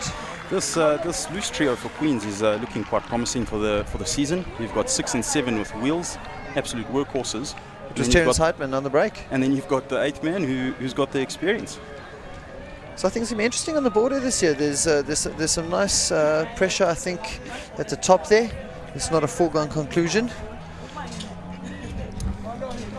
So historically, Queens have been the dominant team of the border, spanning over the last 100 years, having won the most games against the colleges. That changed last year with Dale having beaten Queens twice and taking over that role. But Selborne really the team of the last sort of 20 years to have taken over as the dominant force. Looks like it could be an open race here, Chasey. And that's exactly what you want, Jimbo. And a bit of pressure. Competition only makes us better. There we go. So reflecting on the first half there, very good set piece laying the platform for Queen's College. Line out looking strong, Liema heading the back, scrum going forward in attack and defence. And really all I would say if I was the Queen's coach at the half time is just hold the ball on those first phase back launches and you're going to find they're going to get into a really good rhythm here. Stirling having a nice passage of play will be disappointed just before the half there, had a score, wasn't given, and unfortunately not converting the chances. So, you know, I do think having seen the moments in the first half, there's a lot more to come from them in the second.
And welcome back to the second half. We've had lots of exciting rugby in the first half. Queen's College obviously dominating with a 26-0 lead.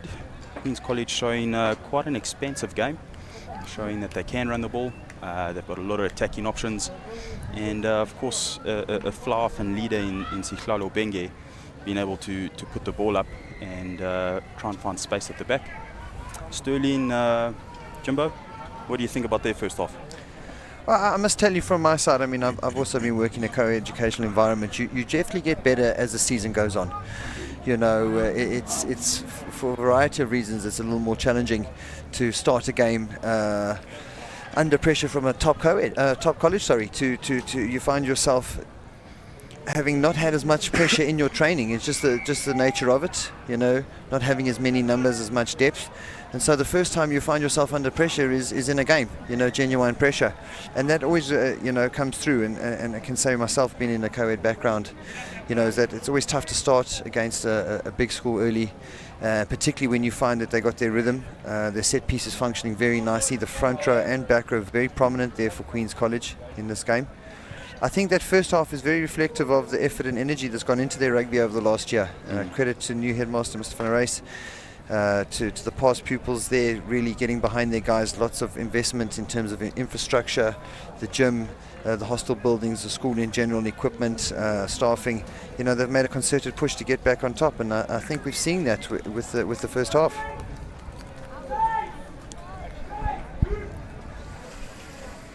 And Sterling to kick off. Let's see if they find him Gwigwi again. I'm all for it. Love to see the boy play. I think Gwigwi's got as many skill involvements as a scrum half at this point in time. He's sitting on about 12. So if you had to pick a first half man of the match, yeah, it's gone backwards. Unfortunately, error there on the restart. So Sterling, first possession of the second half, just outside the Queen's 22.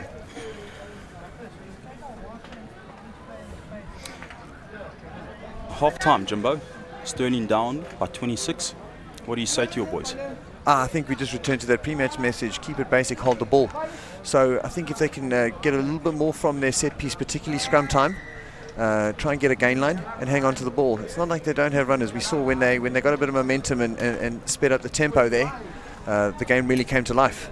If that was probably the best passage of it. So just a little bit more in the way of retention, because the Queen's possession, a lot of it is coming from Sterling mistakes. Sterling, so here we go, bringing a bit of width, introducing, they've got the overlap. A number out wide. There we go. Oh, fancy feet, look at this man. One. Got in behind, so this is exactly what we're talking about. Getting on the gain line, first phase, they've spread, they're using the width of the field here. Oh, there's a lot more intent in Sterling's stride here. Way more. And they would have said to themselves at half-time, this is a new half, let's focus on this half again. Playing a lot from 10, playing everything from 10. All right, making sure of the breakdown. Could be a little bit quicker ball. Heaney looking to distribute. Getting to the fourth phase here. Running a little bit laterally, but finding space. So we've gone coast to coast. Scrum started on the left-hand side. It's found itself back there after 5 phases. Again, like you're saying, playing wider off that first receiver. Extra pass, very good. Yeah. Queen strong in the collision now. Hartman over. And again, good solid defense. So they were Hartman? tested. Queen's College tested there. That's the big number 5, Eli van Schoor. He played Grand Coma in 2019. Yes, he did. So probably getting his first run out for Queen's first team. Yeah, Eli holding his hand up there, made the mistake on the restart, and he says, I'm going to come good for the guys. Gee and whiz. look at that. He's just showing off. People pay money for that. He's showing off, this boy. So that left boot of Sihlalo Benge down the hill with the wind. Yeah. He's used every meter he possibly could there. So that excellent defense from Queens being rewarded, finding themselves now outside the 22. Is this the time for the strike move? Tracy, you've been hitting your back ball. When do you whip it out? Look, Benge's been marshalling the backs quite nicely. They'll have a couple of launch moves that they'll want to try out. Again, Gwigwi's been hitting his balls, and they do take a front. Okay, they'll probably try and safe. set up a maul. Have they stayed big? Have they survived? No, here we go. Gwigwi. No, that was Junior Damane there. Excuse me.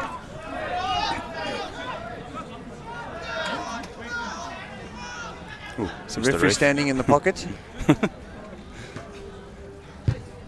Oh, the good old-fashioned torp. Haven't Don't see seen that one of much. those. No, you don't. Well, Queens have got another chance to do pretty much exactly the same thing that they would have tried. Line out in the same place. I think they're going to try and set up a maul again. Coming back to it, Chasey, you're the Craven Week forwards coach. When do you whip out the strike play? At what point in the game? How do you define that moment? Because I know it's a contentious debate within our own coaching staff at school. When do you pull out the strike move? The first line out of the game, James. Yeah, you pulled that out last year, first line out. First line out of the game, you need to make sure the team is still a little bit jittery. We go into the game knowing exactly what it is that we're trying to do. They're expecting ABC Rugby. So Josh van Vreden, first line out today, coming off the back for Selborne. Sports fans, there's a couple of old boys out there who would like to put a few randellas on that one. Gwigwi with the ball transfer, fighting to the line. Goodness Stunning. me. Oh, what happened there? What happened there? He fell asleep. He made the line break. He did the ball transfer, one arm to the other, then back again. He forgot to dot the ball over the white line. Well, He is human after all. he is, after a flawless penalty try. There we go. There was something happened there. Oh, wow. Maybe there'll be a replay for us. Can't trip him. But something happened. Liema gave up. He was on the line. He just had to extend. And We'll take a look over here. here we go. Here's the ball transfer I was talking about. Fantastic. Yeah, they tried to trip him. Oh, okay. Maybe he Yeah, knew it. there we go. There we go. Still, I think just for safety's sake, just extend. I think it goes back to the intelligence of the front rows. He knew that that was penalisable and penalty try penalisable. Well, So, that was psychic intelligence on that occasion. well done to Ngwigwi again. I want to see his report. Let's have a look. I think he's ducks. Duck scholar at this point in time, say the commentators. Liam and Gwigwi, fantastic game. Provincial selection, Chasey, do you think he's putting up his hand? Well, he's got the 2 jersey for now. There's obviously a couple of other hookers in the border region, and they'll play later on. So he's definitely in Well, contention. he's holding the jumper, so if it was Tour de France, he's in the yellow jersey. That's it. So Sterling have been kicking to the left-hand side on the restart. Again, sticking left. Is there going to be a contest? No assisted lift. Oh, look at Into that. touch. A lot more pressure. So slight change in kick. Good line speed. And substitution coming on here for Sterling.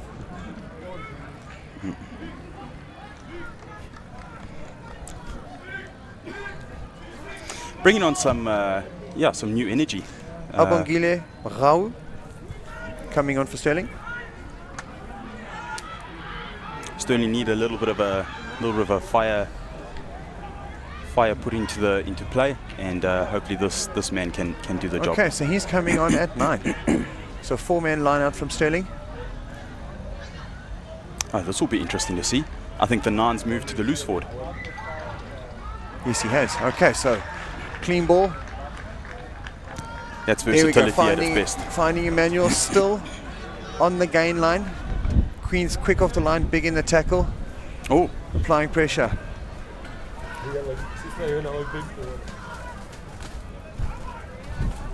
playing now from 9, so And spicing things up. Yep, and zigzagging as well. So changing direction back again. So much better ball retention from Sterling in the second half. Yeah. Hanging onto the ball, making Queen's tackle. I think they're looking for a penalty here. Trying to catch the Queen's defense Okay, snapping. so now repositioning to the open side, playing off 10 again. Oh, Comes the knock. Yep, that's fine. No knock, says the referee. Play on. Into the fifth this man's phase. been strong over the ball. Slowing the ball down completely. Yes, huge credit to Oh, look Queens. at this man again. Is that Hartman? Terence Hartman. Looks like Oh, he's slowing the ball down completely. he has. So Queen's very destructive in the tackle. Jeez, this loose trio. Very imposing.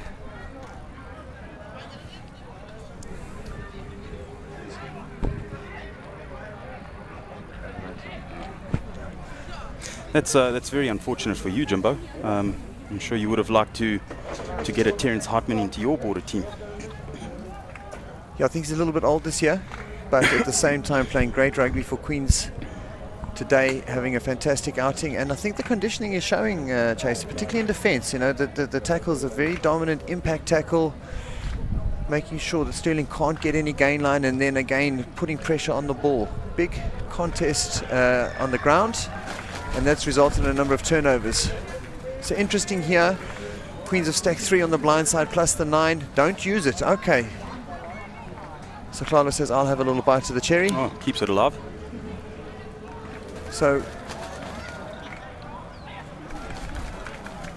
first arrival there, Sterling. Wide ruck attack. Let's see what they do. Play from 9, nice and wide. Okay, giving themselves a nice big blind side. There is a man down. Hopefully that doesn't affect play, and he's okay.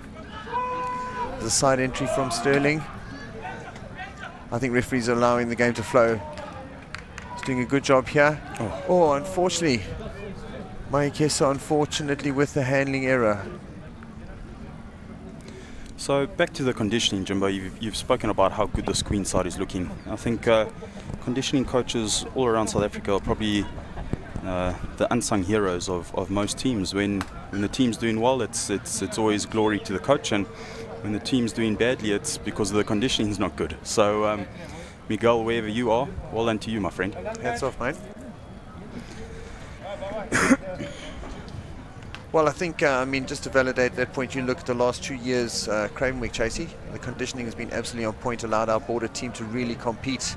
And bar one little stanza in the first half versus the Bulls, we've won 5 out of 6, so I'm going to tip the hat to you, pal. What can we expect of Selborne's conditioning today? Oh, the preseason's been good outside, Jimbo. Obviously a little bit light in terms of contact. We had a bit of a run out against Sterling last week, and that was great for our boys. Also probably good for Sterling. But again, it all comes down to today. Yeah, big fine balancing act between contact and lack of contact. I can speak from my own perspective there. Sometimes going into a season a little light in contact, best team running on the field and having to adjust during the game. So you think it's going to be a physical one later, main game? I think physicality is important in a game. And I think both Selborne and Hudson have a very imposing pack of forwards. So I think it will be very physical, yeah.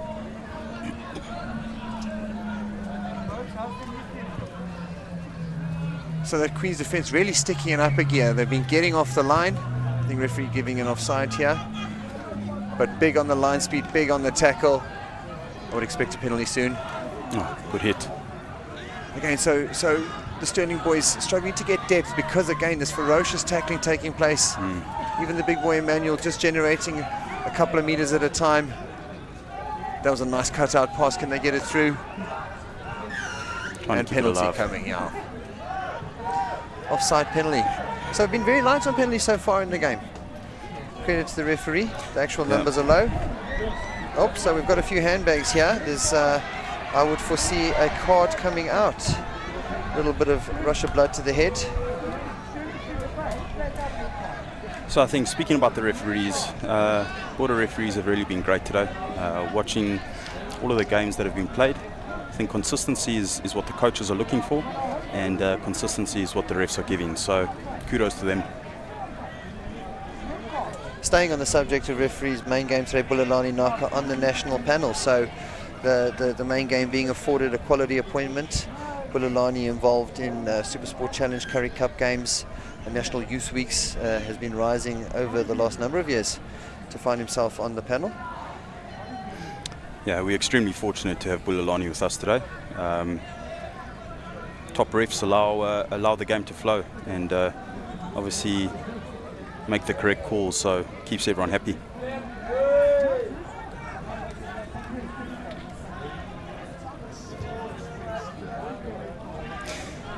While there's a break, Jimbo, there's been a lot of talk about the Hudson first team. Somewhat of a dream team for you guys this year? I don't know, when you hear that word dream team, it comes with many connotations. I've typically found dream teams come with pedigree from the word go. I mean, we've got a team of humble beginnings, all coming from local schools within the locality who aren't renowned for their rugby. So, like I say, the word dream comes with specific connotations, like you always arrived with ability. That's just a hard-working team who've put themselves in a position to be competitive. So, from there, we can only assume what happens. But we've seen that word associated with teams in the past, and it's really either been exactly that or imploded on their face, and I don't think we're either of those.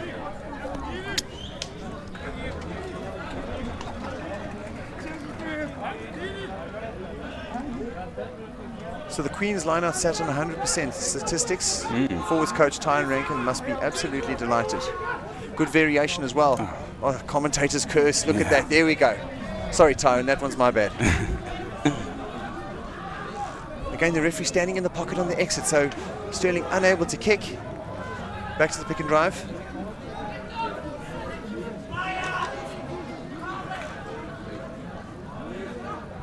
So Worthy, and again, Queens are showing a lot of kicking space. They've just got one at the back. They really are calling the bluff. They're imposing their will on the game.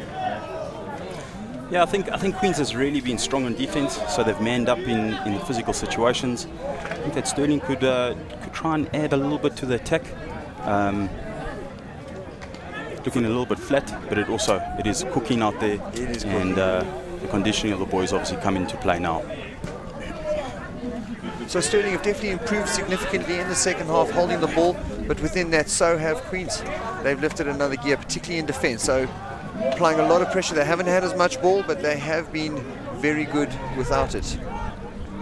Again, the big numbers in the line. So they're not committing many to the tackle, Chasey. Not at all. Not scared to get their head in the ruck either. Oh, there we go. Look at this man. He enjoys the talk, this kid. He does. He's very good at it. Fly off Wesley Barnes. I say Wesley's coming out of this quite well. He's had to take a bit of ball on the back foot. He's been manful in moving the ball to different pressure points when he's had the opportunity. They've tried to bring some width as well, but the Queen's defence standing up in the wide spaces. So a lot of variation to the Queen's line out, and like I say, only one error. A lot of back and middle ball, double spins. Ball coming. Okay. Playing it out. Oh, here comes some width. So Queen's on the front foot here. Oh, wow, look at that Oh, pass. there we go. Can he get beyond? Yes, he does. Creates a 2-on-1. Oh, Does it's he a forward pass. That was exciting. Gee whiz, man. Let the kids play. Let the good stuff go. I mean, Come on. what's a degree, eh? For the fans. 1 degree and a pass. If that was Super Rugby, it would have been allowed. A lot of American football being allowed these days. In the, So does the New Zealand team would have been allowed. It would have been allowed. Shame. Let's talk about number 9. He's got the number 9 in his back at Sterling. Showing great versatility. Started at scrum off. Now packing down at flank for Sterling. And open side flank. I actually remember his presence last year. He's really big over the ball. Yep. A real nuisance. And so maybe a strategy, just trying to get a better flow of the ball at the breakdown. Yeah. I think Michael Chek says that. Key to the game is a breakdown. Okay, Sterling putting on the front There's foot. space Here's here, look at this. Fantastic. Go, Getting in boy. behind. On the line break. Ooh, Great good scramble from hit. Queens. So really good passage of play there. All the passing in front for Sterling. Using the width of the field, getting in behind, but a good cover defence. Do you think that these are scenes to come in the later games, James? We've seen very little. It's quite stop-start. Do you think it's going to be stop-start a little bit later, or are we going to see a bit more phases? It's a good question. So obviously the team's ability to hold the ball within their plan and make good decisions. You know, they're going to want to apply some pressure and create a decision-making environment within their plan. And the team that can make as few errors will be the one I think that will come out on top today, in any game for that matter. Okay, so good variation from Queens. Here's the breakout play. So they definitely are pulling out Play the... bigger. Comes Emmanuel. Oh, look at him. Step and fend, fights to stay big. Now they need to move it. Sterling on the front foot. Big numbers to the left-hand side there, going forward. Need to reposition a little bit faster, do Sterling. They're creating moments. Again, there's definitely a lot of kick space. That's why that Queen's line looks so strong. They're sacrificing bodies at the back to make sure they can contest a running game. Yeah, need to be stronger in contact, Sterling. Okay. Would you take the tap? Yeah. Would you take it? Let's take Coaches the tap. are calling, yes, Go not back for it. 10. Go, go. That's the yellow there, surely. So here's a free throw. All the chips could on be a hard tackle as well. on red.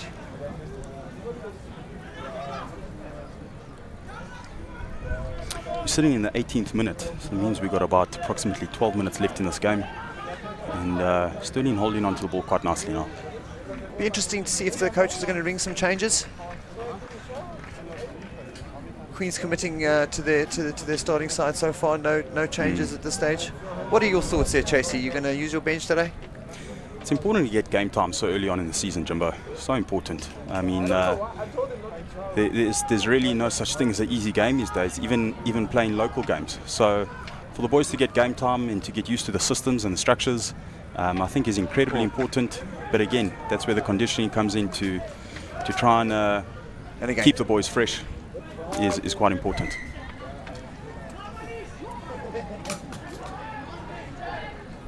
So Sterling retaining possession, losing the gain line. Yes, that was a long advantage. It was a very long advantage. Sure. But you can see the body language now. There's a lot more walking on the field. Both teams, the heat. I mean, they're coming in now 20 past 12. So we break for an injury here. Yeah, no, cries for water. I don't blame them. Shame. We're thirsty in the shade.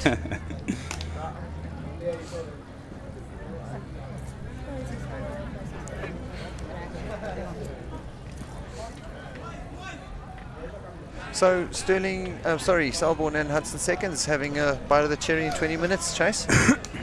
Really looking forward to that. You're going to put many of your bench in that one? Yeah, definitely. Okay, so you want to make that one a contest, do you? Yeah, I think from a conditioning perspective, we're quite fortunate in that we've probably got 4 hours rest going into the main game, which is the first team. So happy for the guys to get a run out. We've got a couple of big games coming up, and we need as much game time as possible. So Sterling have been applying pressure. This is their third consecutive penalty. All been in the middle of the field. Looking for fly half. Wesley Barnes trying to get them now up into the Queen's 22. No, he's abandoned the torpedo, but still fantastic kick. Yeah. So kicking to touch has been really good from Wesley. Yeah, he's been good today. Good anchor.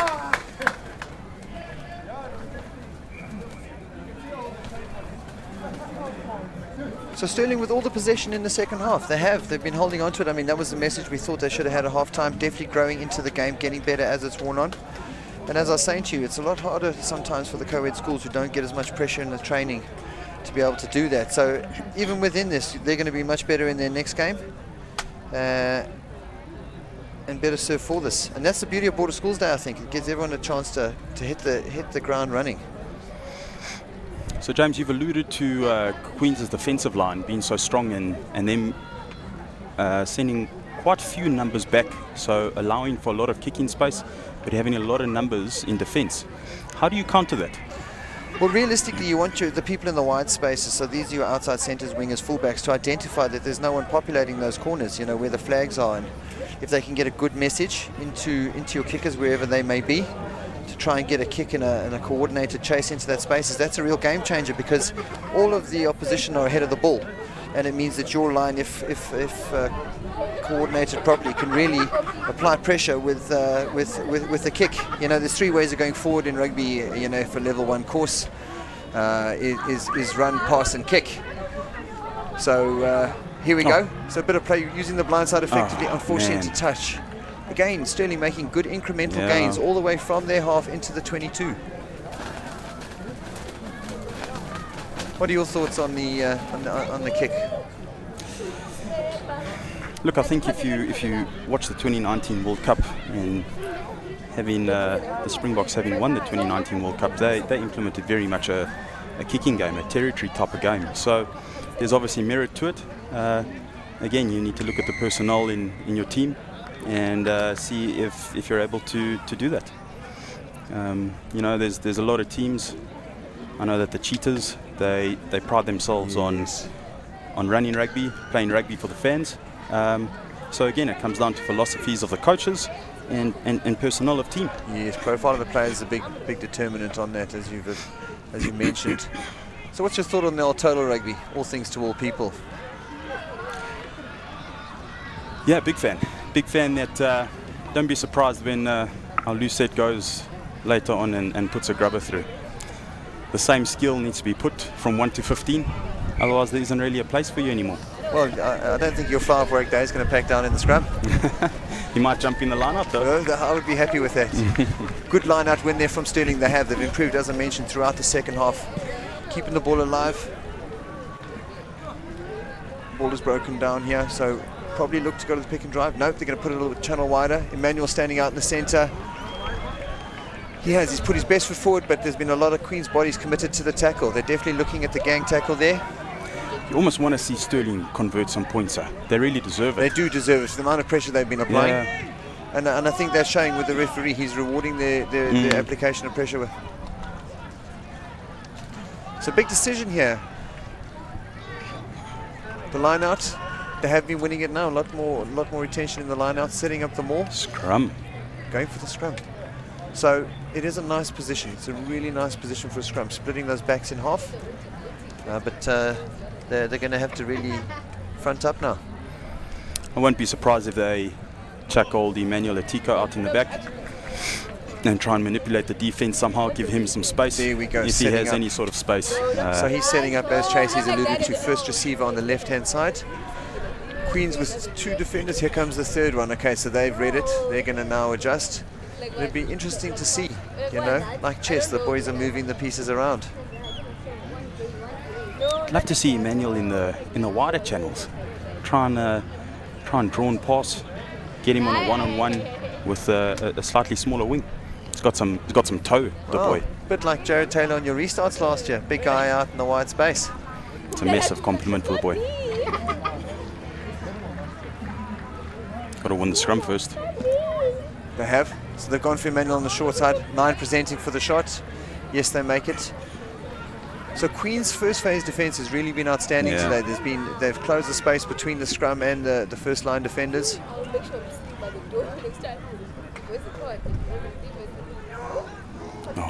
Comes the offload. Man. Have they held it? Yes, they have. No. Unfortunately, rush of blood to the head there. What's your take on the offload, Tracy? You a fan? Big fan. Continuity is what gets defenders making tackles. If you can get the opposition making tackles, starve them of the ball, then that's exactly what you want to do. Changes coming now for Sterling High School. Number of subs entering the field of play. Yeah, I think in the modern day, Jimbo, especially 2020, it's such an honour to represent your school's first team, especially in the rugby. So to give the boys a couple of first caps is big for them. Big for them, big for the families. Definitely. So if I was a genie right now, I suspect Queens are gonna chuck it wide. Yeah. They're shaping like they're going to exit. They've got the first receiver standing flat, but I think we're going to see it come out the back. There we go. Yeah, as we call. thought. Man. A lot of space, extra bodies, 2 on the overlap And there. the whole crowd feels the same way. If that had stuck, I suspect we may have seen 5 to 7 points. That would have been good. So Queens have shown a lot of variety today in terms of their pressure points, where they've been attacking. They've gone narrow, they've gone in the middle of the field, they've changed direction, they've gone wide. Nice early shots being fired by Queens in the border season. Really looking like a well-coached side. Obviously the conditioning would have helped, but all their field sessions paying off, and that's coming through nicely for them.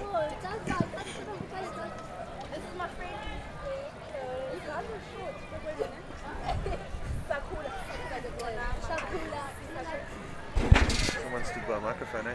There's a kid stood by a fish microphone. Is it? That's what it is. Come on, Sterling.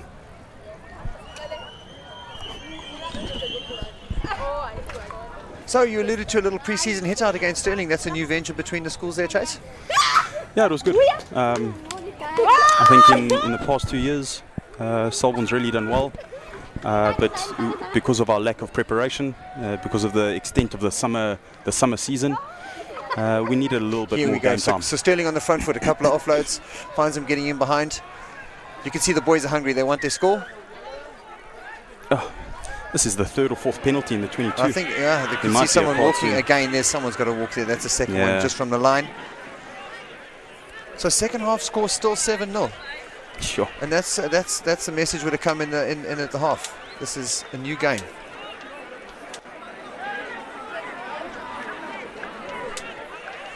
There'll be a couple of Sterling tired have bodies numbers. out there. Yes, there's going to be tired bodies.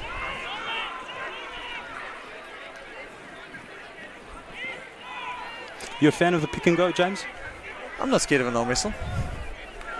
It's a nice way of controlling possession, so used in certain situations can be beneficial. I know close colleagues of ours don't like it. I think it's a bit of an eyesore. The Sterling captain's really got to chat to the ref here. There's a lot of penalties now. In the 22, there was not back 10, should have been a penalty try. 5 meters from the line, not back. And now one of the Sterling bodies on the ground, and I think the crowd also growing into this.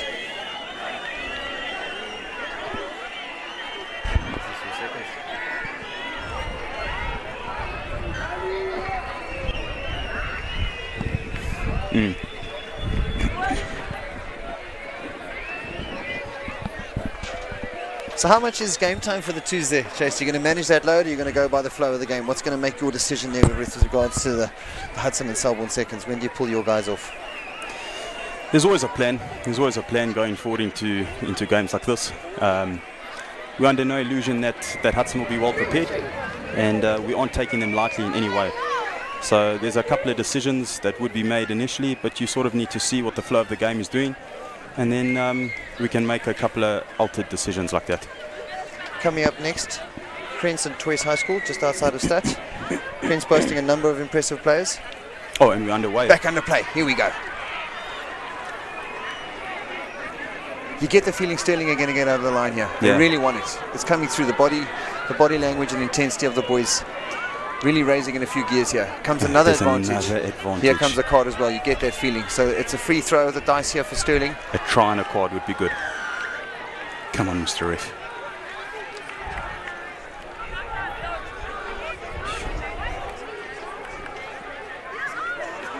Sterling still playing a man down. The injured player still being seen to. So 14 versus 15 up in the 22 there. And this is the thing in terms of risk. Look, there's a lot to be said about Sterling, but Queens' defense is just relentless. Yes. Absolutely relentless. There they are over the ball. And they're testing the referee as well. They're not retreating. 21. And this is, we're looking about our 9th long arm penalty in a row. Well, here comes the Selborne College massive, about to make that 400-meter long tunnel, Tracy. I hope that's all of grade 8.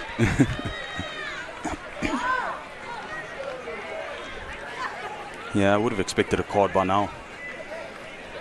That would already make the mental shift for Sterling to try and get over.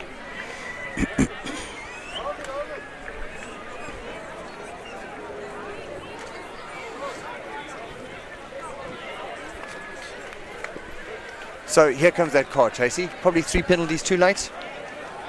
So referees just issued a yellow card. We'll get a number now who is seeing themselves in the naughty boys chair. So Sterling still sticking with the tap and go. But as much as they're determined, so are Queens to keep them out. Look, it was always going to be a consolation trial, but it would have made the world of difference to see that card a little bit earlier. So we're in final play here. So unless there's a penalty, here comes the numbers. Can he get it away? Is there not? Is there another penalty advantage? What says the referee? That's the game. Us. So Queen's College running out 33-0 winners.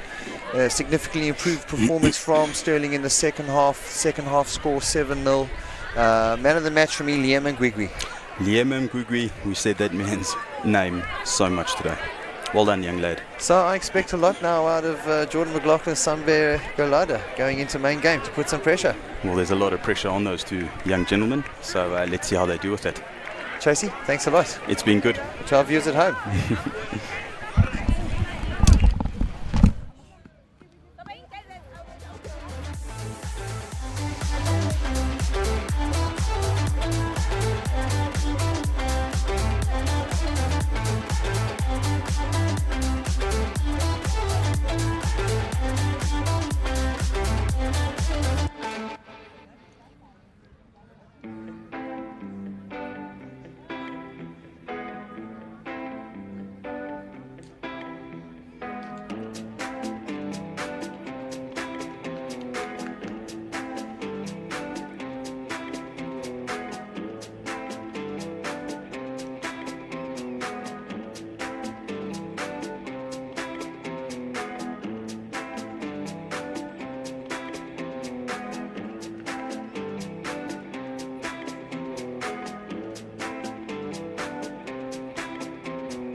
this. Lovely running stuff.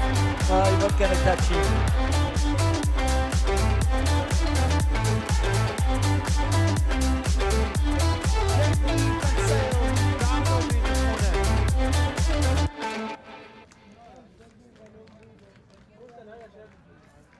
Welcome everybody to our live border rugby game.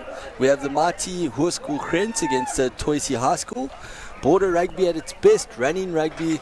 Welcome to Selborne College. A beautiful day for rugby. Sun is out, crowds are out, and hopefully the boys come out and bring their best game. Commentating today, my name is Mark Farnan, and I'm here with Denver Cox. Hi, thanks for having me, Mark. It's a great day to be out. Before we start, let me just mention the Grens team, starting from 1 to 5. 1 to 15 is Ian Rede, Tristan Douglas, Dominic de Klerk, Baren Potgieter, MJ Nagel, Lutu Abraham, the captain, Marco Erasmus, Hugo Brankos, Hendrik Jansen van Rensburg, Romario Fields, Kyle Nell, Ronaldo Daniels, Brenwell Brecht, Delroy Zelli, and Tarquin Jansen. Also for Toysi High School, it's Lisoletu Mariki, Senisipo Nokrawu, Unam Yengosi, Avuile Levi, Abungile Dabo, Anelang Marcus, Pumela Sali, Nsikelo Ndaba, Uviwe Fenet, Loazi Siana, Piwakuhle Majola, Awonke Lopese, Anati Mainant, Kaya Lalepa, and Samlelo Belu at 15. Great day for rugby, Denver. Yes, quite excited to see this next game. I was fortunate to witness the warm-up of Grens, and they're quite a lively bunch, so I want to see how that goes onto the field. Yeah. Most definitely. Lively, full of energy, and excited for their game against Toysi. It's been some great rugby today. Game before us was Queen's College versus Stirling. What do you think about that? Well, Queens came up a bit strong against Stirling, but nonetheless it was a great game to watch. I'm sure the fans enjoyed that. But I'm sure the next game with Grens, the fans are going to enjoy this one as well. Definitely. Lots of drop balls, lots of knock-ons, but eventually picked up near at the end. Also a lot of jitters, a lot of butterflies. Yeah. Nice big crowd for the boys to play in front of as well. And, game gets better as it goes on. Hopefully these guys, the ball, can stick with their passes and their kicks. First game of the season, or first proper game of the season. Rugby season's just opened up in the border, and they play that type of rugby that we love to watch. Running rugby, passing rugby, keeping the ball alive, looking to play the ball all the time, and it's attractive rugby, and it's attracting a lot of clubs and a lot of schools in the country as well.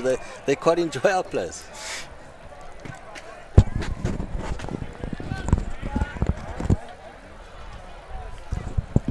All right, we're waiting for the kickoff. We see Grens with the ball.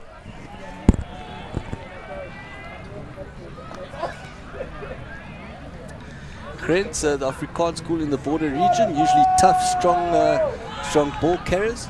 Like to keep it tight in the beginning, and once they've put a couple points on the board, they like to swing it wide.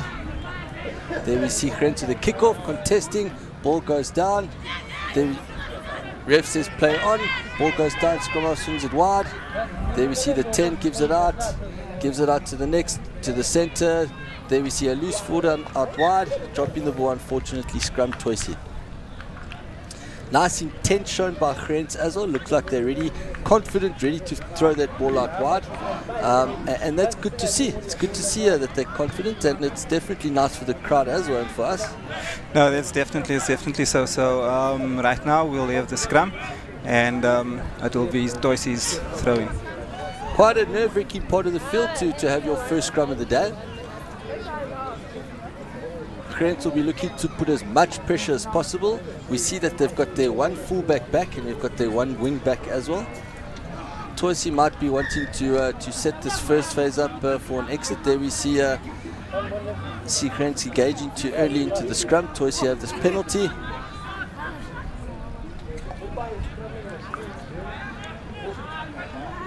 And there we see Toysi have decided to go for touchline.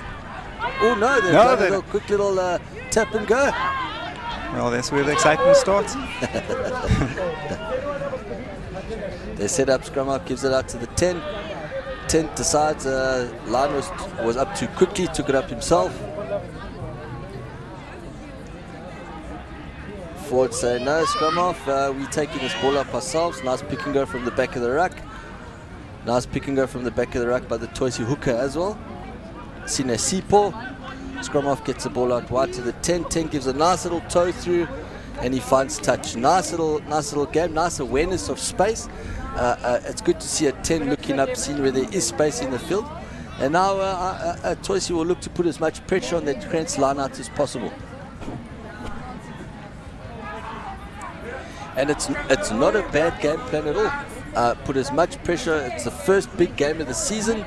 It's an opportunity to put pressure on that on the attacking team and to feed off their mistakes. We've seen a lot of teams do that so far in the previous games, but Krantz made no mistake about that. Ball goes out wide. Nice little fake switch, straight one to the 12, linking up nicely. Krantz boys looking to play. Unfortunately, pass goes wide.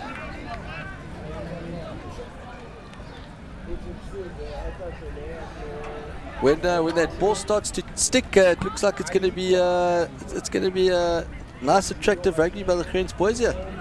Yeah, I think these opening seconds, you can see the intent that Krantz is showing. So hopefully that will run through across the entire game. But I'm sure Toisi will be aware of what Krantz is trying to do, and we'll see what happens from there. Definitely, Toisi will be looking for a left shoulder from the scrum. That Krantz pack looks like they're dominating that scrum situation. Flanker holds onto the Toisi 8th man, and the 8th man hold onto that ball for too long. Penalty to Krantz. There we see the Krantz prop telling the Krantz fly to relax. And they will not be going for poles. They'll be going for touch. Looks like they're back their line out. And a nice touch find by the Krantz backline player.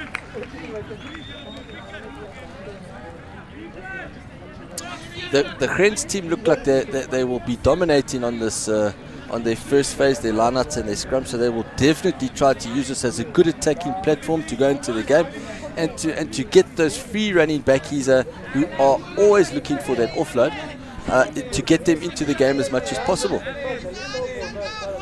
Yes, it's true, and it will be interesting to see how the defense will shape up here for Toisi as the line-out is thrown in. Looks like they had a 3-man line-out and they're going for the drive.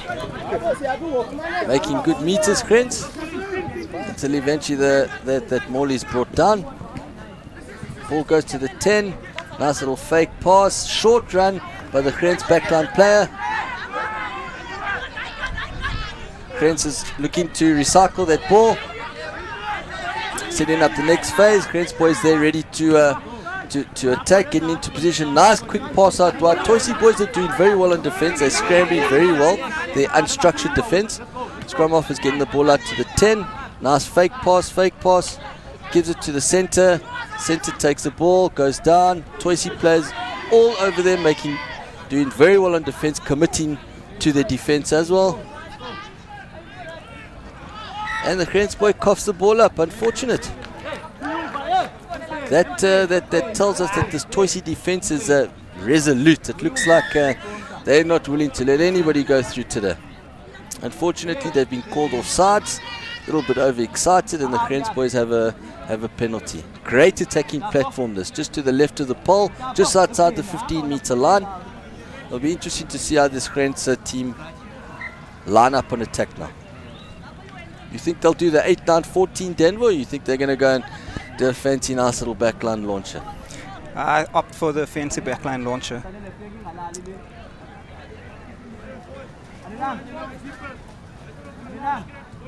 Busy waiting for the ball to come on from the side of the field.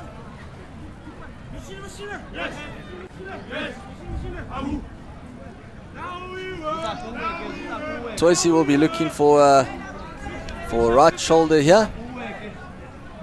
If there's ever a time to scrum in during a rugby game, it's inside your 22. 10 gets the ball, nice little dummy runner by the 13. Toisi guys up quickly in that first line. It's amazing how this rush defense has worked. This rush defense if employed correctly, can cause lots and lots and lots of damage, especially to a well-drilled team like the Krens here. And unfortunately, ball lands in the hand of the Krens player, but he coughs it up. And that's what a good rush defense does. That rush defense, all of a sudden, there's somebody in front of you. Even if that's a good pass, you're looking up, and unfortunately, all of that pressure's converted onto you, and you drop the ball.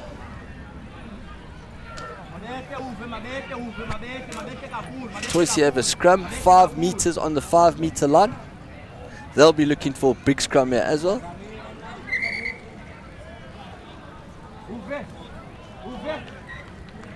Referee says, hold on a minute.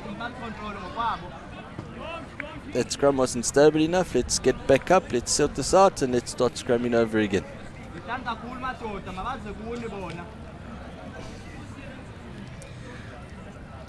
Toysi's going to need to have, they're going to have to do something about that scrum. They're either going to have to get their locks to bind a bit tighter, get those tights, get that tight head prop, get their tighties nice and strong.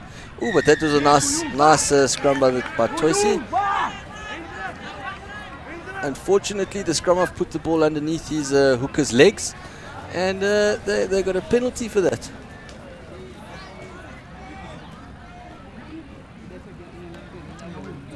Krens is going for the line out, feeling confident about their set phase. Toysi have been contesting in the lineouts as well. So it's going. So that hooker's going to have to hit the target, and these jumpers are going to have to get up very quickly.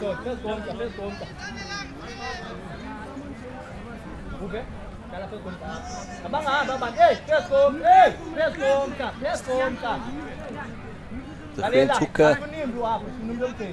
Krens hooker lines up. Looks like they've got 3 men in the lineout, jumping in the middle of the line out, and they have a 4-man drive. Well done, Krens. Unique tactic, 4-man line out drive. That gets the rest of your forwards on the touchline and gives you some nice forward momentum for a well-drilled forward pack, and they benefited from that. Yes, and I think it's time for Toysi just to regroup and rethink their strategy, and also be aware of the attacking options that Krens is posing for them. The Toysi guys, they're not committing too many guys to the ruck, and they're shifting out very quickly, which has been working. It has been good, but the Krens team is getting a lot of quick ball. They're getting a lot of quick ball out to their backies. Maybe they need to Toysi, they need to just commit 1 or 2 more guys to the ruck, just to slow that ball down a bit, so the defense can move up a little bit quicker. And the Krens fly off misses that conversion. And it's interesting, the different approaches to defense. But if you've got a team with boys who are a little bit bigger than you, you most definitely want to slow down that quick ball, so that your defense, you give them the upper hand and they can move up a little bit quicker as well. And especially organized. Ball goes straight to the Krens boy. They swing the ball out wide, nice little chip forward, and they've got the pace. Toysi guys, scramble defense is good. Lots and lots of pressure on him from the Krens boys. There we see the scrum off from Toysi. Uviwe Fennet. Kick goes up, unfortunately doesn't go out. The Krensies have regrouped nicely, stepped off the right foot. They're looking to play, keep the ball alive. Nice ball out wide, and a short ball unfortunately doesn't stick, and they cough that ball up.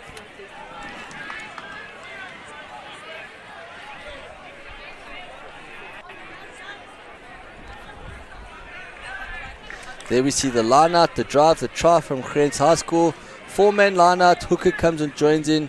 Unfortunately, the Toisi defenders at 2, their body position is not good. They didn't organize defensively well enough, and unfortunately, or fortunately for Grens, they dot that ball over the line. Now we see a scrum on the halfway line, on the right-hand side of the field, on the left-hand side of the field, sorry, for Toisi.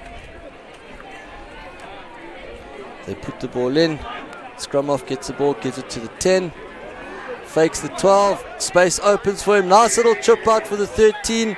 He picks up, looks to play, gives to the 15. Nice little chip from the 11 all the way through. It's going to be a foot race. And the Grens boys kick it over the deadline. Nice little interplay there by the Toisi backline. Yes, that was some promising play by Toisi, and it's good to see that. So we'll have a game on here. Definitely, the 11 puts it on the toe. Nice foot race.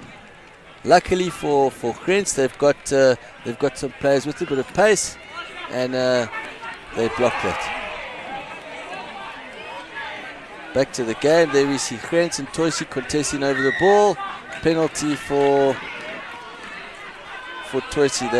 They're not looking to play lineouts. They're looking to play quick, and they make contact. The 9, Uviwe gets the ball out. Unfortunately, quick line defense by the Grensies put a lot of pressure on the Toisi attackers. There we see Grens, the Grens number 9, giving the ball out to the wing, and the Toisi defender does very well. There we see the Toisi 6, Annaleng Marcus, do very well, and they've kicked the ball downfield. They find lots of grass. This gives times for the Toisi defensive lines, chase lines to organize, and it allows them to regroup. Lots and lots and lots of pressure there by Grens.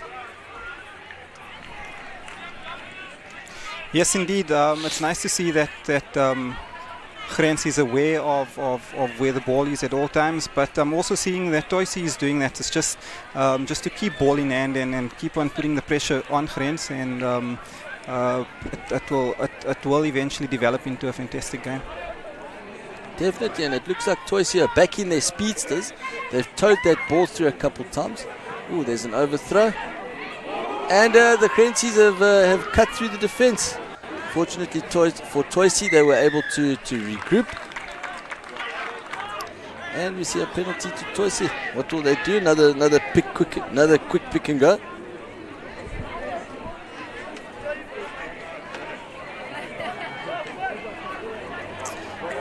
There we go. Well done. Quick ball. Definitely that we've seen them do that, and they'll probably do that for the rest of the game.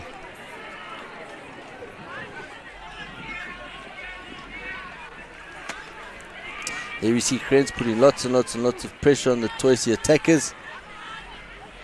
We see the 7 for Toisi over there. Pumalela Salia organizing the 6, goes and picks up. Grens boys have picked up the loose ball. He's looking for support. Now they've gone wide. He pushes the ball through. And the Grensies are they're busy chasing. Ball goes loose. Ball goes in the hot potato. Nobody wants it. And the ref is giving a penalty to Toisi.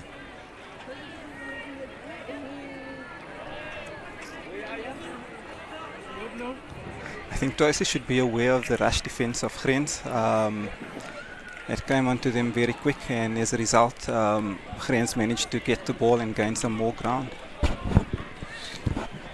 Definitely, and that rush defense, it looks like it's been used effectively by all the teams. Yes. It's incredibly important to put as much pressure, especially at high school rugby, to put as much pressure on that first receiver, because that's your decision maker. He makes the attacking decisions, and if he is a little bit nervous about what's coming at him, then he's going to make mistakes, and that's definitely good for the defending team. Toisi win their own line out. They knock it back. The 10 picks up. Rwazi Siana. He regroups. Fierce fighting over the ball by the Grens boys and the Toisi boys. And it looks like Grens might have stolen that ball.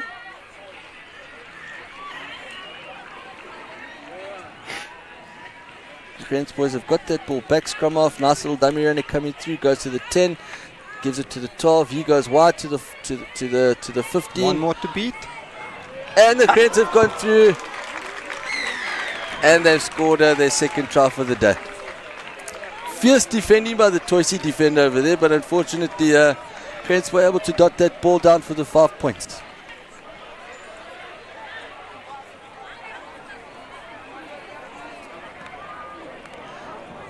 Grants backline backing themselves again, using that space, committing defenders, and it's incredibly important for your backline players to be aware of space and to be aware of defenders, especially on attack.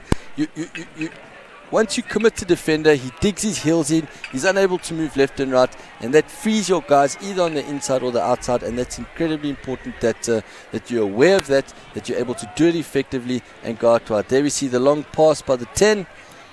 The 11 comes in, commits his defender, and then the 14 dots that ball down.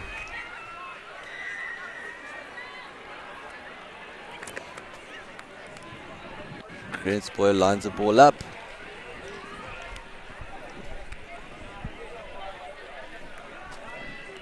Is the radar working today? Gets the ball, and unfortunately doesn't have the legs to get through the poles. What's also interesting are the kickoffs. A lot of teams they use that deep kickoff, and then they'll get their quick wingers and quick loosies to put as much pressure on that receiver. He goes down, attacking team sets up a ruck, and then they'll go for the exit. But a lot of teams today have used the short kickoff. Looks like they're trying to put as much pressure on as possible on those forwards up front.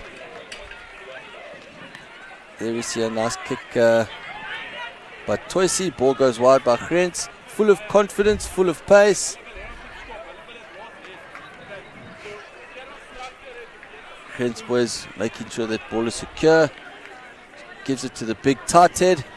He goes down to ground.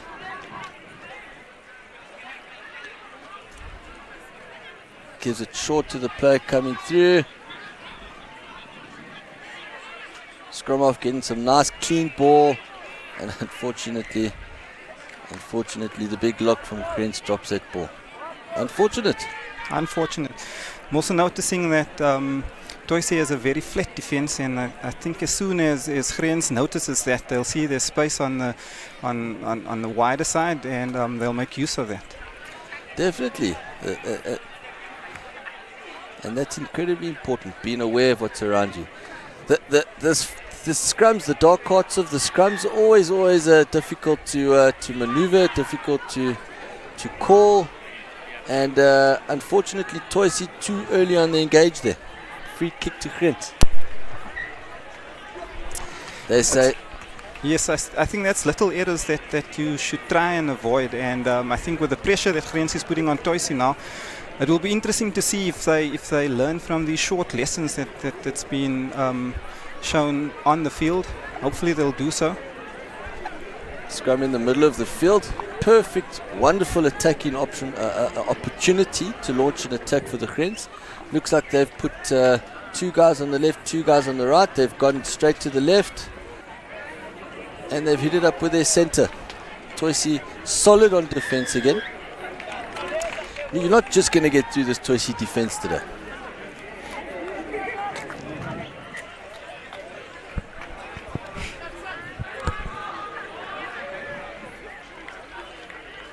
Toisi with the penalty. Looks like they might be doing their pick and go again, their tap and go. Give it to the big man. Pumelele Salia. The scrum off Uviwe Fennet to the ball, gives it out to the 10. 7 looks to take it up, Pumelele Salia again. They form the ruck.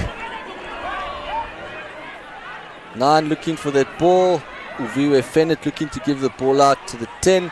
Lwazi Siana. And the lock is brought down. Avuile Levy. Good hands there by the 6, Analong Marcus. He gets the ball, and there we see Fennett again with the ball to 10. 10 looks to take it out wide. The big 8th man, Ndaba, brings it back in, sets up the next phase, and the scrummy gets it straight, but it looks like they have numbers. Oh! And although they had numbers, unfortunately they just couldn't get out quick enough. Looks like there's penalty advantage to Toysi as well. Scrum off again. Ndaba with the ball, running short by the 6, looking to play. This is great stuff by Toysi, keeping the ball alive, making sure that they make meters, and that's the easiest way to actually make meters, to keep that ball alive, to keep running. The 10, Razi Siana, decides, no, we're not running anymore, we kick in, and we're putting pressure on the Grenzies, and it looks like it's paid off dividends.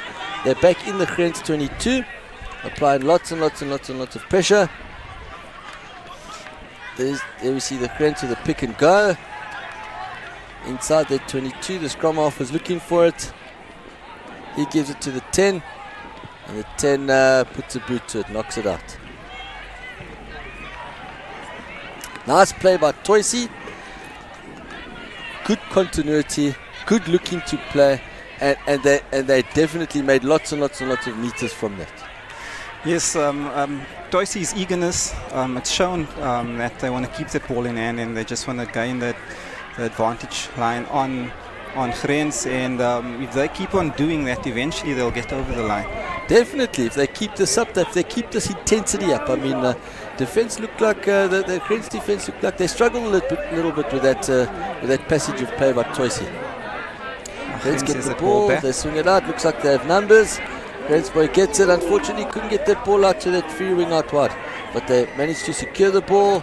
Scrum-off gives it out to the big Grenz lock, and he goes down, sets up the next phase. Scrum-off looking for options left and right. Looks like there goes left.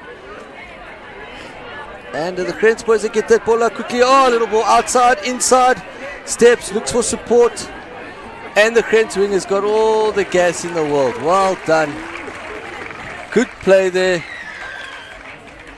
One mistake by Toysi, and Grenz were able to pick that ball up and score a try from that. And that's a good team. That's a sign of a good team. They're able to pick up off of a Toysi mistake. There the ball goes out wide. He looks for the support on the inside.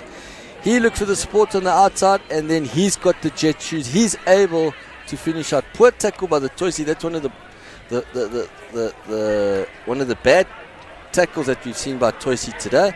And unfortunately, it's unable to stop the Grenz Speedster, and the Grenz Speedster comes under the poles for the 5 points. We see that the fly-off is out to convert. Not a difficult kicker. No, indeed not. This will be easy for the Grenz kicker. 2 points for the Grenz team.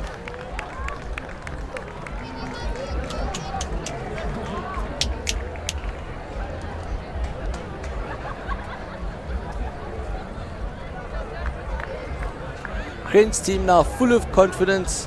The ball is sticking. The forwards are making forward momentum, and they're not dropping the ball as much as what they've done before.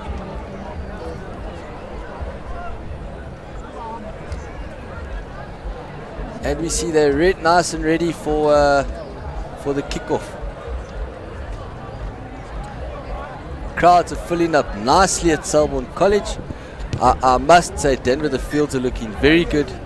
Nice crowds are coming in, and this is a wonderful opportunity for the boys to play in front of a crowd who appreciate border rugby. Yes, I must say, Mark, as this event has been taking place,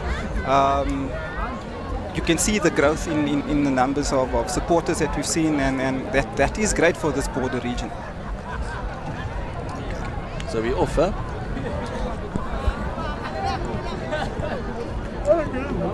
Okay, so it's half time at the moment. Grenz up 17, Toysi high 0. Nice game of rugby, Denver. Yes, it was nice. Toysi showing some commitment in their tackles. It's not making it easy for Grenz to get through. Grenz is capitalizing on the mistakes that Toysi has made, but I think they'll regroup during halftime, and hopefully we'll see a better performance in the second half. Definitely, that halftime chat by both coaches is going It's going to be to focus, to get the little things right, get the basics right, because that's what wins you games. Basics, being able to just catch that ball, being able to pass that ball, look for the overlap, and choose the best option to get through. Yes, and what a place to show the basics.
Hoërskool Grant 17, Toysi High 0.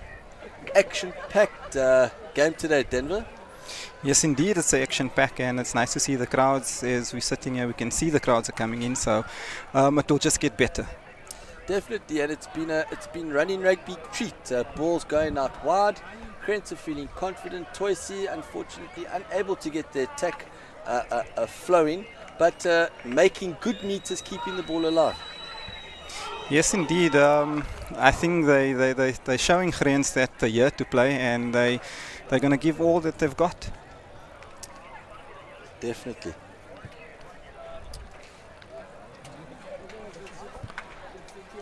Any predictions for the end score, Denver? Based on what I've seen, if Toysi does keep it up, they'll definitely score a try or two. But I can see Grants will, the intent will definitely be shown in the second half. So it will just be able, if we can just, or if Toysi will just be able to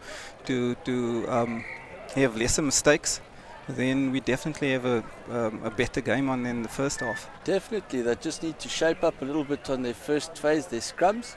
Their lineouts they haven't done too badly as well, and or their attacking lineouts and their defensive lineouts, they could put a little bit more pressure on the Grants. We definitely don't want to see any drop balls. We see that Grants have scored a quick try from a drop ball by Toysi, so they just need to pull together, fix the mistakes, make sure they don't drop any balls, and keep that ball alive the way that they've been doing earlier. Grants will be looking for those first phase attack opportunities. That's their strength at the moment, and it's game on. Nice deep kick by Toysi. Grants centre gets the ball. Nice step off the left. Breaks 2 tackles, then goes down. Nice tackle by the 6, Marcus. There we see the scrum off from Grants. Hendrik Janssen van Rensburg gets a nice exit, but nice 4 Toysi players back for the counter. 9 decides, no, I'm not passing. I'm taking this ball up, and a ruckus form. 14 takes over scrum off responsibilities. Kagia Lalelap. And he gets the ball. Grants have turned over. Hendrik Jansen van Rensburg gives it out to the winger. He gives it to the centre, and the centre decides he's not playing around with this ball. No 50-50s. He's going to take that ball down. Toisi defenders all over them trying to get him out, and they've ripped that ball. It will be nice to see if Toisi can get the ball out wide very fast. Grens is a bit bigger than what Toisi is, so the Toisi will need to use their speed in order to get past Grens. That's it, and Grens have picked up off of a Toisi knock-on, and from a nice big hit by the Grens flanker Luto Abraham, and they kick it over. There we see a foot race. Unfortunately, the ball just went over the 22. Grens definitely have the physical upper hand here. They've got the bigger forwards, they've got the bigger backs, and their scrum is a lot more effective, and their line-outs, they make good meters from that. But Toisi on attack, they say, we don't care, we're coming at you. Razi gets that ball out, and there we see the 6 from Toisi take the ball up. Change of direction, gives it to the 12, 12 steps on the inside, gives it out to the 11, Awonke takes the ball, he goes down. Grens boys fighting for that ball, line over that ball. Uviwe gets the ball out to the 12. 12 gives a bad pass, and we see Toisi looking to, unfortunately for Toisi, Grens boys have intercepted. The centre combination of Ronaldo Daniels and Brenwell Brecht. On defence, it looks like they're communicating very well. Indeed it does, and it shows on the field as well. They've obviously done their preparation before the game, and it's good to see that it's actually playing out well for them on field. These Toisi guys, they just can't seem to get that ball out to the wing. Those centres are up nice and quick and putting as much pressure on them as possible. Here we see a big mistake by the Toisi flanker, and he coughs that ball up, and it's a scrum to Grens on the left hand side of the field. Look, they're on the left hand side of the field, inside of the 15 metre. They've got a nice big patch of grass to attack on. See, the Toisi boys brought on some fresh legs onto the field. I see that with 21 coming on. Looks like the winger for Toisi on the left is coming off.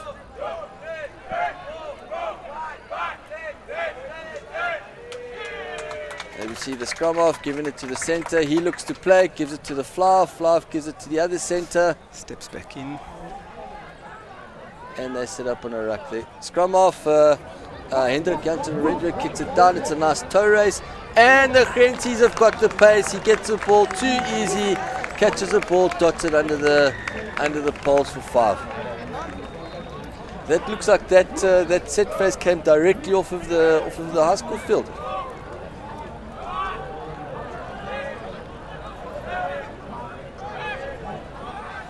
The try of Grens just indicates the awareness that Grens has against their opponents, and which they are executing better than their opponents. Definitely, they spotted at the 15. There was no 15, there was no 11 back there, and they had all of the forward momentum. Toisi boys generally should have tried to get in the way of those Grens attackers, and they were unable to do so. And the Grens paceman on the outside just got through and scored that try. Nice conversion by the Flav, Romario Fields.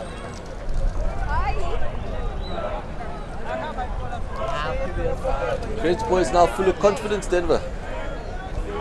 Well, with 24-0 up, second half, 4th minute, that's the confidence that any side will need. Unfortunately, Toisi is lacking points on the scoreboard, and any points for them will uplift their confidence as well. Definitely, we still got some big games coming up. Selborne versus Hudson, and that's going to be a humdinger.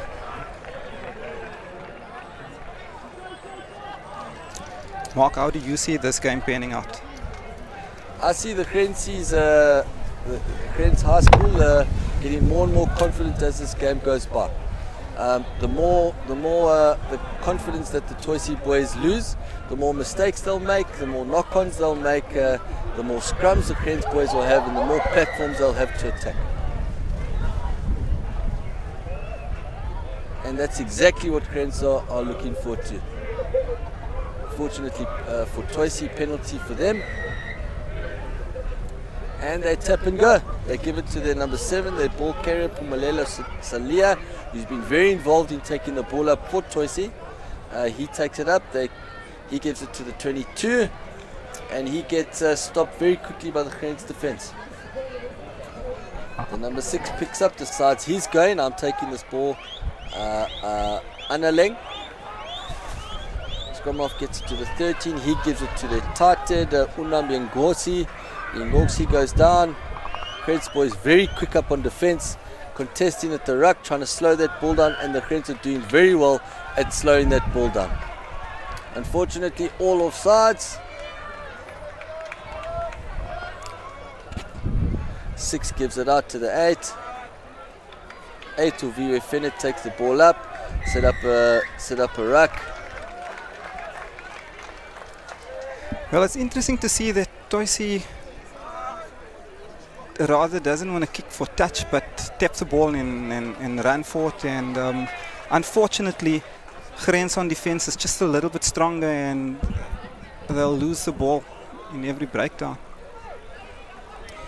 Yes, there's a couple ways that Toisi would be able to combat that. They either need to commit more guys to the ruck, or they just need to be a lot more aggressive at the ruck. They unfortunately, the bigger Krens boys are just getting that ball. Nice tackle by the Krens boys. Toisi get the ball out. Krens boys are all over these the Toisi attackers. 22 gets the ball. Nice change of angle by the Toisi. They look to keep the ball alive. 22 gets the ball. Looks around for different options. Doesn't want those options. He goes himself. Scrum off, gets the ball, gives it out to the blind side. 13 sees a gap. 13 looks, unfortunately, he's unable to look for that support. The support overran him.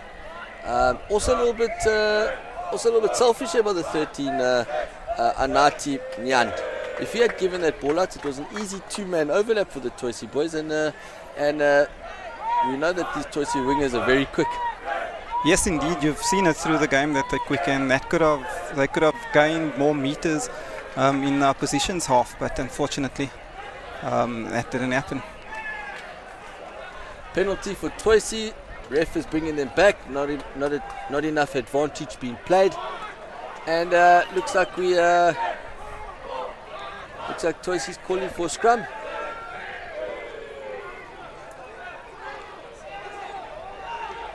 No penalty. We'll see a pick and go by Toisi, and this is the second time they've done this. Toisi have thrown away a penalty for not tapping the ball properly. That's 2 mistakes that could cost Toisi dearly.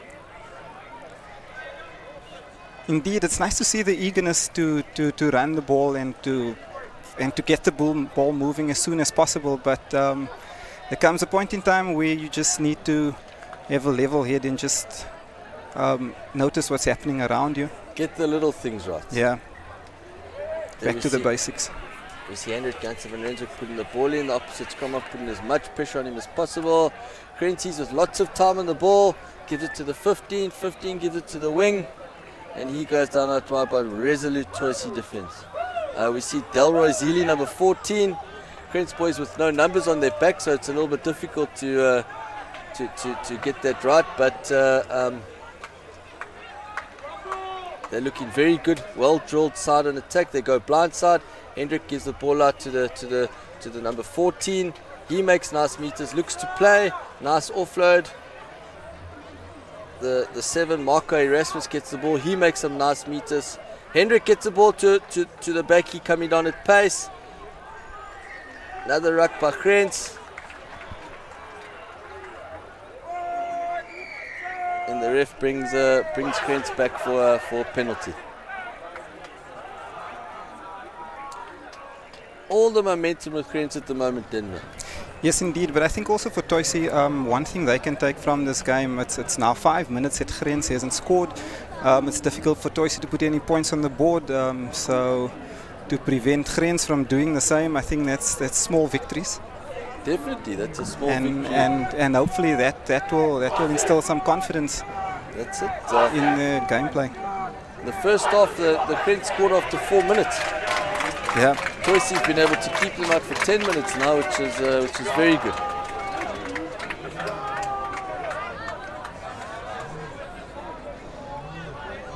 This is the first game of the rugby season, the first official game of the rugby season for these teams.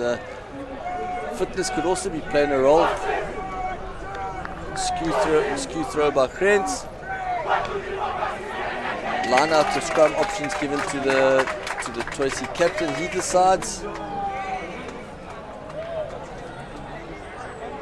The captain, number 6 of Toysi, Analong Marcus, chatting to the ref. Ref is giving them their options, and they decide to go for another lineup.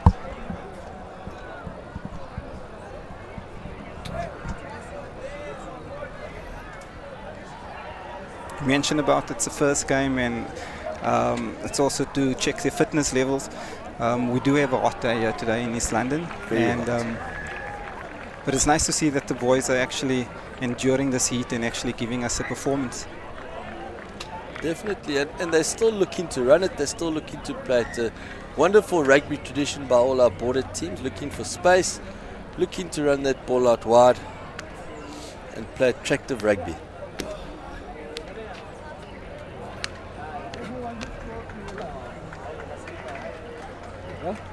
You see the two teams gearing up for scrum here.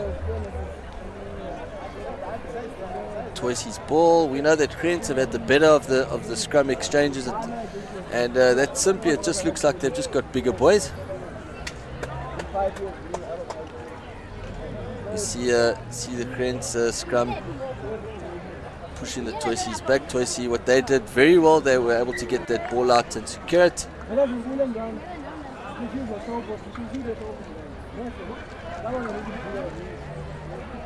That's a line out to Grens. And they were taken out by the Grens big men.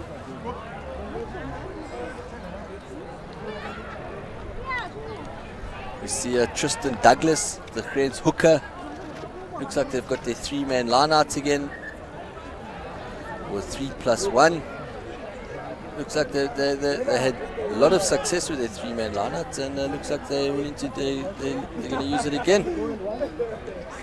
3+1 there, we can see the drive by them. Toysi are already of this. They've had a try scored against them, and they say, no, not today, not again.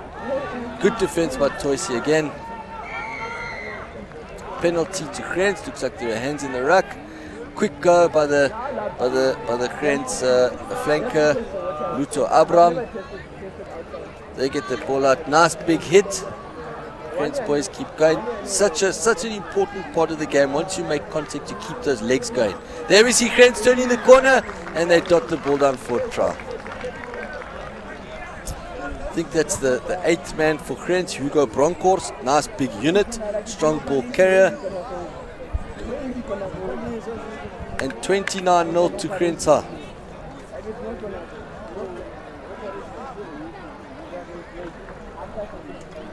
There we see the highlights there. The Grens boys, the maul, they get held up by the Toysi defense, and we see the big 8th man, Hugo Bronkhorst, say, I'm turning this corner and I'm scoring a try, and that's exactly what he does. He'll definitely be a go-to man for Grens this season. Nice big boy, explosive, strong, and we can see that it'll take more than one defender to stop him. The Grens fly off.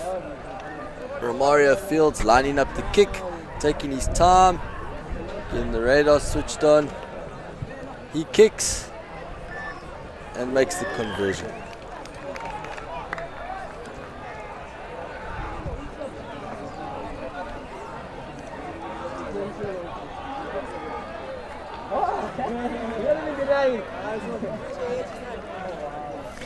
Grens having all the points on the board, it will be interesting to see if they will try different tactics and different game plans.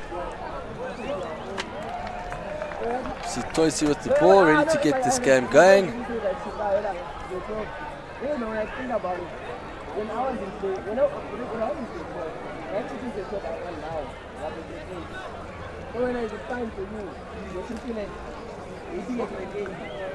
There we see the Flav having a chat with the ref. Nice kick by the Toisi 10. Grand Centre gets the ball, keeps the leg drive going. Unfortunately, the big lock by Grant's Baron Potgieter drops the ball. And we have a scrum for Toisi. Nice attacking platform for them. Hopefully they can make the best of this.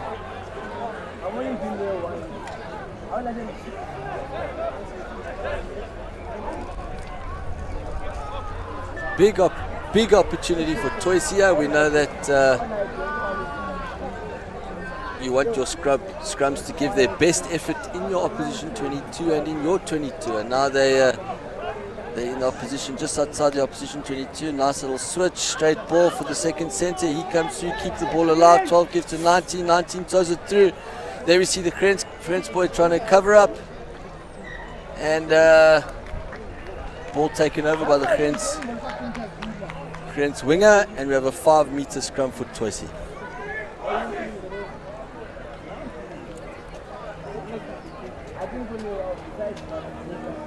Great attacking platform. They've got lots and lots and lots of field to launch this attack. They can get their blindside winger involved. They can get their 15 involved. They can get their open side winger involved. But it's just a matter of fact of getting that ball out there. We know that the Grant centres have put lots and lots and lots of pressure on this Toisi backline, with Ronaldo Daniels and Brenwell Brecht putting lots and lots and lots of pressure on them. The Toisi backline have shifted all the way out wide.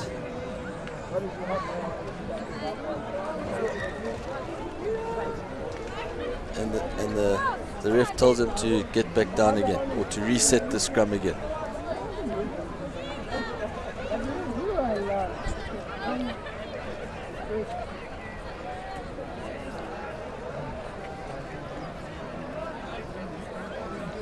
Scrum off for Toisi at 9. Oviwe Fennet with the ball.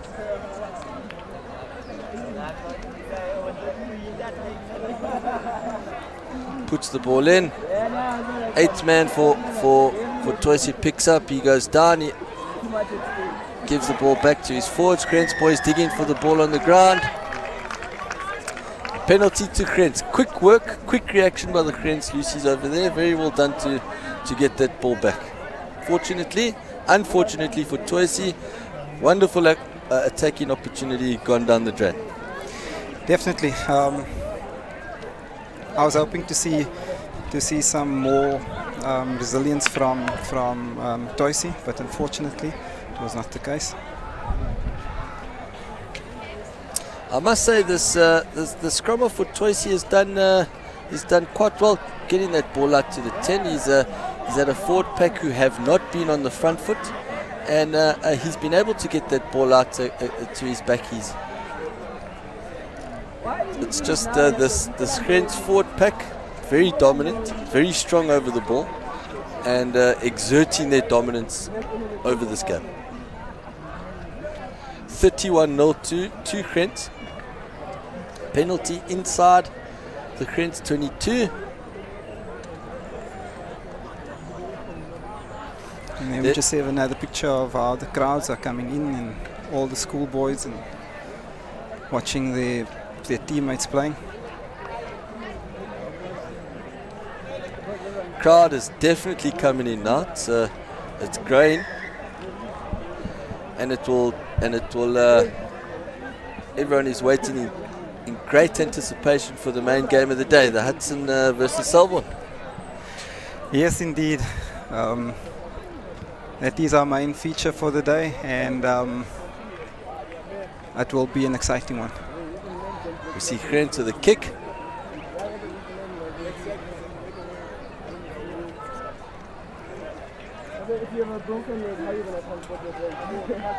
Tristan Douglas with a throw in. for Grens High School.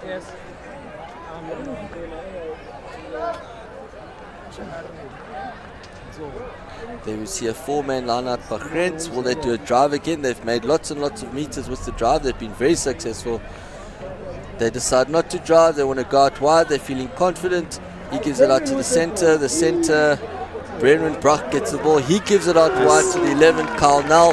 Carl Null gets taken out by the 13 of Toisi Awonke Lobese. Good defense by Toisi there. And great anticipation as well on defense. Yes, being 31-0 down, they're not going out without a fight. There we see Karnal with the ball and a nice big heavy tackle by the 13, Awonke Lobese. Great effort, great commitment by the Toisi backline player. Line out by Toisi. Overthrow by the hooker, Sino Sipo, and Grens with the ball.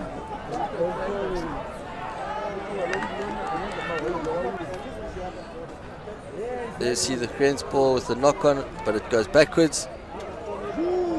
It'll step with the right foot, it'll chip with the left foot, and it goes out wide to the prop, to the Grens prop. He links up with the other Grens prop, Ian Rieda and Dominic de Klerk.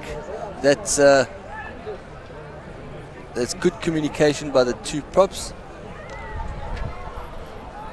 And we see that Toisi have held a tackle by the Toisi players. They give to the Grens. Grensies take the ball up, preferring to go down the middle instead of going out wide. They have a ruck. There we see the scrum half, the replacement scrum half come in.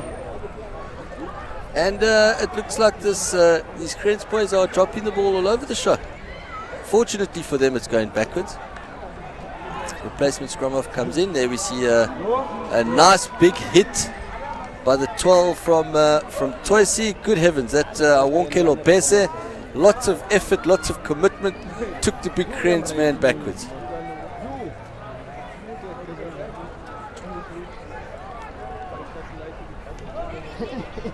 There we see the crowd, Selborne boys, patiently waiting for the first team to come on at 4 o'clock. They will be enjoying this rugby. And so are the crowds here at Selborne College. 31-0 to Grens. Scrum coming up.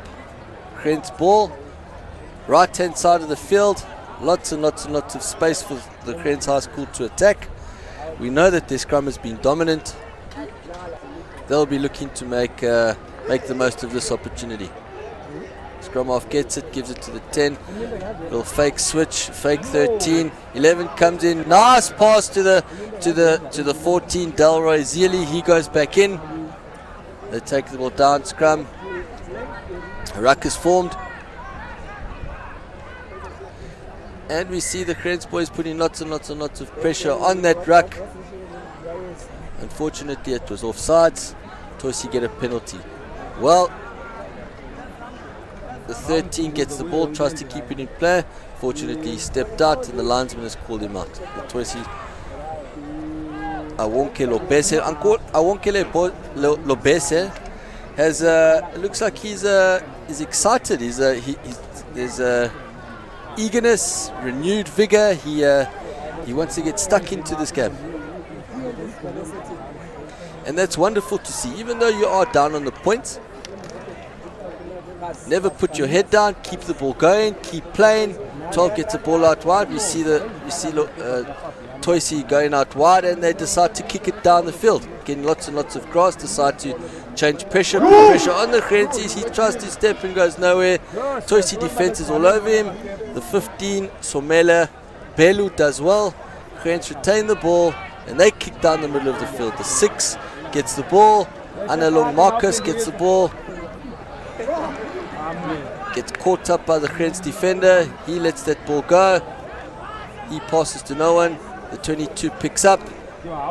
8 gets it, commits. Gives to 15, throws a little fake, goes out wide. Gives to the 21 from Toisi and he scores. Well done, never say die attitude. 31-0, and Toysi decide. They say, no, listen, this game's not over. On the 25th minute, they decide to score a try.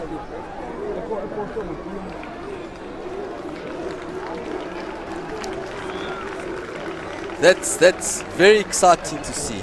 Wonderful to see. Sipamla Chocha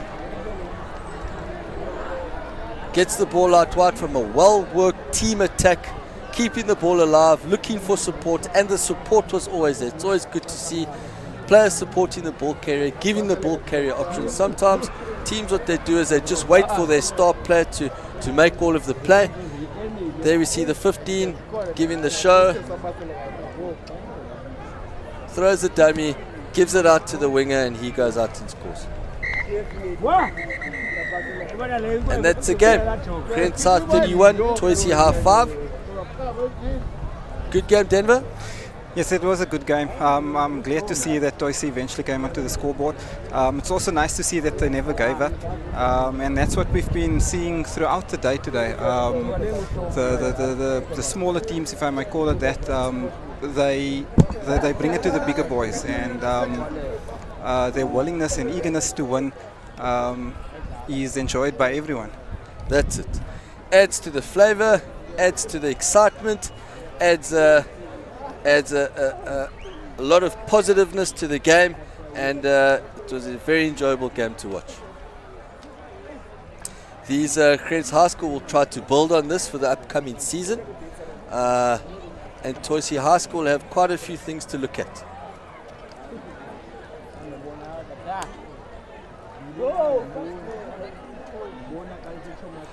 Thank you, Denver. Next game coming up is Cambridge versus Deforce Milan. Also a humdinger. Two teams that like to pass the ball around. Two well-known border rugby schools. And hope you enjoy it. I will do so.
running stuff. You're not going to touch him.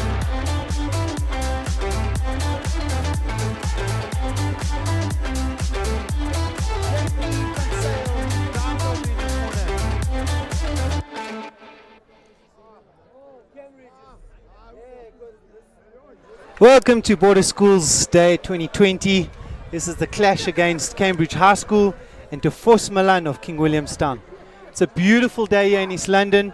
The degrees 26 degrees, bit of a wind southwesterly, but glorious day for rugby. Many of the spectators enjoying the feeling of coming back to a derby day, and everybody's ready to get onto the field as we see Cambridge High School. Over 140 years ago, 24 students from a small Baptist church, and now 140 years later is the great Cambridge High School. Over 1,000 members in the team as we see the lineup. Boys to look out for is number 7, Bai Ntilini, and number 9 is ever present at the base there, Sibusiso Nonkenke, and with me today is Denver. Hi, thanks for that introduction. Yes, it's a great day out, and can't wait to see these two lineups play at each other. Deforce Milan and Cambridge High School. Deforce Milan sporting out almost the green and gold. Is that a sign of greater things as we get the Deforce Milan lineup? Number 1, Yanganani Mark, and number 8, Kumbi, ones to look out for, and they've got a fiery fullback and Luke Smith. So everything's set to go here, and so far, Dendo, how's the festivities been? It's been awesome. It's nice to see a growing crowd. I've been here since early this morning, and it's just getting better. Here we see the Selborne supporters in full force for the up-and-coming game, Selborne versus Hudson. That later. But now, Cambridge High School kickoff. And the ball is fielded by Cambridge. This is a great start by number 6.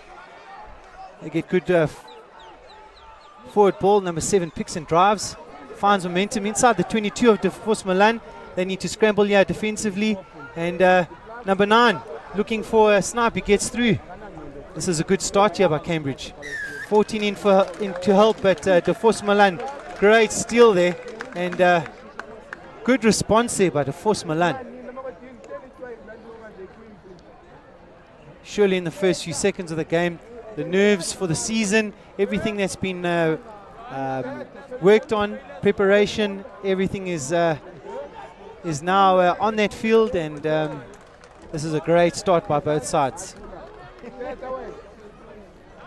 Yes, as we can see the first line out for the day. To Deforce Milan. It's in their half. So let's see what they decide to do with this. How they end up playing it. And it's a great line out there by Deforce, and 9 ducks for cover. As the forwards regroup, 2 looks to support. Number 8 is taken up nicely and held there by Cambridge. Will they keep it up for more? He's looking for the knee. I think they found it. Ref says it's a turnover ball. Great work here by Cambridge. Play out wide, in and out. And Cambridge get the penalty. And Denver still feeling each other out here. But Cambridge looking quite intense. Yes, they do. From the start to where they are now, they have shown that they're here to play. I know it's early, it's still early in the game, but they've definitely shown the intent. Number 10, Dumisa Mabeni, and already looks like a bit of a twinkle toes there, and lines the ball up here for early conversion and an early lead.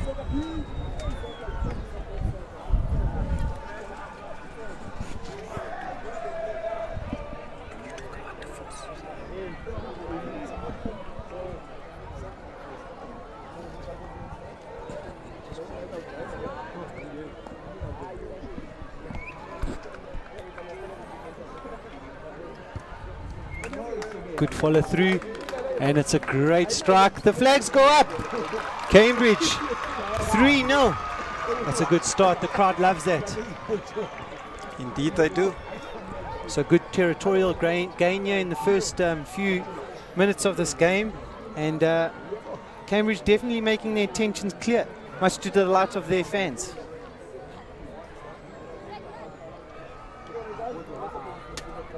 Deforce are going to want to regroup here. Here's number 15, Luke Smith, kicks off.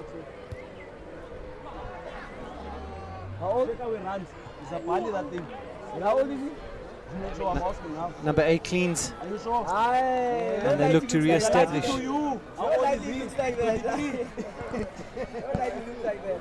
This is good go forward ball, but the ball pops out. Deforce Milan gather, and this could be an opportunity for them, but ref is saying knock on there.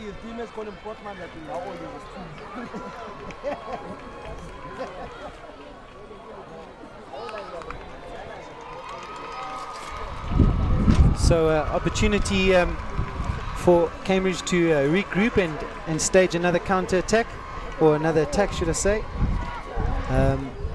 The counter attack there was there to for Deforce Milan, but ref deemed a knock on. So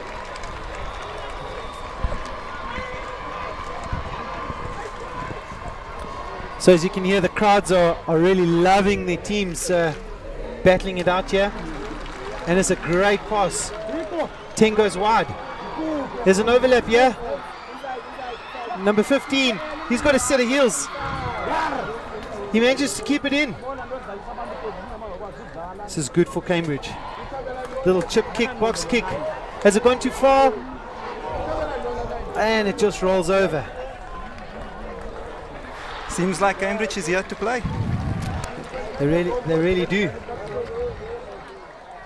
And again, Dumisa Mabeni looking really promising there at the 10 position. He's got a really fast centre in Rondoi. So looking dangerous, Cambridge, launching attack from the backs. And Deforce Milan finding some grass there. Mabeni has to come back to field. But he's got an outside man, and foot into touch. That's unfortunate.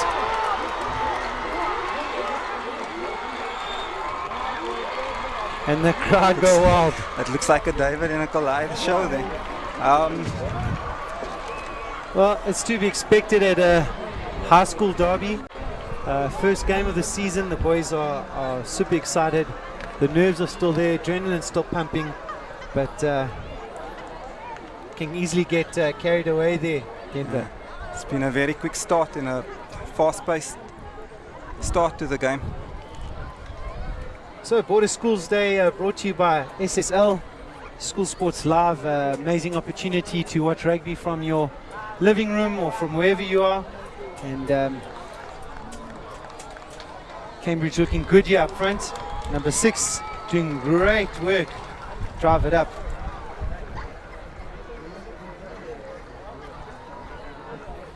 Mabeni to Rondoi, and little unforced error there. So Denver, you think both sides still maybe a little bit anxious or nervous? Yeah, there's a whole lot of jitters on the field, but from previous games that I've seen, small little unforced errors. It will cost the game for whichever team is on the opposite side of that. Totally agree.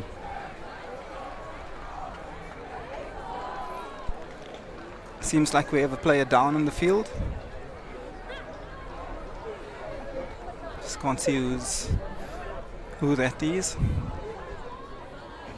Yeah, I'm not too sure. But what a start to the game.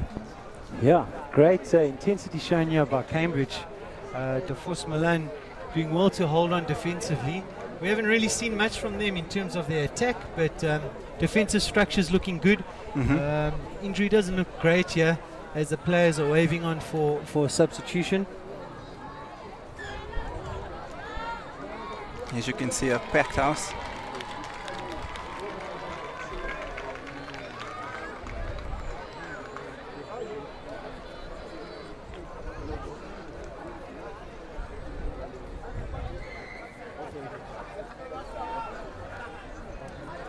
So Deforce Milan with an opportunity here to attack, and it's a good feed. Turnover. How did that happen, Denver? It happened so fast, I lost track of it as well. I think maybe a little foot up there in the wheel. Could be. But unfortunately another knock on. So again, no matter whether you are under 14 Cs or a first team player, the basics are still imperative. As we always say, if you do the basics brilliantly, you can have a brilliant game. This is Deforce Milan. Good carry by number 8. Sikolisi and Kumbe. Oh, ref says knock on there by Cambridge. I think a little lucky there not to get a penalty. Diving over the rack. But Deforce Milan in a good territorial position now. And looking to launch attack.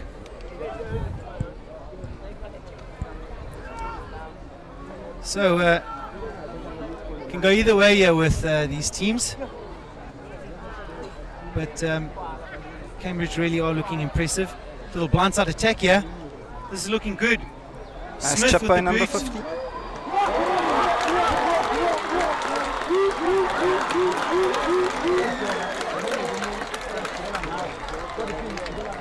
It's a well orchestrated drive by Deforce Milan, and they'll be happy to see that they're on the scoreboard. Wow, Denver! What a run against play there. Definitely. Gwenga Kiyose.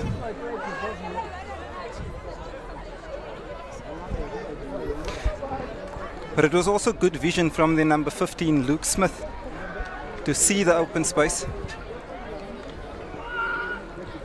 Wow.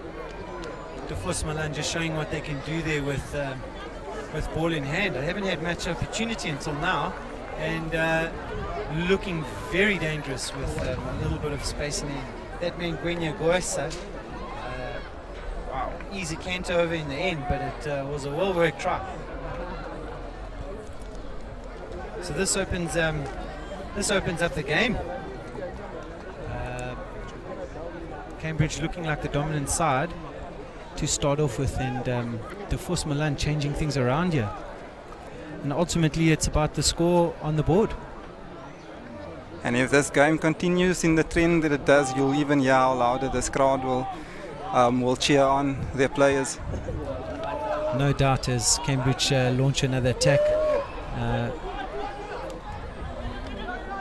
Bit topsy-turvy there, but gathered in by Deforce Milan, and penalty awarded. I'm sure Deforce will be happy with the last 3 minutes of this game. Yeah, there was definitely a momentum shift, and they're capitalizing on that.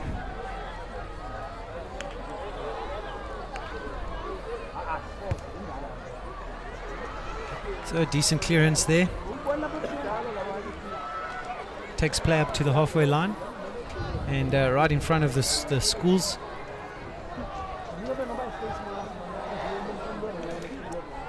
Number 15, Luke Smith, has been in the thick of things since the start of the game. Yeah, I must say that from what we see so far, these backs are really elusive from Deforce Milan. But I must say I'm impressed with the size of the Cambridge pack. They're looking really big and strong this year round.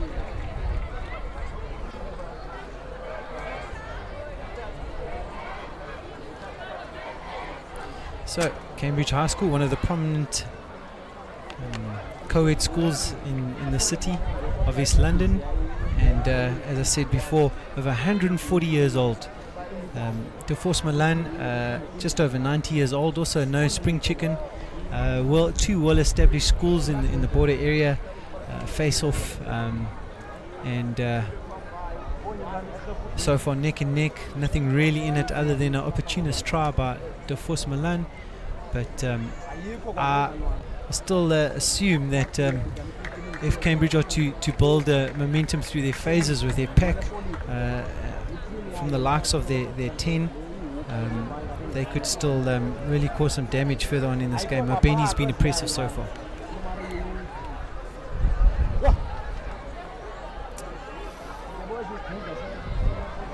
So a little injury there. Number 12, Rugby, going down at midfield, and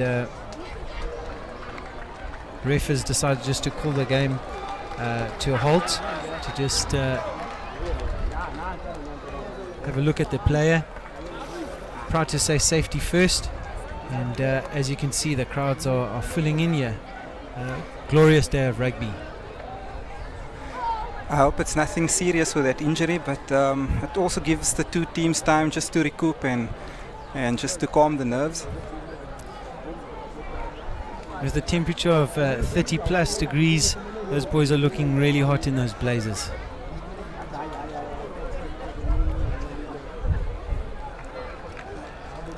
So play about to get on way here.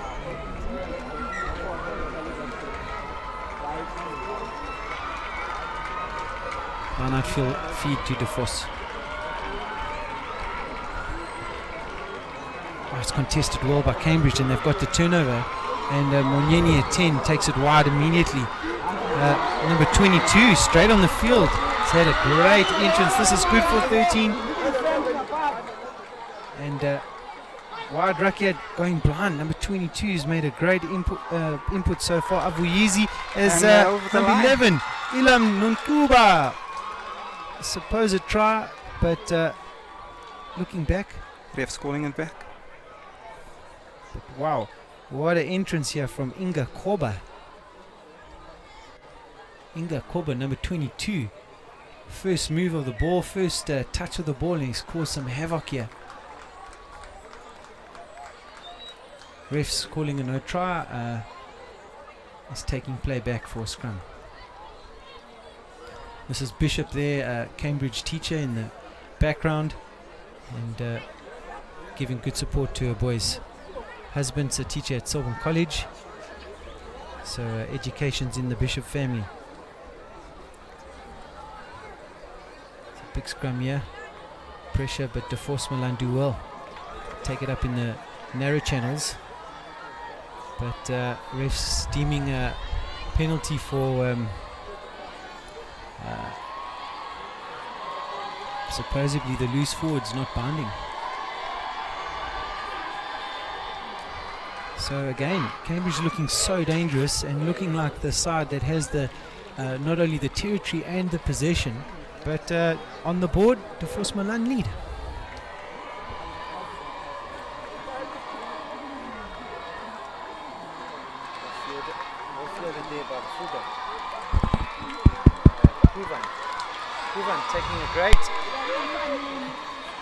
Taking it forward excellently is Puvan, but it's stolen here by Deforce, and a pop out. Deforce Milan doing well to just stem the tide of the Cambridge attack, but refs giving a penalty, and it's a quick go by Deforce, knowing that Cambridge hadn't retreated 10 meters. They're wanting to milk the extra penalty there, and they do so. Ref gives the 10, he can't go quick, so ref communicates to, and they take it quick. They're looking for the space out wide, but well met by Cambridge again. Inga, number 22, looking very impressive. Inga Kobo. Just a slight look up there from number 6, and Lonati Diko. Refs playing on. He's wanting a free-flowing game, and this is a good carry here by number 7, Ntalini. Great pickup here from number 2, Gaushe. And Cambridge looking really dangerous here if they can just maintain ruck. Little box kicks. This is great, but it's well fielded here by fullback Luke Smith. Well done, Luke Smith. Oh, well fielded there. There's all sorts of pressure coming from Cambridge. Hudson Park supporters look on eagerly in anticipation for the upcoming game. Selborne first team versus Hudson first. Scheduled around 4 o'clock, should be a great game. A little tap and kick. And do they find clearance? Yeah, it's a good touch finder. Wow, Deforce Milan soaking up the pressure. Cambridge opt to take it quick, but rest flags up. Touch judge had already deemed the line out in order, and they're going to go back for the line out. So approaching 20 minutes to the game, and I think sides starting to settle into their game plans. From the top here, Cambridge take it wide, and again looking very dangerous. And Pruvan knocks on, spills it forward. Unfortunately, I must say again Mabeni and the centre Rondoi looking very good there in attack. Not running laterally, taking it on nice and straight, and sucking in some defenders. But unfortunately, Pruvan knocking it on there. I think that rush defense of Deforce Milan created that opportunity for them, where the Cambridge just had that one slight moment of looking up and losing the ball forward. Couldn't agree more. Done really well in scrambling and just holding this Cambridge pack at bay at the moment.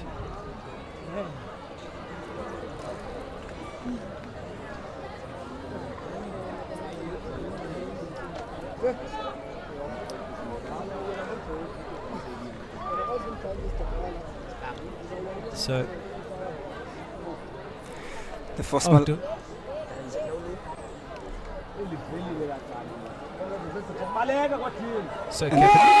so capitalizing here on the mistakes, Cambridge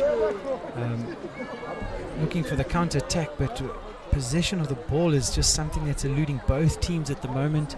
Not being able to hold on to the ball and build up any phases. It's been a very stop-start game so far, and I think that's been pretty much every team that we've seen so far, Denver.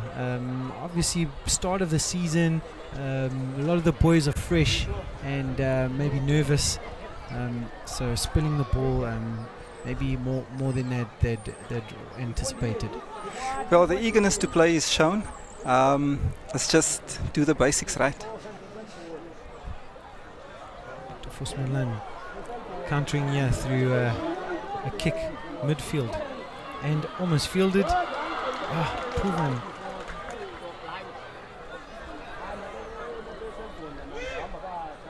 It's good, chipping through, looking for space behind. And number 9, Nonkenke, doing well here.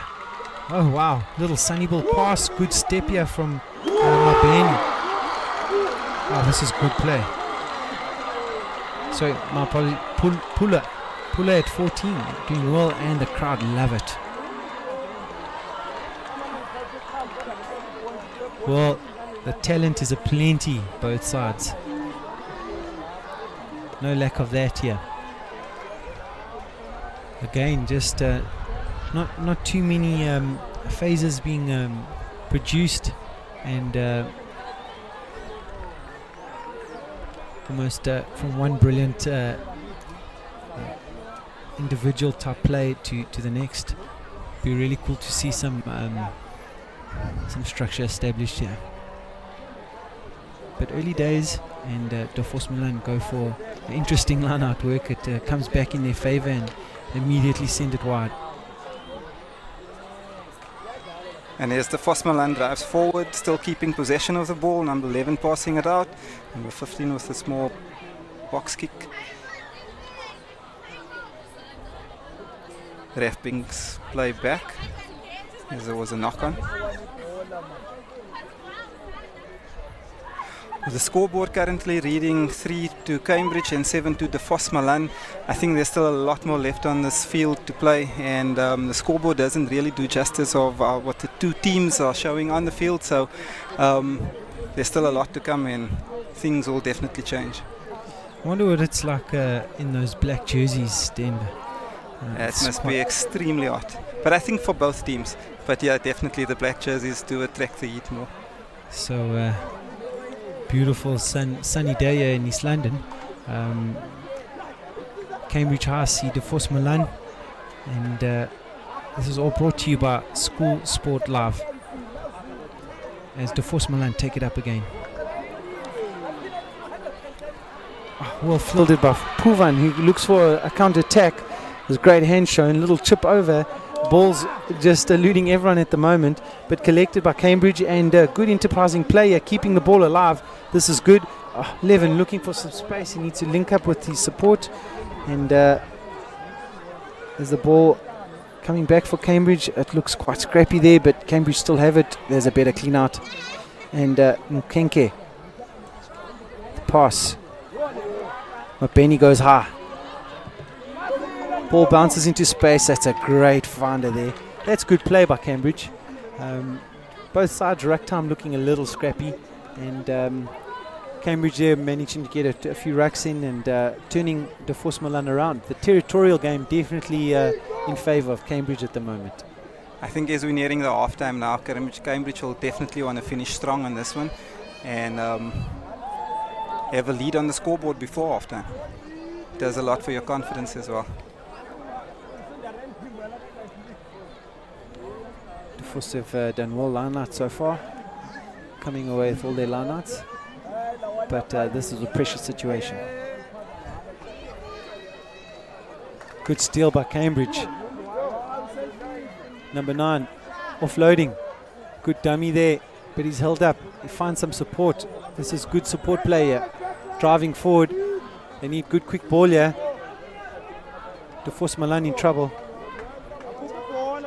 The ball goes out. Konka. Oh, good cut in. Is this 22? Inga Kobo looking dangerous every time he gets the ball. And Cambridge got another opportunity here to attack, and they do so quickly. That man, number 10, Mabena, and number 7 going through with a try. Ntilili. Great work there by Cambridge. Well, you called it, Denver. They're mounting pressure. The territorial advantage is coming, and the backs are looking good. So good enterprising play there from the forwards. Good contact skills, keeping the ball alive, getting forward, getting over the advantage line. Some good cleans, and just too much for Deforce Milan to defend at that time. I've got to say, Inga Kobo has been he's been sensational coming on, and here's the replay with number 10, Mabena, drawing in and looking for the offload. Levin, Bain, Talili over for the try. Great work there.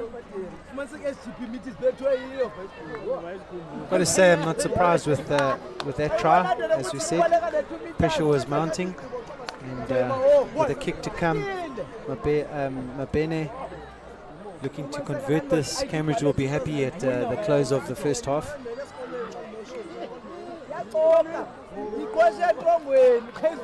But all to play for you still.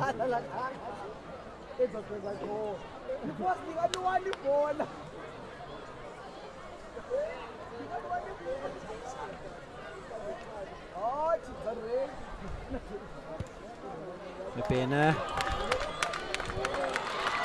And it's a great strike. The flags go up, and so does the whistle, calling the end of the half.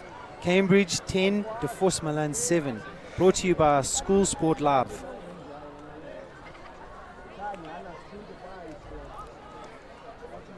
What do you make of that half with both teams? I think everything's still to play for you. 10-7 is going to be a cracking second half. We'll see you after the break.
back here at Border Schools Day 2020, and Cambridge lead Deforce Milan 10-7. Hasn't all been peaches and cream here for Cambridge though.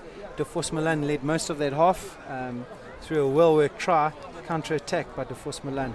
But Cambridge pack and inside centre have really looked good along with their 10, and they've launched an attack right near the end of half-time to take the lead 10-7. I'm here with Denver, and great first half. I'm sure we're in for a scintillating second. We definitely are.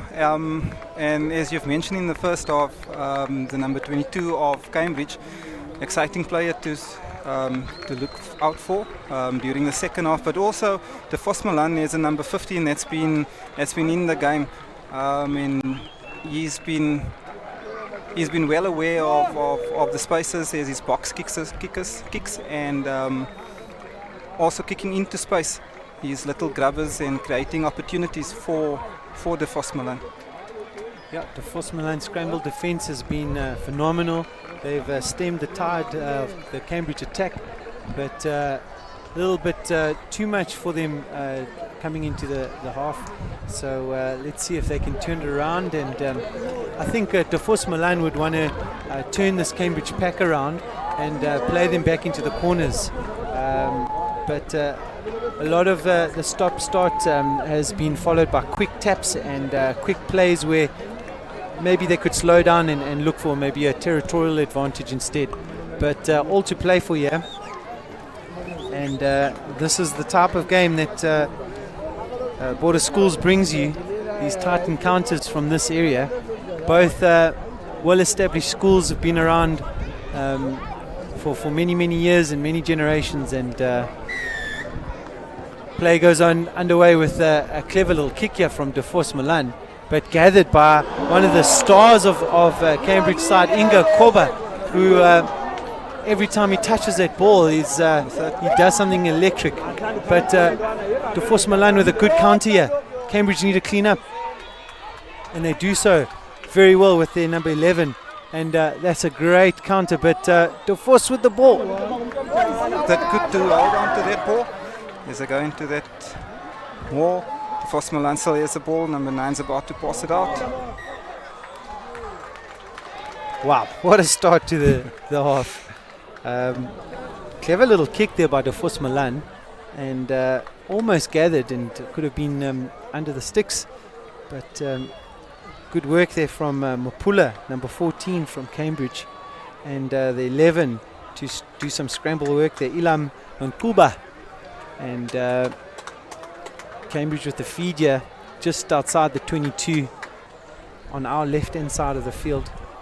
And let's see if they can have a steady scrum. Good feed here. Bulla with a step. Oh, this is Koba. Koba's been electric since he's come on. Wow, just riding those tackles like a surfer. Definitely is causing trouble in the defense of Deforce Milan. Cambridge taking it up here in midfield, and they're going to look to go wide, and they exit through the boot of Mabeni, and just not gathered by the number 2, but number 6 has done well, Matafena, and it looks to have come across onto the Deforce Milan side, but legally so a penalty again. Another quick tap, and Cambridge take it forward. There's a good strong carry by the lock, and Cambridge making the intentions known very early on in the second half here. Justin Russell looking strong from Cambridge. Nkenke untidy there at the base of the ruck, and Deforce Milan with the ball. They're looking at a counter. Oh, so unfortunate. Ref's going to take it back. No advantage played. Knock on Deforce Milan.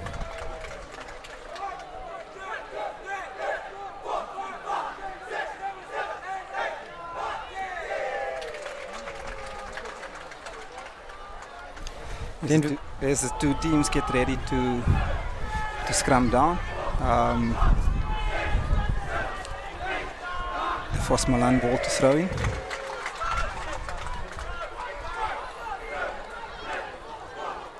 Some pressure here from Cambridge. But that's a great clear there by number 12. Konke cleaning up. Cambridge needing to regroup here. Ball is scrappy. Refs picked up a knock on. It's giving advantage to Deforce.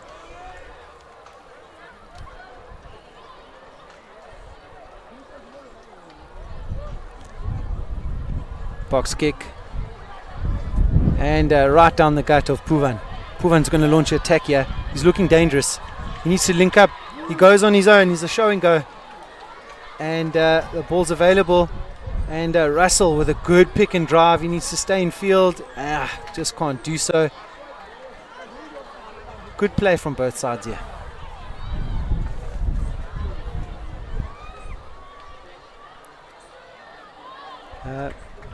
Not too sure, Denver, if you've seen, but the number 12 for Deforce Milan, Tariq Fritz. he's a burly young man. I'd love to see him take the ball up a few more times. He's with a grey scrum cap, very big boy. And we might just see him take it up now. There we go. Unfortunately knocked on there. This man, Korba, he's been sensational. Inga Korba, what an opportunist try. Great work there by Cambridge. Yet again, pressure mounting and looking very strong. I think he's definitely been a treat or joy to watch since he's been on the field and being awarded with a try. Okay, so our sheet say Inga Korba. As we look at the replay, we were just saying how Fritz was such a big burly guy, but Inga Korba, knowing as he got that ball that no one was going to stop him from there, and over for try time. Well, he's been truly impressive since coming onto the field. And Deforce Milan will be a little bit disappointed with that. They were bound to launch maybe a ruck and then they exit. But just unfortunate that the hands of Fritz couldn't follow through there. It's a good carry. 12, I think it's 12-10 to Cambridge with a conversion to come.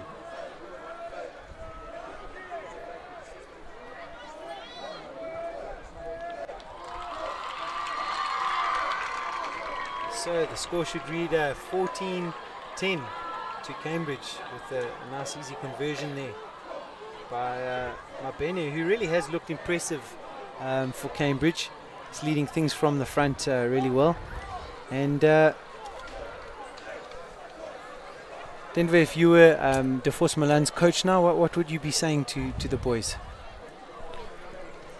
Well, let's just keep ball in hand. Try not to enforce the little errors, and just watch the open spaces. Play into the open spaces. It's been a tight game though. Yeah. Great advice there. As the ball goes high, Russell looks to carry, but it's taken up by number 1, Devon Haman, and been put into touch there. And Deforce Milan will be happy with that kickoff. As the score reads 12-12, it's 12-10 to Cambridge, and Deforce Milan could maybe take the lead again. Just having difficulties with the scores there at the moment. There we go. So Deforce launching attack here, just inside Cambridge half. Great opportunity to take it wide. It's an interesting line-out call. Ref says it went in skew. That's unfortunate for Deforce. Bit of an innovative line-out there, but as unlucky for Deforce. It's good to see that they're trying different tactics.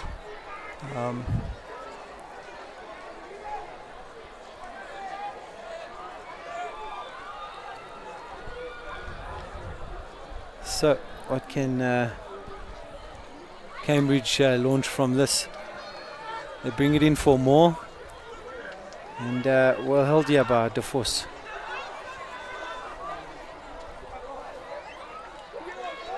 This is a great little snipe here. Number 12, Gashe.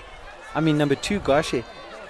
And ref saying man was at the breakdown, and Hloma Gashe holding on. So we had a bit of a mix-up with the scores here. Denver, do you agree? I think the score's 14-7 to Cambridge, 14-7. Yes, I and, think. Looks at an intercept there. Koba looking dangerous again. Inga Koba. Ref has played advantage here, and this is great for Deforce Milan. Their last try coming from their outside backs. They are looking to take it up now, and they need to stay in field. Another steal here from Cambridge. Just another knock on. So some enterprising stuff here, but ball just not sticking to the hands today.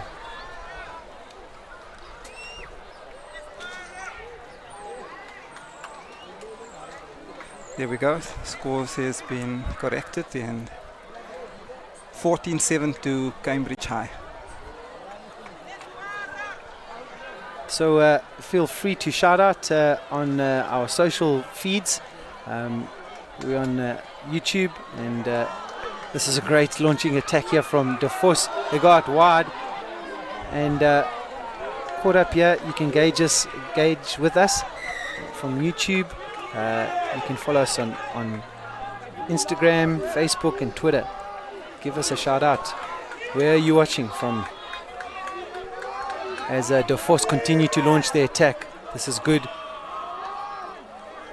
A nice little turn there by the tight head prop.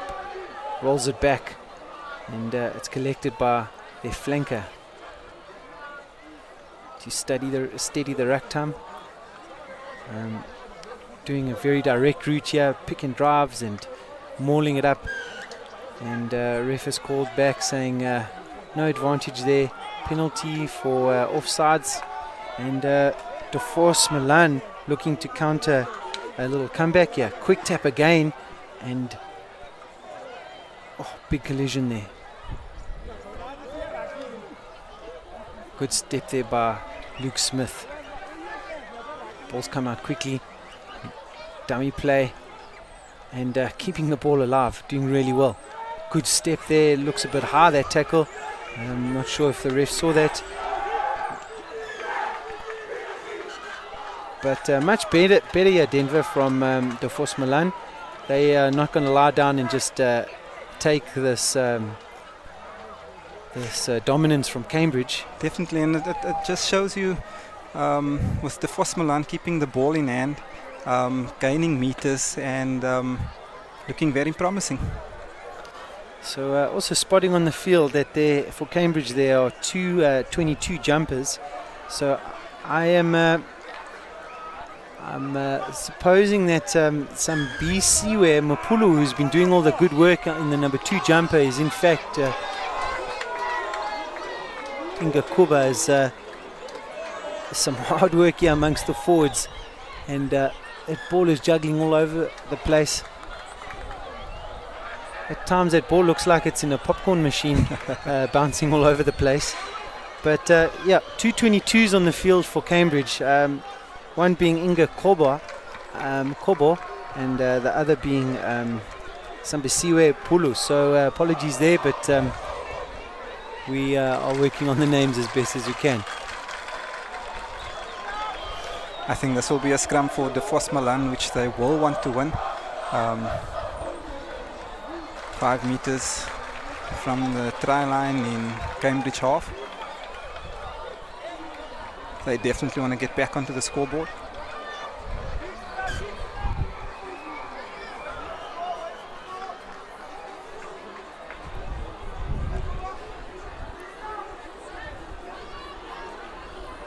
So converted try worth of a lead by Cambridge is everything to play for still, yeah. And Cambridge are going to definitely want to exit from here.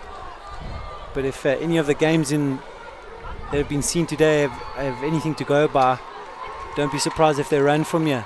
And this is elusive number 22 again, taking it up. Kobo. And looking ever so strong with the ball.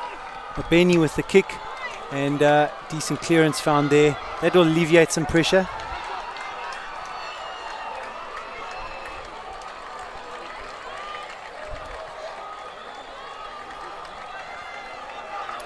It's hot out there, and crowd started getting excited for the team coming. I think that's the Selborne team.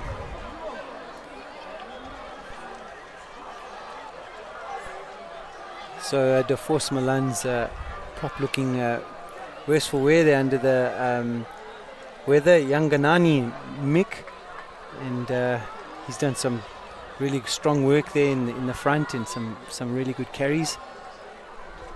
And Deforce with a feed here, go for the middle pod. It's an overthrow, good collect by Russell, little sunny ball pass. They're keeping the ball alive. Seem to gone backwards. They keep going here. Cambridge looking strong. This is number 14. Does he have a set of heels? Wow. Jet shoes on number 14, Sambasiwe Pulu. What a try.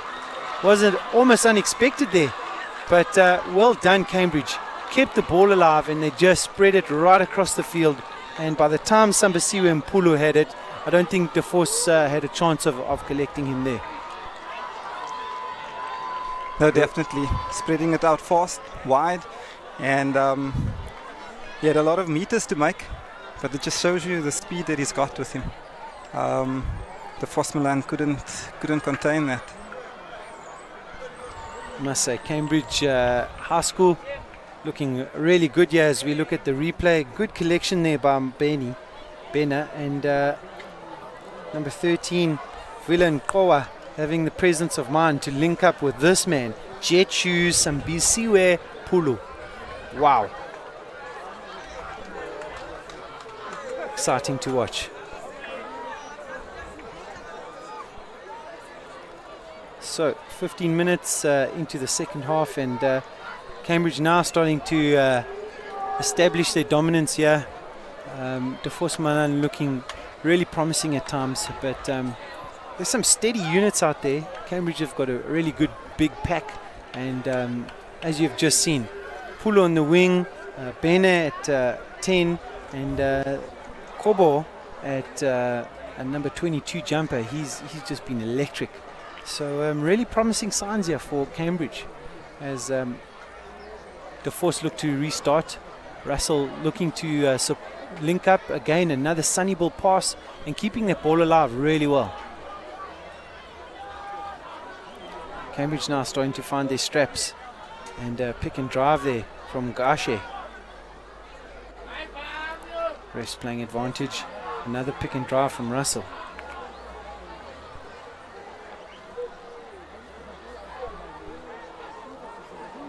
And that man, wow, number 3 with a great take, Liso Kosh. Wow, I haven't seen a proper run like that for quite some time. The yellow card for high tackle there. Straight yellow. Ref not taking any nonsense here.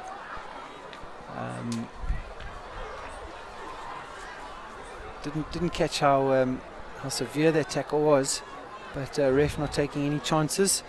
High tackle, and to the naughty corner you go.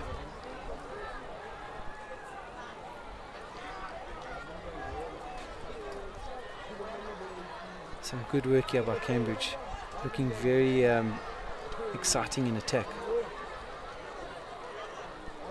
Justin Russell done some great work. Enjoys the sunny ball pass there, but it's really been effective in keeping the ball alive. Deforce Milan definitely didn't make it easy for Cambridge to get to the points what they've got now, but I think with one man down, it will be interesting to see how Deforce Milan will keep up their defense.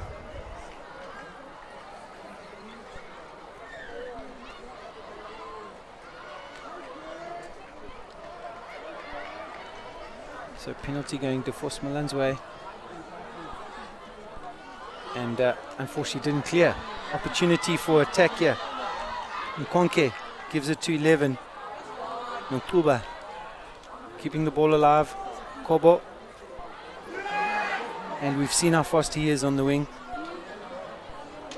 Pula taking it forward. Konke. Good carry. This is promising. Russell looking to tap and go, but feeds it back to Nkonke. Konke to Bula. Good step there. Keeping the ball alive. And holding my jersey is not going to hold me back.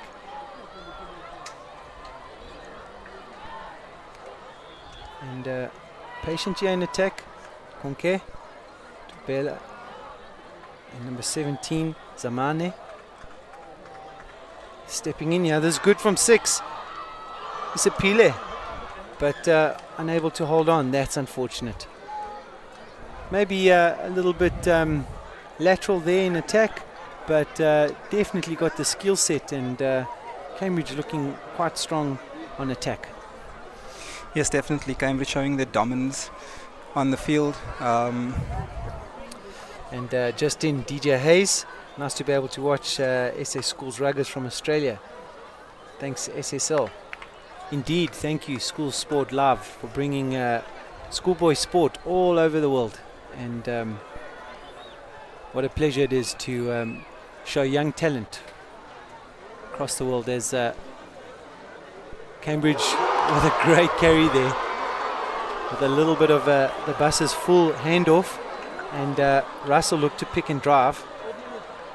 I think Cambridge are hungry for another tryer, and they're taking a very direct route.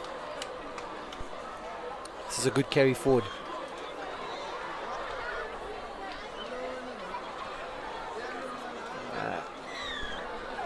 Ref not playing advantage.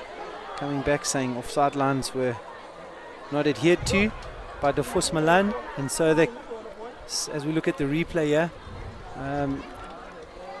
and Cambridge decide to take it quickly. Gashi going forward. They regroup. Koke looks, decides it's not on that side, gives it to Devin Haman. Haman doing well to shrug off a defender.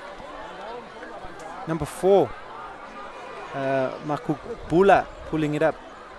And Konke again, 22, Koba takes it wide. Great step there. And try time to Cambridge. Jokana with a great try there, if I'm not mistaken. Well, take a bow, Cambridge. You deserve that. It was great phases, built the pressure, and a well-deserved try. Yeah, they're taking the game away from Deforce Milan currently. I don't see that there's any answering to what Cambridge is currently displaying on the field. And the crowd love it. And rightfully so. Who wouldn't love being out in sunny East London as we look at the replay? Great inside step there. And has the presence of mind to know that he's got an open try line ahead of him. And steps and keeps his legs going. Great try there. And number 9, Sposiso Nkonke with the conversion to come. Not the easiest of kicks.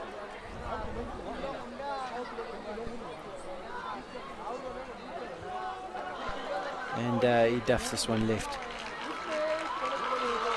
But this takes up the score to 29-7, and now it's looking like a really convincing performance by Cambridge.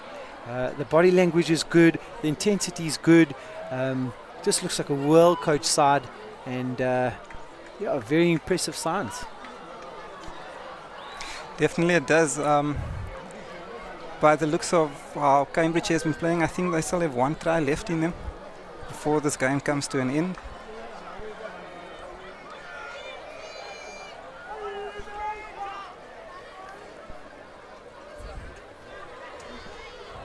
So if you've just joined us, we're at Border Schools Day, and Deforce Milan just kicking off to Cambridge.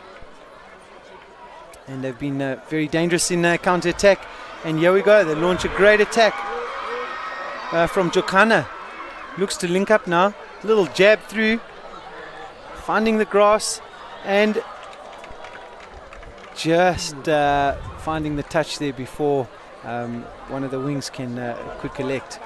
But again, almost 80 meters of gain there by Cambridge from a kickoff, and really good counter-attacking there.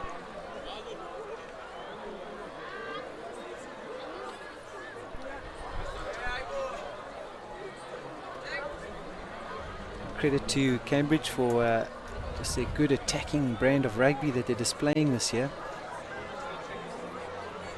As a number 19 takes off the top and collected, little step in and out, little show and go, and inside. What a try! Oh my gosh, yeah, almost a pre-worked move there. As ref calling it back, unfortunately. Would have loved to see that in slow-mo, but ref saying not releasing, giving the penalty to Cambridge, but quite an interesting call there. If as we see the replay, little step there, inside, outside, and another step, and then what an offload. Number 2, Gashe with the presence of mind to come in at that angle. Oh, beautiful try, but ref not playing in advantage. Not too sure the reason behind that call, but play goes on here well into Deforce Milan's 22, and another opportunity for Cambridge to attack.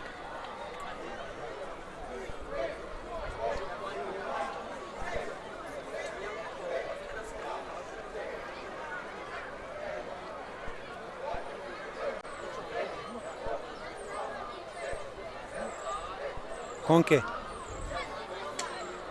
taking it on his own right through the middle. Another pick and drive here. Russell with another pick and drive. He might go all the way. They've just held him up, but his legs are strong. And is it a try?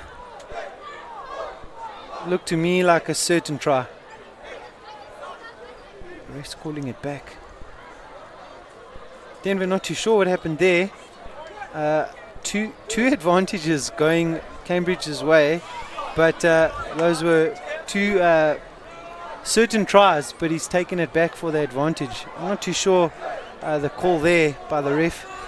I'm also trying to make sense of it. One was a perfectly executed try, ref brought it back, and now it's been done again. And ref just called the game. Very interesting end here to otherwise a really hard-fought fight, and Cambridge coming out victors here in the second half, 29-7. Denver, my man of the match must be number 22, Inga Kobo, who just was electrifying coming onto the field. Must say shout out there for Dumisa Mabeni at number 10, and Luke Smith from Deforce Milan from the back doing some great work there. This is School Sport Live, brought to you from Selborne College, and this is Border Schools Day 2020.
going to touch him.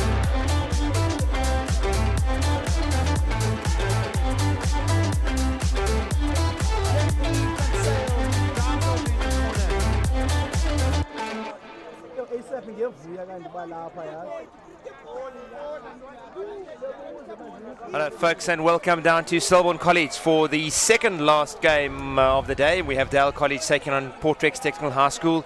It is 26. It's weather's just starting to drop down from the close to 30 it was early on. Sitting next to me is Sesetu, my co-commentator. How are you today, my friend? All good, Mr. Hansen. Once again, it's a pleasure to commentate with you again. And it's looking like a very, very, very great fixture that, as we're about to witness right now. And as you can see, the Portrex boys going back to the change rooms, and I'm sure they're keen for this great encounter. Yeah, we heard them warming up just before the game started, and they sounded like they're ready for this game. It all comes down to the prep in the last couple of weeks and sort of months leading up to this game. The first sort of start of the season.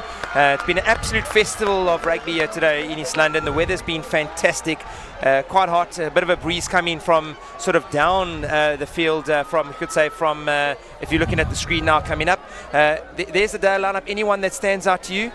Well, I mean, I spoke to the coach before the game, and he did make a mention about the fact that this is a relatively new team, because last year they had a very good third team, and you can see Junino Thompson in the Lucid, Mangaliso Zitesha, one of the men to watch out for, played under 16s last year, and you have Mr. Gidi, coming up from the second team, Sipo Singwane, and we have the local Sitam Dota and Anders Manga. You know, also new cap for the first team, Ayabonga Botata, who also played in the first team last year, and the captain, Olwando Kolisa. Yeah. And the scrum off, we have Umihle Kenene, also had a stint to the second team last year, and Slamlele Zweni, another man to watch out for. On the left, Matikane.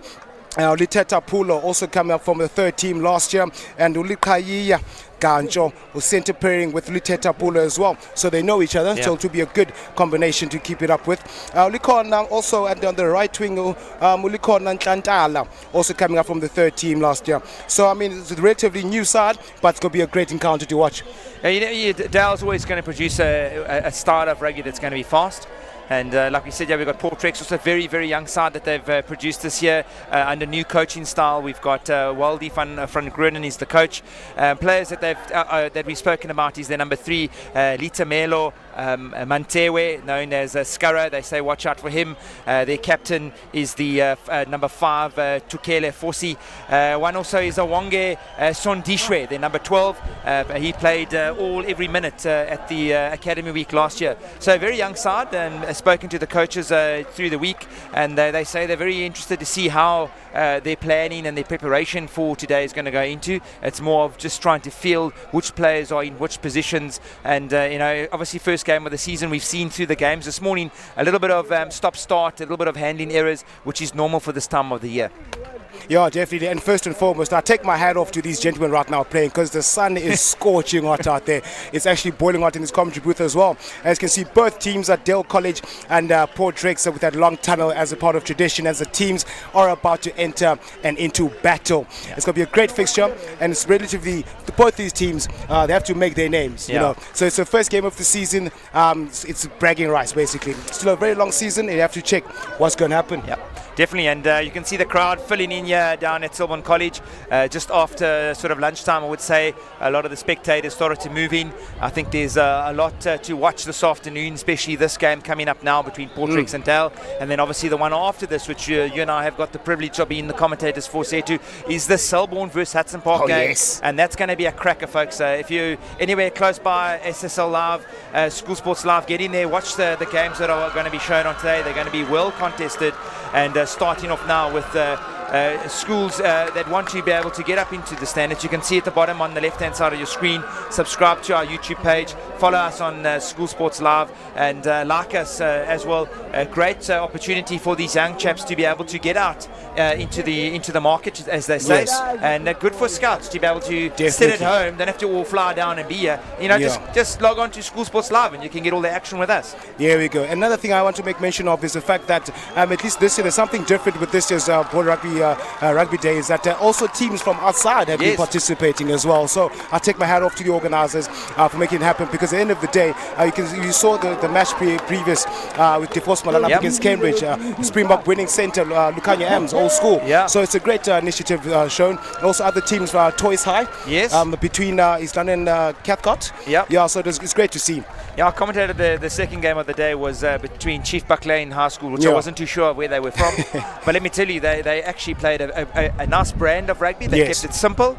Their handling skills was very good. And, those smaller schools, they need to also have that opportunity to be broadcasted across the nation. You'll spot a guy there that may be playing for a very small school. Put him into a border side or into a provincial side. He could just fit in pretty well and be leaps and bounds and come through the ranks. So it's very good. This platform gives us that opportunity to show and showcase what the province has, not just from the big playing rugby schools, but also from those smaller schools to say to us. It's fantastic. Basically, at the end of the day, the next Makazole Mapimpi, we could have watched the next Makazole Mapimpi, the next Lukanya we could have seen today. So it's a great initiative with this. We've got looks like Dale will be kicking off. They'll be playing into the slight breeze at this stage. If you're looking from your screens, the wind will be blowing at the backs of Port Rex, and we're going to get ready to rock and roll in this game in the next few seconds. Oh yes, we need more of that breeze. That's a nice high hanging kick there from the Dale fly half, and it's taken in and carried up there by the Port Rex side as they look just to settle themselves down. It's just outside the 22, and off it goes up into the carry and knocked on there and picked up by Dale as Dale now look to turn over the ball. Great setting foot there by number 9 from Dale. Offloading, good ball carrying in there by Mangalisa, I'm sure it is. Ref playing advantage either for the knock on. Ball outside wide now. Mangalisa now taking up offloads quickly, but then turnover ball. And just going back now, the ref's going back for an early infringement, and a good start to the play by Dale. Yes, and then another thing that some high school kids need to all make aware of is the fact that especially inside your 22, catch and make sure the ball is safe. Don't think about making the pass, just secure.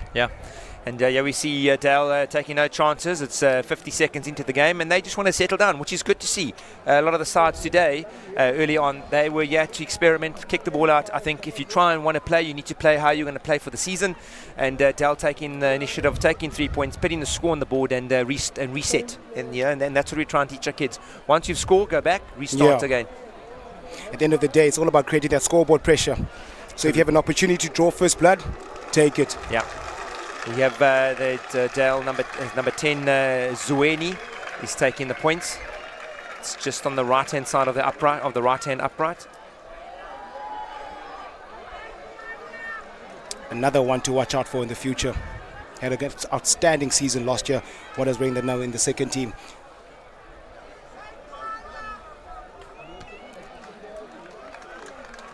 And that's a great 3 points there from the Dale side. Really looking quite settled in the beginning.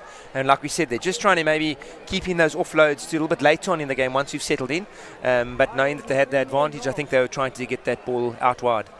Definitely. I mean, it's not even the 2 minutes yet. Well, it's 2 minutes now. It's all about, it's like an arm wrestler at this point in time, trying to get the nerves out the way. Now it looks like Port Rex are going to take off kick in, and number 10 is Luto Zonko. And just slowing down the game a little bit more.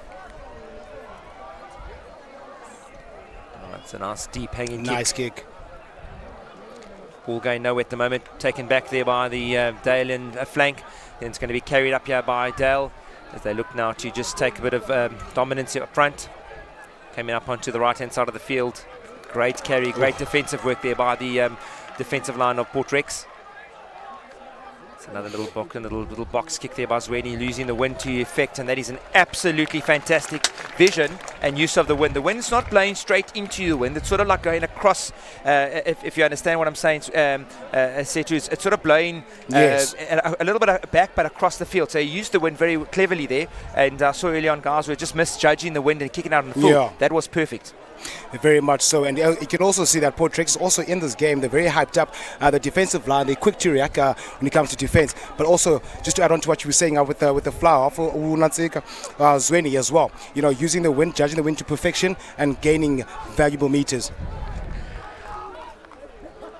the line-out throw going to the back by Portrex. Not the best, but they've secured the ball as they've taken up into the drive. So now we have Dale trying to hold them up in a maul, and the release has been made, and now they're really contesting on the ball. Great defensive work there by Dale. Big carry out Got here. numbers on the outside. A great show and go here by the Portrex side, and just unfortunately got his feet out, taken out by the defensive line there by Dale.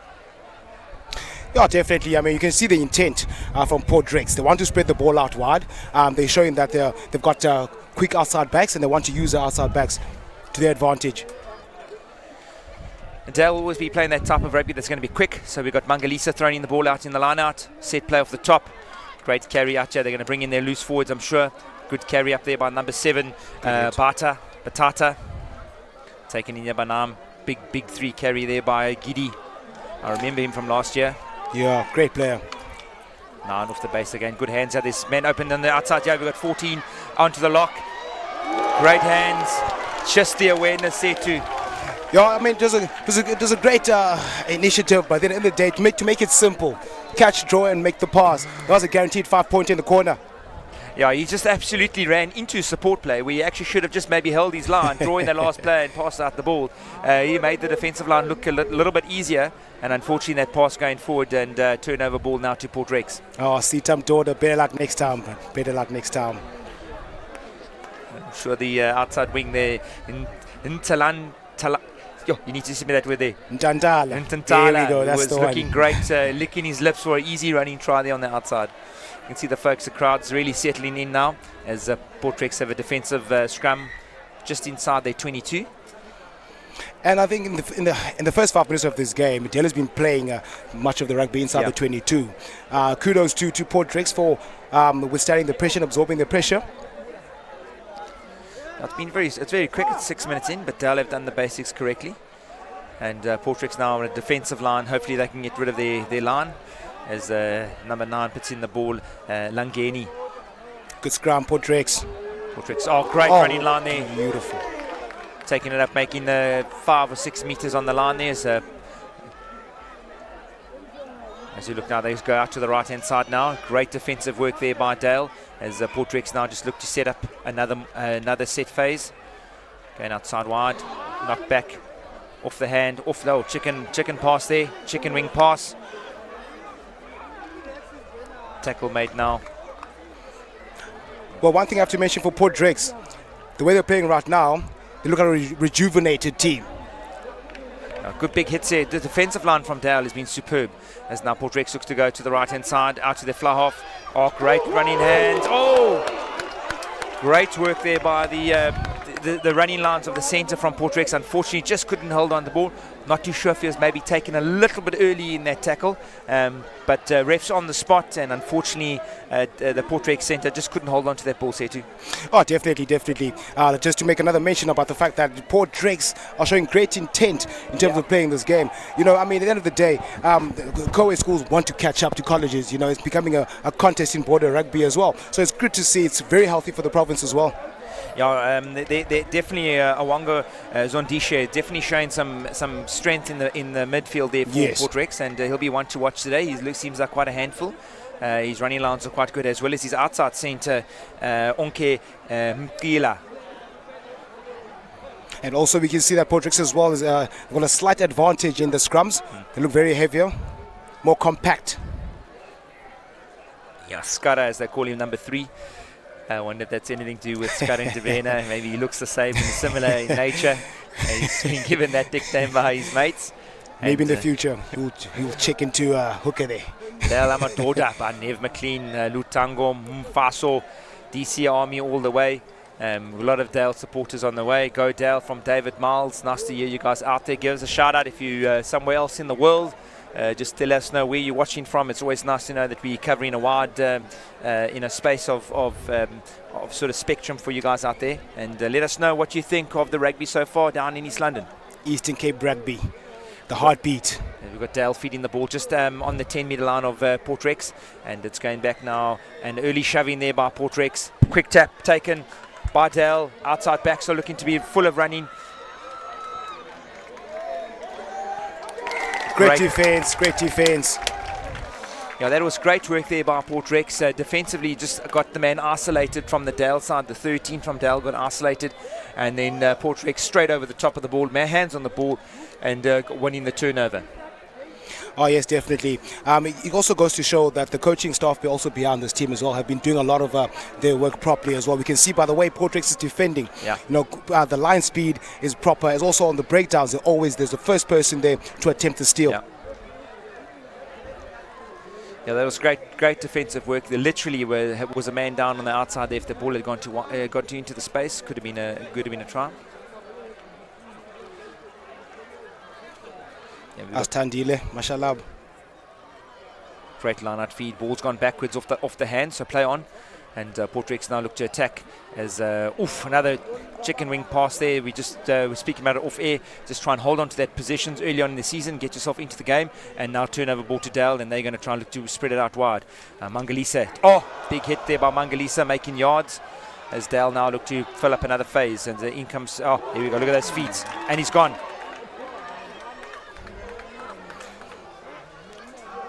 Suweni showing some good feet there. Mangalisa back in the game. Oh, that's a great offload to his counterpart to Giddy as Dale now look to move up the field just outside the 22.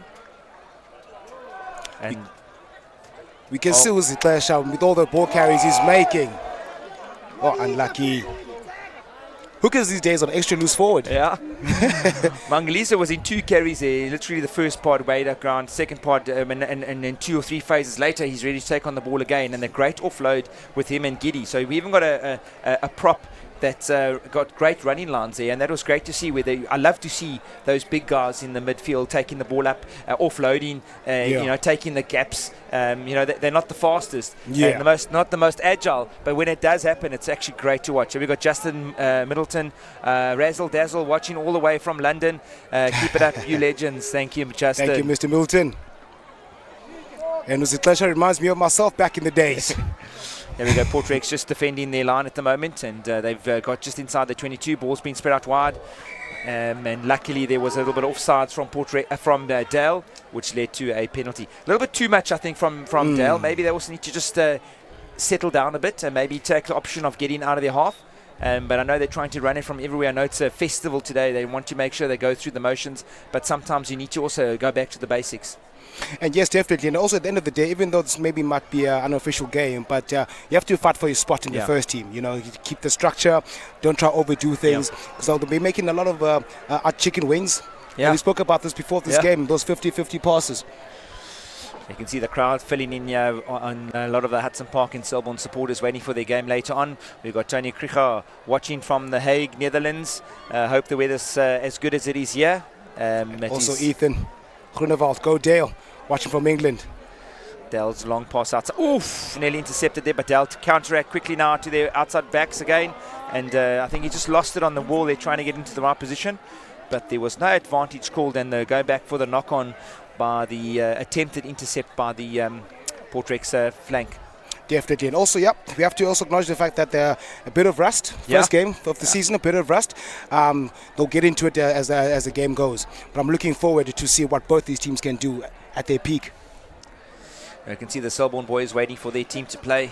We saw the Selborne first team come in early on just to sit in. We've got Dale with a feed just inside their own half. And picked up by the number 8. Great scrum, Portrex. Number 9, look at this, great hands on the outside. Just simple rugby, here he goes. That is great defensive work there by the number 8 from Portrex. Absolutely great defensive work. That's what you want from your 8 from the scrum, is to get across and cover tackle, and that's exactly what he did. He's got the pace, he got there, using the touchline as the extra defender. Yeah, 100%. We want that to happen. You want to use it all the time, and that was great work there by the Portrex number 8. Going for a short line out here. And also Portrex also getting into the game now. They can see they're starting to spot the gaps. A little bit of an injury that I think we might have a water break just to get the guys in. I'm just trying to see. No, there is an injury on the field. Folks, early season so far, Setu, we've spoken about the heat. Yes. Some of the games have been sort of a little bit shorter than normal. Yeah. And like I said, we're trying to ensure that we also look at the safety of the players early on in the season and not trying to sort of damage them in any way. Yeah, definitely. But then unfortunately, injuries are part of the game, but I just hope that it's not too serious. What a great hit, Yawa, taking one for the team. And also with the Dale side as well, Ayabonga Patala and Ulwando Kolisa, they're the only players from last year's team. So they have a lot of work to do, as well as keeping the composure in the team, because they do know what first team is about. Yep. Seems like Portrex have replaced their player, and we have number 20 on the field. Mzomhle Malangeniso. Here we go. I get it right. That's the one. We get some mouth twisting names out there. It's hard for us English-speaking guys to get it right, but we do try. We understand. We understand.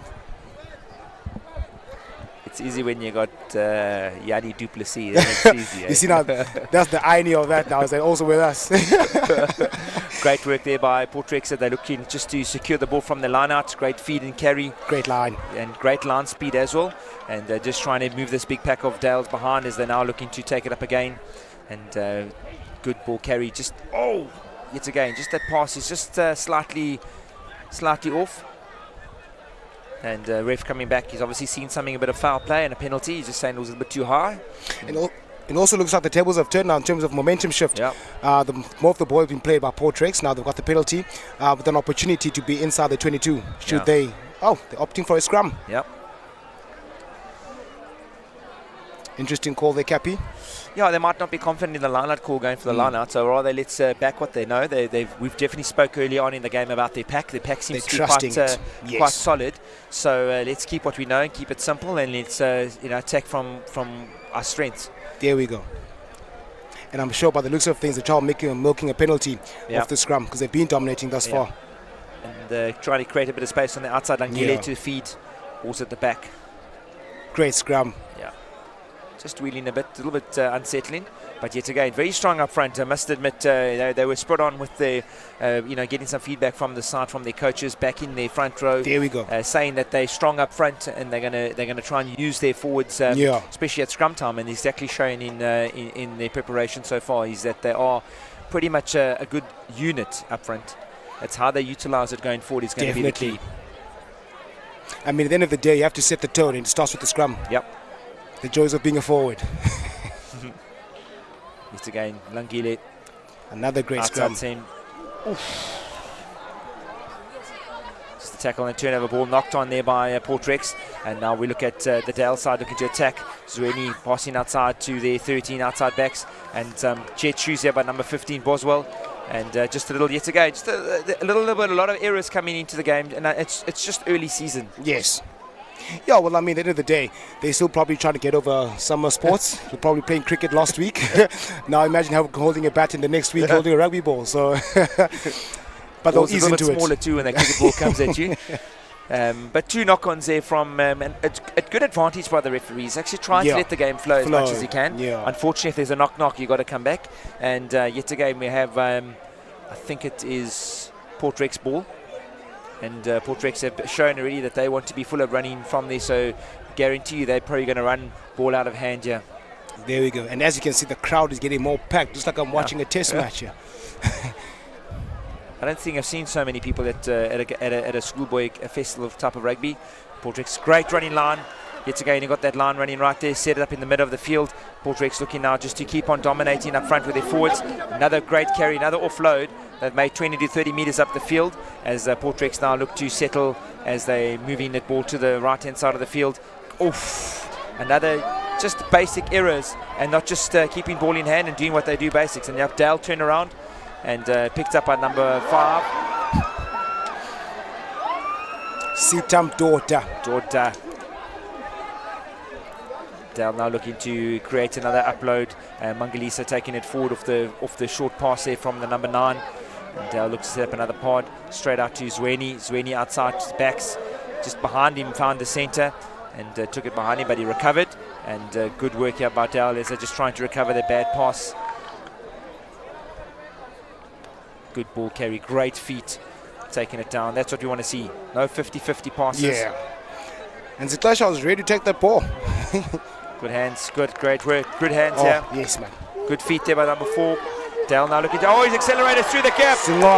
Great work there by the Dalians. Will he get there? Oh! Oh my goodness. Oh my goodness.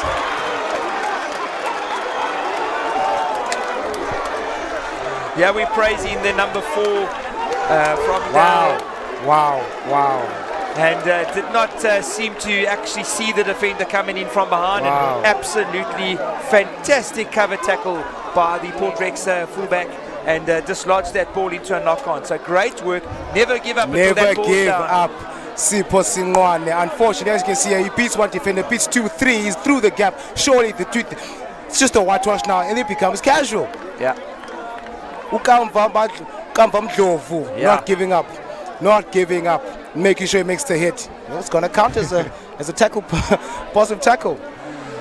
We try and teach our players, folks, as coaches, get in the in goal, dot the ball Dot as the quickly as ball. you can. Look after it, but that was fantastic work by the Portrex fullback, as Portrex now on the defensively looking to go outside wide, and got closed up quite quickly by the defensive work by Dale. As Dale now look to try and turn over the ball. We've got a man on the ball there. As the ref now just watching things. Great counter-racking there by Dale. Sansiwe Langeni is playing very well at scrum off. He's there all the time when you need him. He's got a great engine on him. Yeah. Great engine. Good ball out here by Portrex as they look to run it out from their 5-meter line. Great carry there by one of their props. We've got one of the just another knock on, picked up, collected here by Dale. They have to dot it now before the same thing happens. Pounced on it very easily. Just an error from Portrex has just let them down here, running the ball from from inside their 22, and you know that if you make a mistake and they'll pick it up from that close to the line, they're going to pounce on it like for all money. Simanga scores the first try for Dale College. Another player from under 16s last year. There's a lot of under 16 players who come into this first team, still trying to make their name, and so far they're actually doing a great job. Great awareness as well to spot the gap and dot the ball. Yeah, you got to play into the whistle, and that's exactly what happened with regards to the previous set play when Portrex played to the whistle and never gave up there. And now we have Zilamatlele Zweni. There we go. Taking the kick to add to his 3 points early on. 100% so far. And it stays that way as the extras. Dale College leading at 10 points to 0. Just after 20 minutes, as you can see. There we go. Spots the gap. Great initiative. Great awareness. Gets the ball. Dot. Try time. Under Simanga.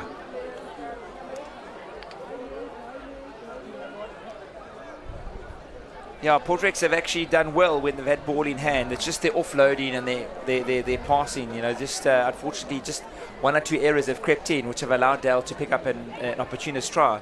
And if they can just work on cleaning the ball a little bit better, holding on to their balls, their passes, they'll definitely be in the game. Most definitely. They're looking quite dangerous, especially their 12 and 13 so far.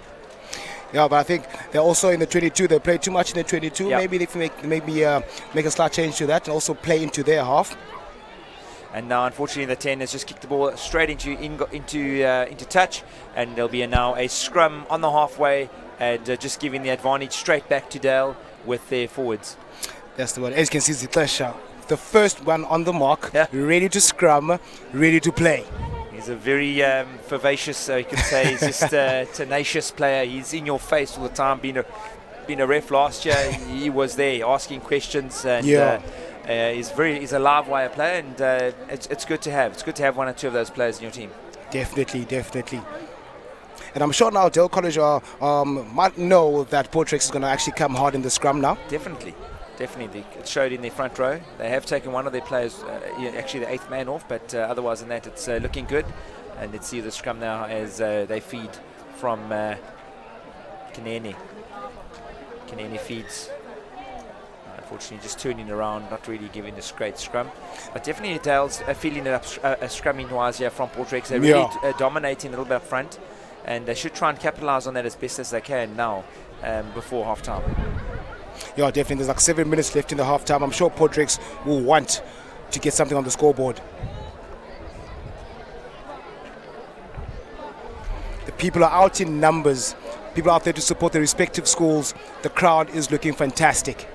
It's good work there by Dal. Zwini got the ball. Great running lines. Oh, defensively well. Good work there by Ganshaw. And great turnover work there by Port Rex there. It was great running lines there by Ganshaw. Ran good solid lines and great defensive work there by Port Rex. And yet again, second turnover of the day. So it's quite clear that Port Rex on the ground, they're there. Now penalty to Port Rex. And sound touch just inside. Just on the 10. Yeah, just inside the 10 of Dale. And hopefully they'll be able to try and work their way back up using their big forwards to try and just gain momentum and try and see if they can get some points on the board.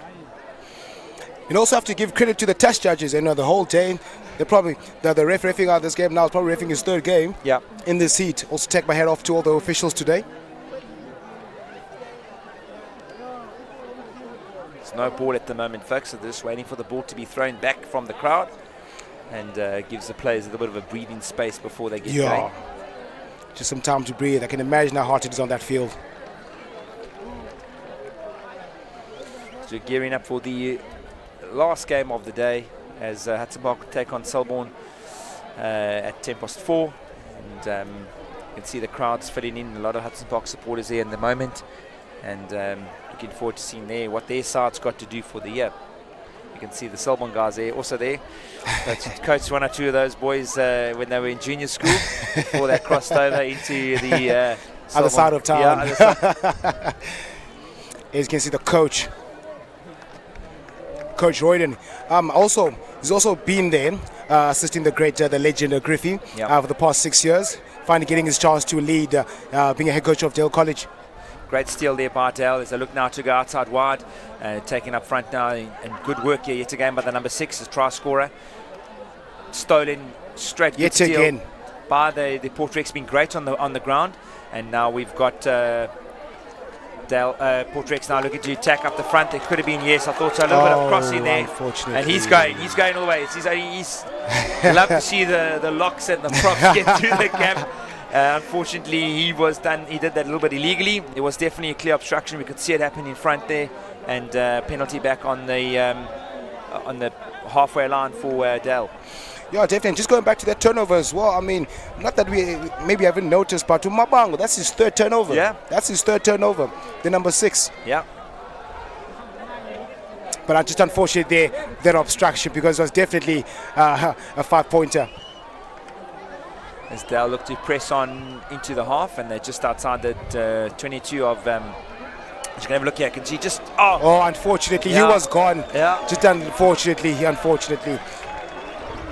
As we have the Dale, the Selborne side walking past as we speak as they're going to warm up. It's their forwards and one or two of their backline players. Also, there's quite a lot to talk about that Selborne game as well, because a relatively new side. Their former coach, Pierre Lomas, are not there anymore. They've got Chase Morrison at the moment as a forwards and strength and conditioning coach. It's going to be a great fixture after this. But also, we're 4 minutes until half time, and the scores at the moment, Dale College still lead at 10-0 against Port Rex. As you can see, the crowd is out there in numbers. It's a beautiful weather, though, for some footy. Absolutely, been fantastic. Not too windy. Yeah. Been absolutely a belt of it. And we're just waiting for the ball. It's sort of been kicked back from the Dale side, and just giving the players a little bit of a breathing space. But obviously we need to make sure that we have a ball to play with. Now the hooker's Mangalisa, he's going to go find the ball. He's saying that no one's going to give me the ball, I'll go get it myself. Wants to keep it going. So folks, early on, while we have a little break here, we had some games being played. If you missed it, we had Gonubie High School taking on Mzomhle High, and it was 24-0 to Gonubie. Chief Brook Lane beat Alphindale 29-14 in a very entertaining game.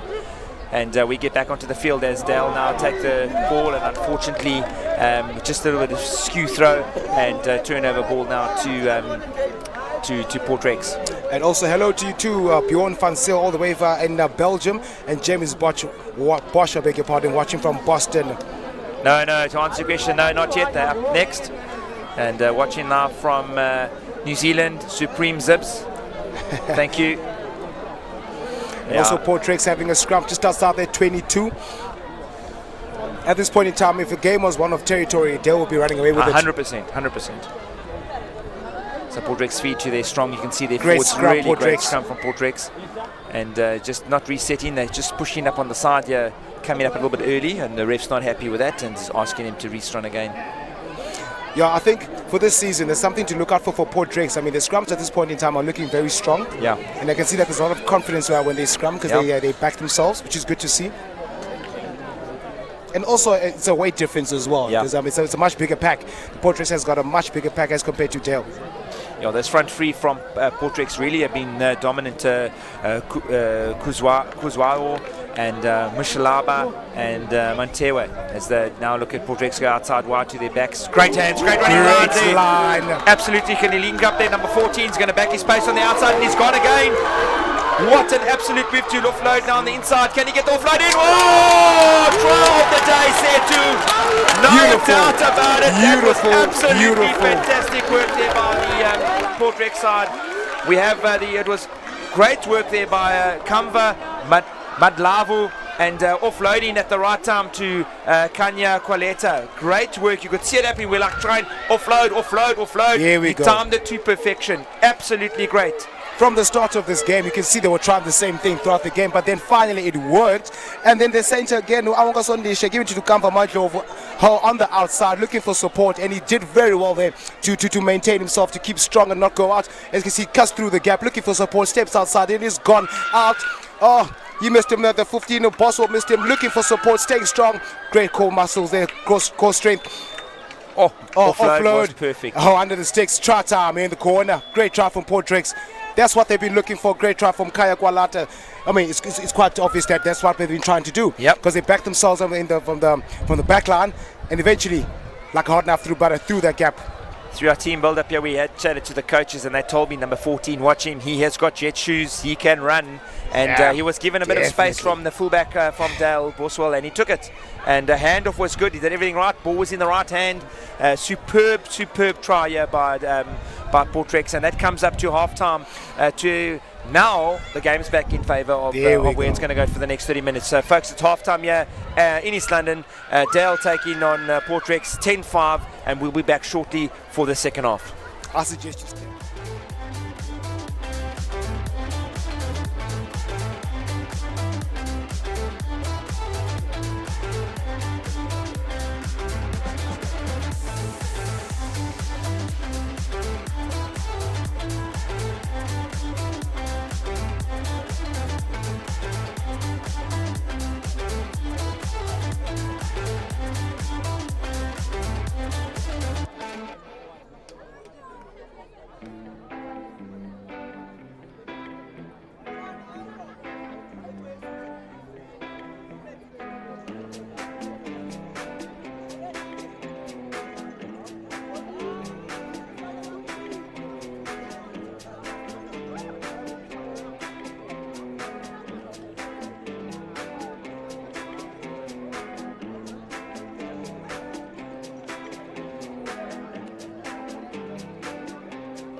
And then a very good game, entertaining game for the first half, I would say, between Cambridge and Deforce. One stage, Deforce were leading that game 7-3, but at the end of the day, Cambridge just kept to their structure, kept to their basics, and ran away with that game. I think it was 30 points to 8. Currently, we have on the go, we've got Dale College taking on Port Rex 10-5, and next to me I have Sasetu. Been an absolutely fantastic day. Oh yes, definitely. It's been a great day. I mean, I've been looking forward to this day. Watching some schoolboy rugby, because at the end of the day, this is where everything starts. This is the future. There could be the future Springboks, future provincial players, and future superstars. And eventually have to start somewhere. And it's a great initiative. And also going back to what I've been saying as well, the other schools from outside East London. Yep. Excuse me, Toys High, Deforce Milan, Lucanio M, Springbok winning outside centre. So it's good to see that now we're not only sticking to schools in East London, we're broadening it. Folks, we've got kickoff here for the second half as Port Rex kick it quite deep, and they'll be on the positive leading into this half. Knocked backwards and stolen yet again by the Port Rex flank, as they now look to dominate up front, and they're picking up and going down that inside channel, and they're going to look to use their forwards, which they did in the first half, and now we're looking just to steal it again as they're looking at the back to get into one of the big ball carriers yet again up their front. They've been very, very good ball in hand with their forwards, and they are going to play one way down, and yet again penalty given, and ref saying I think there might have been hands in or not releasing the tackler. Quick ball now taken in by Port Rex, trying to just keep that momentum going from the end of the first half. Great running lines there by Port Rex. So just keep on banging up metre by metre, Setu. Yeah, definitely, and you can see maybe the coach might have had a word with them in half-time. Probably spotted the gaps, makes the pass there. Unfortunately. Got ball in all there as the 13 ball coming back now for Port Rex, but stolen there by the Dalian number 7. But the ref's just going back on for penalty, said he was not on his feet, which he played illegally. And the tide slowly changed in this game. In the first sort of 15-20 minutes, Dale were very much, like we were saying, territory and possession. And then the last 10 minutes of the first half, the Port Rex side got a bit more ball in hand, scored that fantastic try, giving them a bit more confidence. Definitely, I mean, confidence now. The toes are up. Now they can see that they've got a chance against this formidable Dell side. Now they're just outside their 22 with the scrum to come. Once again, they don't take the option of kicking out to touch. They're going for the scrum because they see that's where their strength. Now, because I can also tell that the coach might have had the word with them in halftime, probably making them aware of the weaknesses on the Dell side. Mashalaba, Mantewu, and Kuzawa have been very, very good up front for this Port Rex side.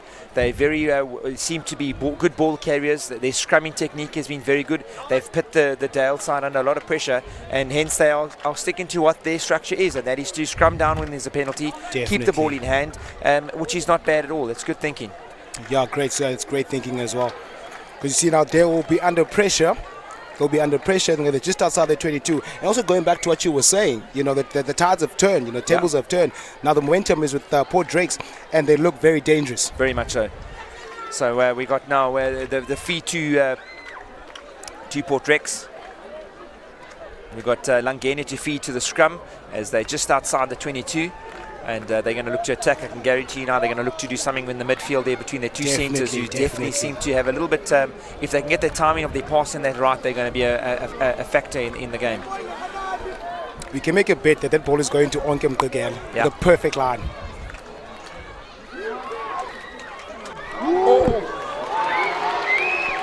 Wasina Boswam takes the scraps. He's going to make it. No one is going to catch him. Right in between the sticks, Chartam Dell. Yeah, you could see that coming. We knew there was going to be something happening in the midfield. The pass had to be perfect. Unfortunately, the pass didn't go to hand, Setu.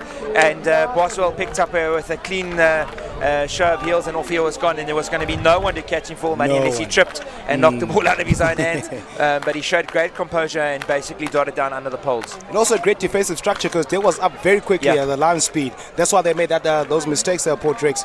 Because you can see that Uluto Zongo wanted to try something. There was an X going on where the 13 was making scissors with the 12, but unfortunately it was a missed pass, and Boswell was there to take the scraps. Same thing as the first try from Dale too, just through an error through Port Rex trying to run it out of the 22, knock on, pick up the ball, and they scored. So Port Rex definitely showing great sort of enthusiasm to try and get the game going, but they just need to make sure that their handling skills and that just to ensure that they can just clean it up. Otherwise, it'd be good positive attacking move from Portrex. Unfortunately, the ball went to hand and pick up, and for money, you're not going to catch a fullback when there's no one in front of him. Very much so. And Mzomhle just added the extras. Now the scores are 17-5 in favor of Dell College. Portrex must start give up now. Still 4 minutes into the second half. Still early days. We've got the medics on the field. Yeah, they're just checking Giddy. He just seems to have taken a knock, but he seems to be fine. And I think the ref was doing the right thing and just chatting to the medic to find out if he's all good to go. Medic says no, he's fine. It's more of a shoulder than a head injury. So Portrex just need to pick up there. If you can just cut down their errors, there'll be a lot more in the game. They've shown that they can throw the ball around, and they've got players that can score tries, and they must just keep on attacking, the Dell backline. Yeah, definitely. And I think also one thing they're doing is that they may be getting too over eager to make the move, too over eager, so they maybe overrun it. Maybe if they just stay a fraction deeper, then into the turnaround will be different. Mangalisa yet great ball carry yet again from him.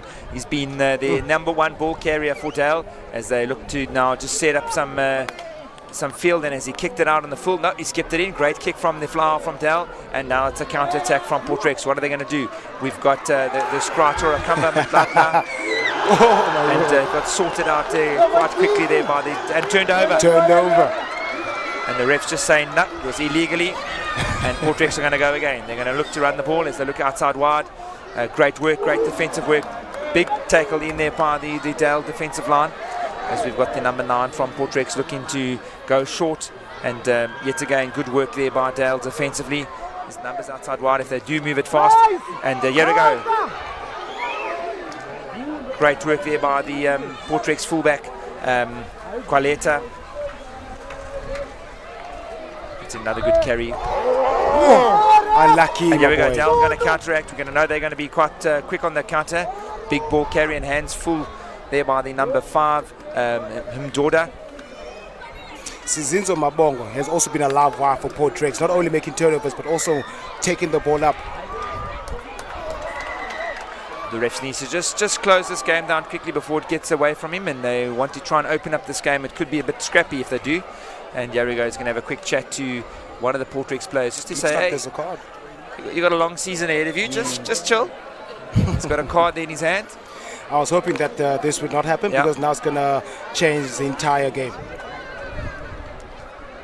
That is, as far as I know, the first card of the day. Oh, well, take my hat off to the discipline of the boys today. Great discipline, great discipline. Unfortunately, it had to be one person who gets the yellow card. Just 10 minutes just to relax. But there will be time when he's back.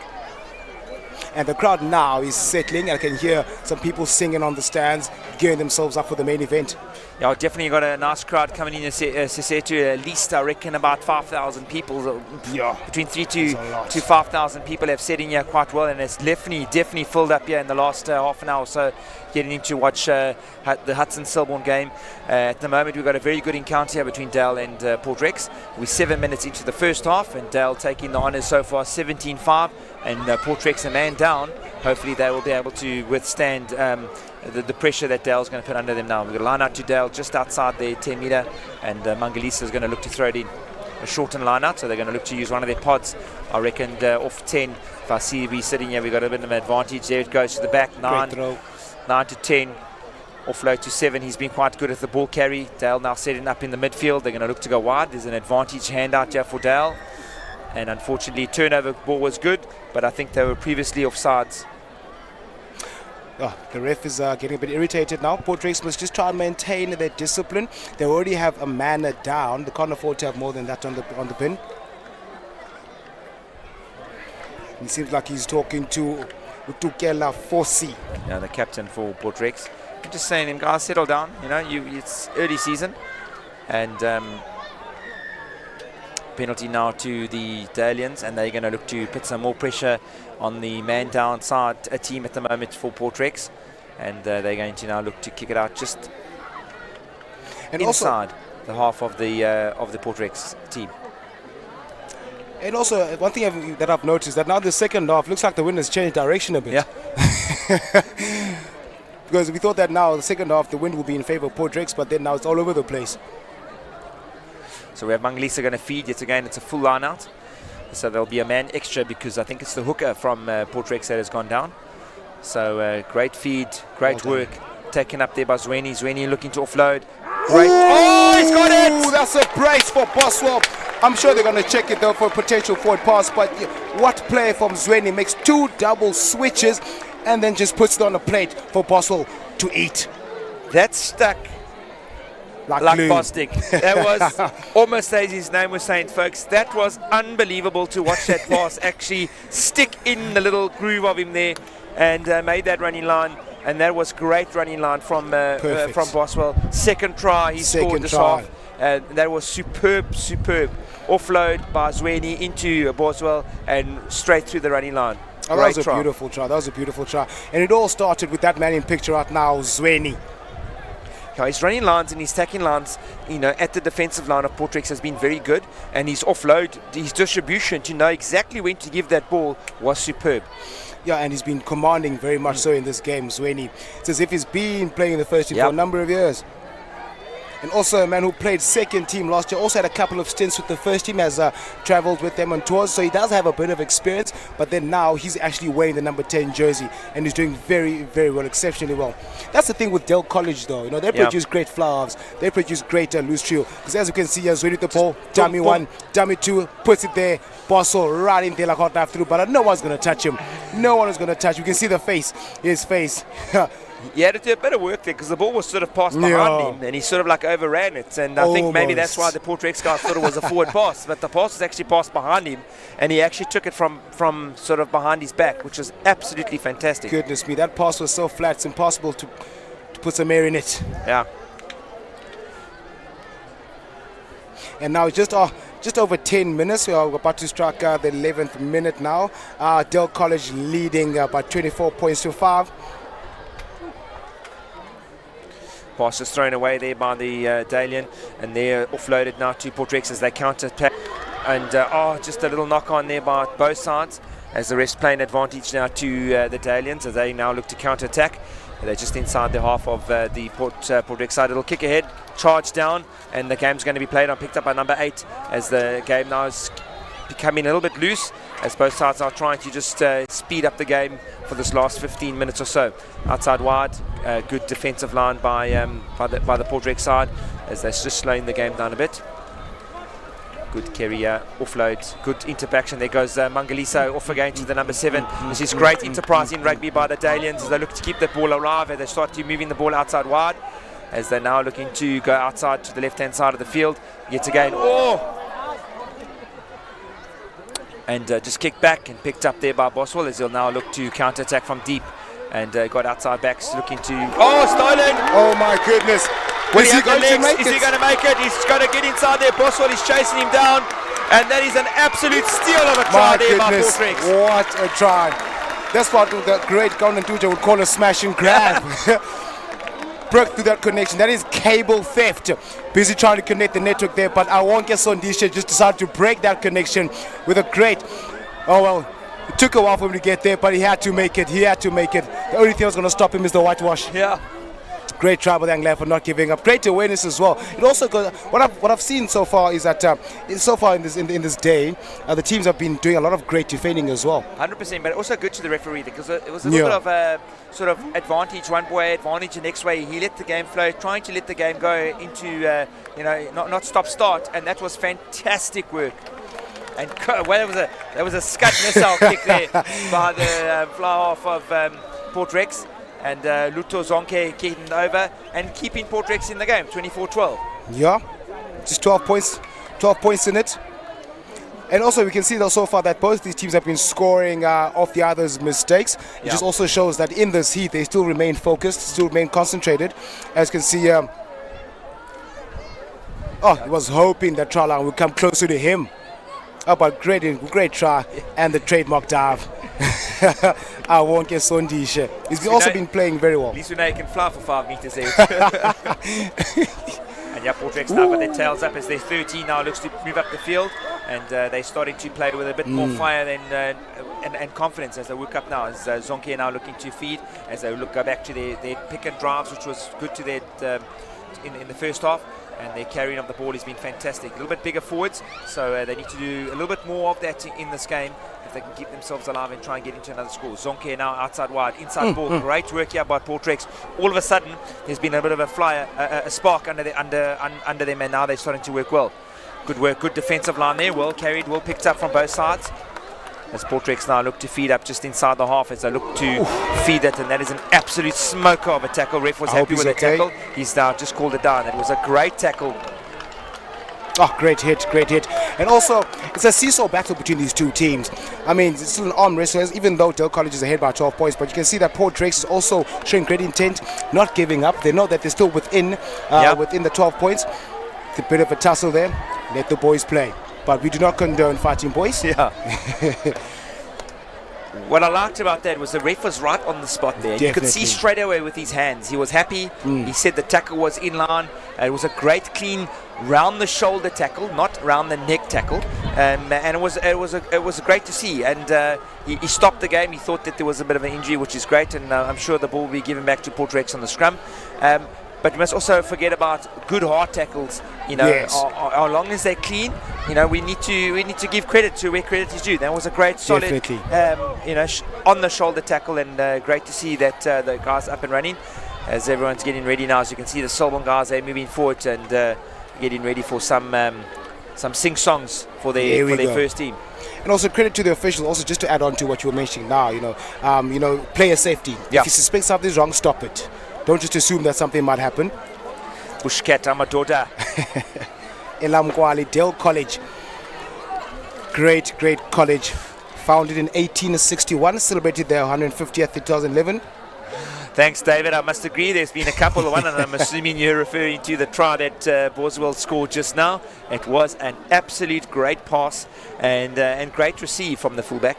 As now Portrex did receive a penalty for that, and obviously the ref did feel that maybe you got a sideline call from the AR and gave a penalty to Portrex, and Portrex kicked it out. As they're starting to now look, still 14 minutes to go. See, to this game's not over. It's not over. Only 12 points behind. 2 tries will put them in the game, and Portrex now will look to attack the Stale side. I'm sure it's just outside the 22. They will look to use their forwards. And you can see now the hook is also back from the bin. Yep. Yeah, so now at least now the lineouts won't be that much of an issue. But I'm sure they're thinking of a more here. But then there's so much confidence with Portrex's side. There's so much confidence with the forwards and their backs, utilizing their centers very, very well. It's great work. Oh!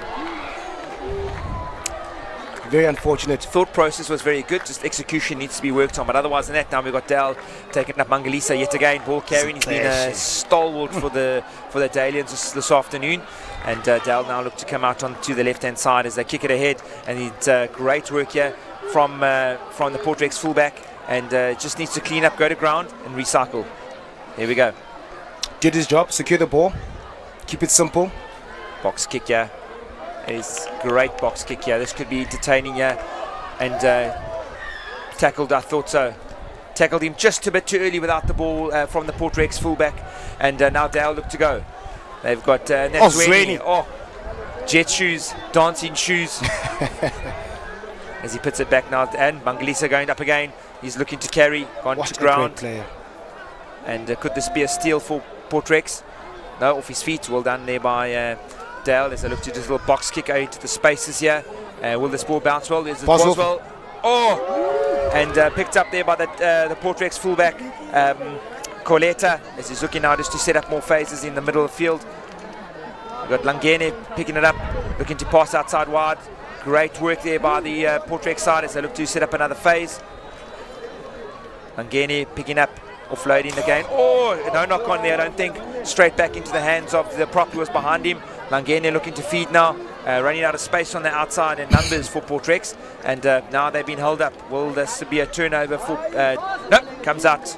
Shoots out there for the Portrex side as they now look to just work their way back up the field. And also I think both teams now must just try and get back to structure. Because the game is starting to open up. There's just over 10 minutes left of this game, so the game is starting to open up. Dell wants to extend the lead, and of course Portrex wants to catch up and also potentially win this game. Yeah, you can see Portrex using their big forwards again. This is what works well for them. This is what they should be doing. Trying to keep it nice and tight in this heat. and just to try and keep the ball away and from the Dalians, and that's been great work now from Portrex. Their number 2, Mashalalaba, he's taking it up now. And also have to give credit to these players in terms of their conditioning and their fitness. It's great work here by the Portrex side as they really look to use the strength of their forwards and just keep on bashing their way up as their captain now takes the ball up for them.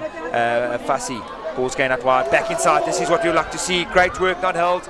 And yeah, Portrex just didn't come around from the right-hand side there. And yet again, he's going quickly. He's got men on the inside, outside. Zongo. Oh, Zonke! For braces. Oh, goodness gracious me.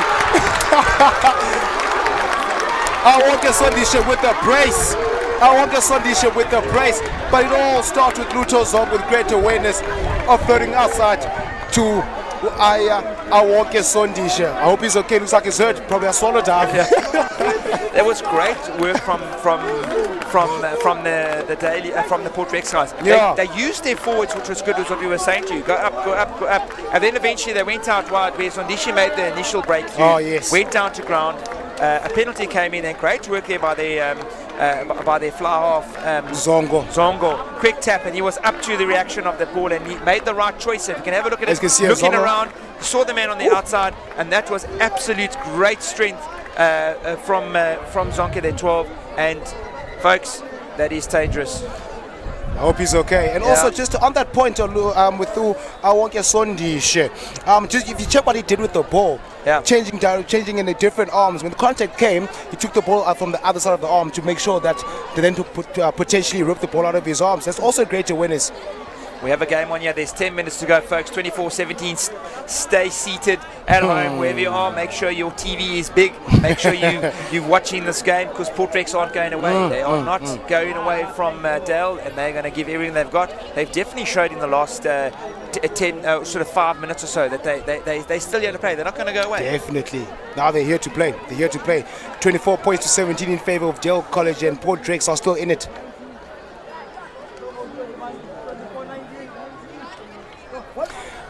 Has the conversion been kicked? Yeah. Because, there's a person there just inside the 22, and it looks like... Now they've just got an injury. Off pitcher, we have an injury down, so they're just making sure that he's sorted out. And I just hope it's not serious, because it will be the first one that will require such medic. But in the meantime, ladies and gentlemen, it's been a great fixture thus far. As you can see, the time is right. Just under 10 minutes left of this game at 24 points to 17 in favor of Dale College. And as you can see, the crowd, the Hudsonians out there, potentially hoping that their team will take it against the great Selborne team.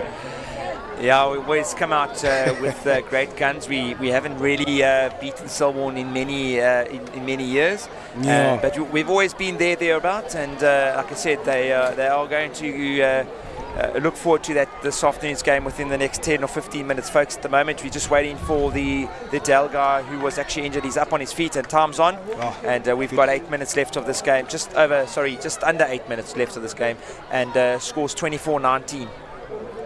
Here we go, and Dell's about to restart. Liteta Pulo, the great number 12. He's been having a great game. Here we go. This is a Portrex now look to go upfield, just securing from the kickoff. Not too sure if they were aware of what was going on. That was very nasty. The ref was there. He saw that. A knee on the face, the number 5 from Dale College, Usitam Daughter. He kneed him on the face after they received the kickoff. We do not condone as such in the game, ladies and gentlemen. We don't condone that. Lucky it was just a yellow. Yes. It could have been a red. So advantage to Portrex, and they seem to be, with 5 or 6 minutes to go, they're in the driving seat here. Definitely. And a man down now for Portrex. For Dale College, and it's clearly the tables have turned thus far. And also Dale College must not get too fixated on trying to do too much. They've been doing very well to get the lead, but then now it's just small errors that are creeping in right now. Case in point, that yellow card, completely unnecessary. Yeah.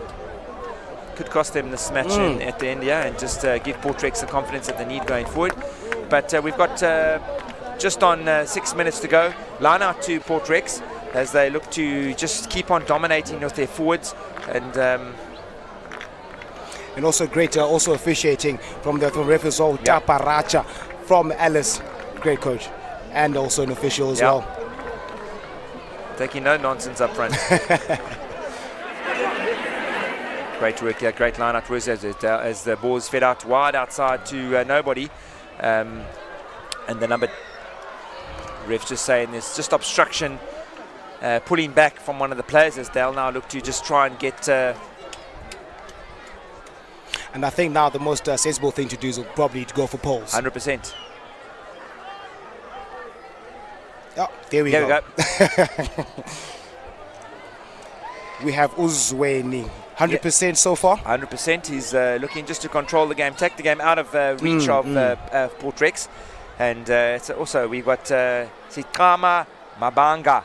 What a try and dive. Fire flame emoji. And Uzingame as well. Come on, Dale. Yeah, now there's also potential 3 points here to take the game away from Portrex. So he's just in front of his own team meter. So we're saying more or less about 35-meter kick. Straight in just to the left-hand side of the upright, and hopefully the wind will push it from right to left just slightly. The wind should be at his back. So let's see what happens here. Great camera work there from our School Sports Live guys, keeping it real. And also for those who are maybe not, they can't catch us on School Sport Live, who else can catch us on DSTV? Which channel? DSTV now. DSTV now. 241. 241, there we go, folks. Maybe if you're not streaming it, catch on DSTV now. 241, channel 241. Fortunately, just starting too straight. We said we needed to be on the inside right-hand side. The wind sort of at the back going across. Started too straight, and the wind just took that ball to the left-hand side upright. And Dale are basically giving the ball back to Portrex. 4 minutes to go. Can there be a little bit of an upset here about Portrex? Well, it takes 1 second to score a try. Yep. Takes 1 second to score a try, and hopefully Portrex are going to use a couple of those seconds to their favor in order for them to take this game away from Dale. And first moment, they need to be in Dale's half just to get down there and back to Mangalisa. They're big running forward as he takes it up. Great work by Mangalisa. Offload, knocked on there by Dale. Turnover ball now to Portrex. And one thing I've noticed now with these hookers, also from Queen's College, that the hookers are dropping now to receive the kickoff, the counter-attack. It's great to see. That is the game. I think he has called it with 3 minutes to go short. And unfortunately, folks, we should be playing up to 30 minutes today. But obviously with the heat, maybe they've realized to go a little bit shorter. But that brings this game to a close. Dale eventually running out 24-19 winners to Portrex. A very entertaining game from both sides. A little bit scrappy from both sides. Dale obviously capitalizing on the mistakes of Portrex. Portrex really scoring 1 or 2 really, really entertaining games. Oh, yes. And folks, stay with us. We're going to bring you the main game of the day. Hudson Park versus Portrex, probably in the next 5 to 10 minutes. It's going to be a humdinger. Stay tuned. At Dale College, it takes this game at 24 points to 19. And yes, as Mr. Hansen said, stay tuned. We'll be right back.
You're not going to touch him.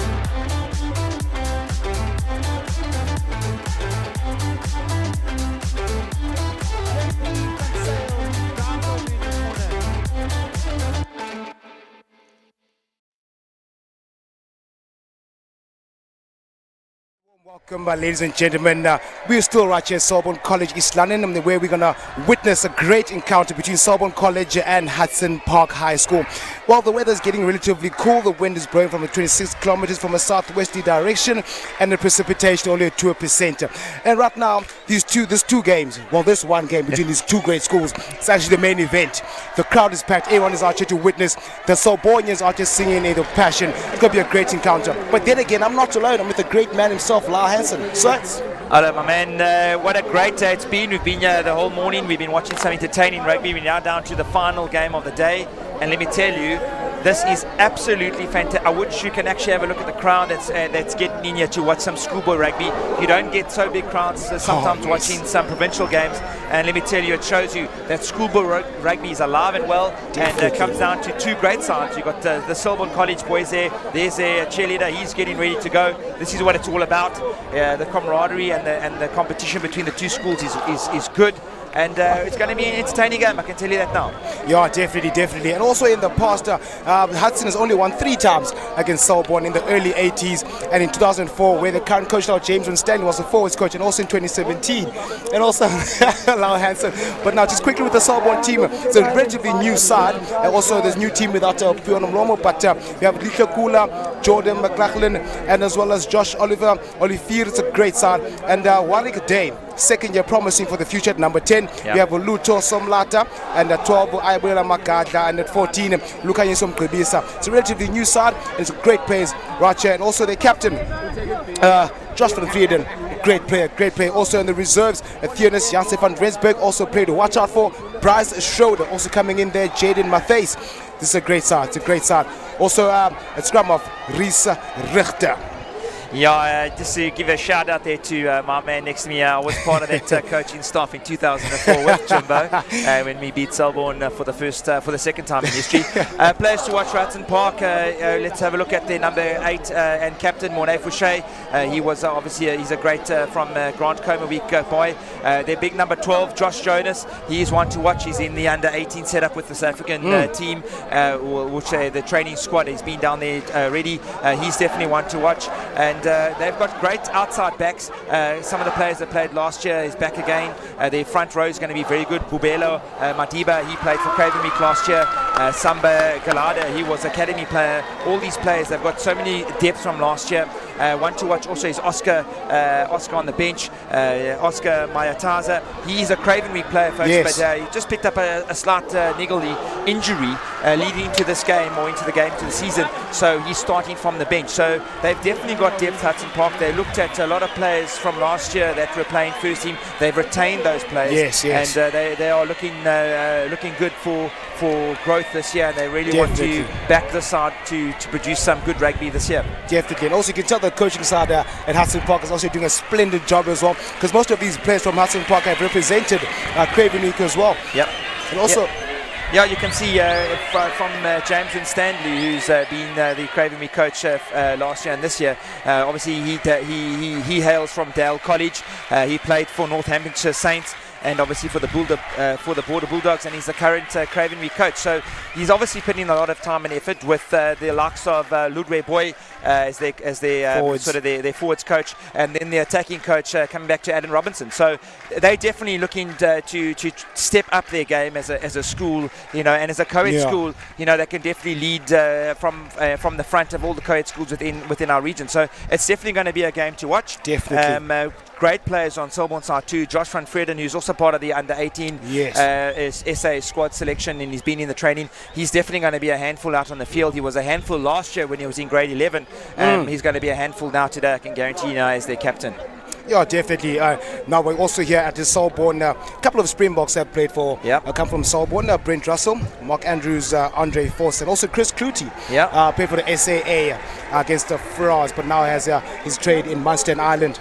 Yeah, currently you can say the last couple of years has been in the Hudson Park camp for their Springbok camps. They've had guys like Dale Hartman, who I played with in 95, 96, 94, 95. He represented South Africa at sevens, and then the two twins who were very, very well known, Odwa and Akona Nundangani. They both played recently, just retired from the box, and then currently they got Luto Tukweni, who's in the SA under 20 setup, and he's playing currently for the SA Kings. So definitely in the last couple of years they produced some good ball carriers, some good running rugby players, and they don't want to go away with their hands put down. They want to make sure that they can be a school that can produce some good rugby players, and definitely with this group they've spent a lot of time and effort in from the young ages to build them up. So definitely going to be a great game to watch.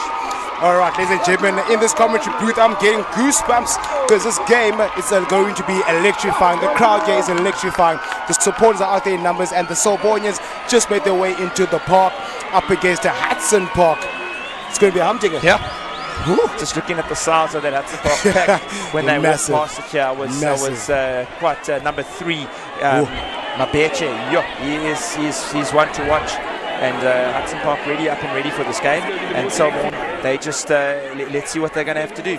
Yeah, and Mabeka also had a stint with the Academy Week last year. Also another player to watch as well, star player. I spoke to Jimbo just before the game. He says watch out for everyone in my team.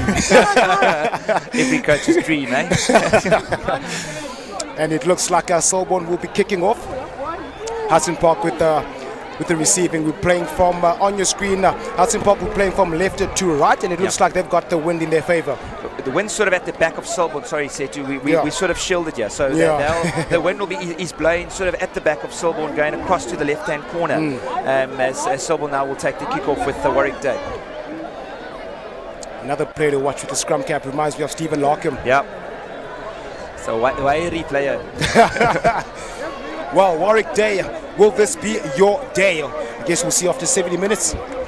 And they're waiting for Bulalani Naku, the ref. He just wants to change into a kit that's not going to be able to be clashing with anybody, and he's ready to go. And we're ready to go, and the people out there are ready to go, and the Sorbonnians are ready to go.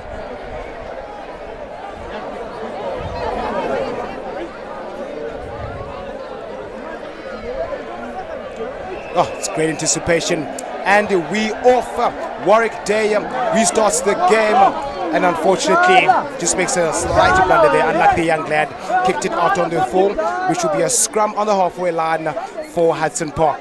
Yeah, it's a great opportunity now for Hudson Park to get on the front foot. Obviously kicking the ball off a little bit nervous and maybe just overcompensating for that wind that we spoke about, just pushing across the field. And here we go, first touch of the ball to Hudson Park, advantage Hudson Park, 28 minutes. Let's see which side settles down first. And you can see Sombe Kalata hyping up his forward pack, because now this will be a huge statement that will be made in this game. But then now it will be scrum down Hudson Park in the middle of the park. It offers great opportunity. As you can see, they are on my right. That's where everyone is. That's probably the way they're going to attack. Scrum down. First scrum. Ref doesn't like it. Ref doesn't like it. Oh, the Sorbonnians, great pride, great tradition, great school with a lot of history. 100%. Gonna have a restart. These boys look conditioned. They really look ready to go, and we're going to see it now as the first minute. Ball to Hudson Park. We've got Marcel Flemmer sticking it in for Hudson Park. Next out to see what's going to happen here. Defeating the scrum, wheeling, but they managed to secure it. Ref never saw that. Yep. Hudson Park just in between the halfway and the 10-meter line. Makes the pass back. It's again. Makes it, unfortunately, that's another error, an early error from Ubayanda Figlin. Made that kick out on the full, but unfortunately now they've lost that opportunity to attack and get in Selborne's half. But then now it will be a line out just before the Hudson at 10.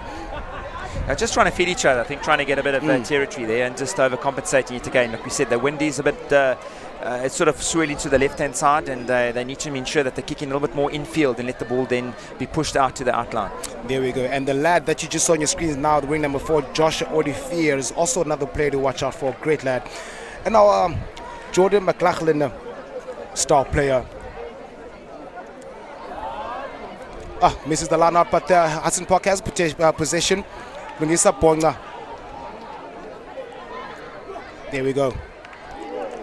We've been seeing a lot of handling errors. Yeah. Maybe it's because of the rust. Yep. Because of the rust. First game chitters. Yeah. And hopefully, like I said, we're going to see which side settles down first. Guys, get us on, subscribe to youtube.com, School Sports Live. Follow us at School Sports Live, and as well as on Facebook and Twitter. Give us a tweet, give us a shout out, and hopefully we can give you one back. There we go. Also, we have people watching from all over the world. Yolongo Sani watching all the way from London, and let's go Selborne. Thank you for joining us. And Umabokhame Khabarani, if I pronounce that correctly. Me and Mahube are watching live from Dubai.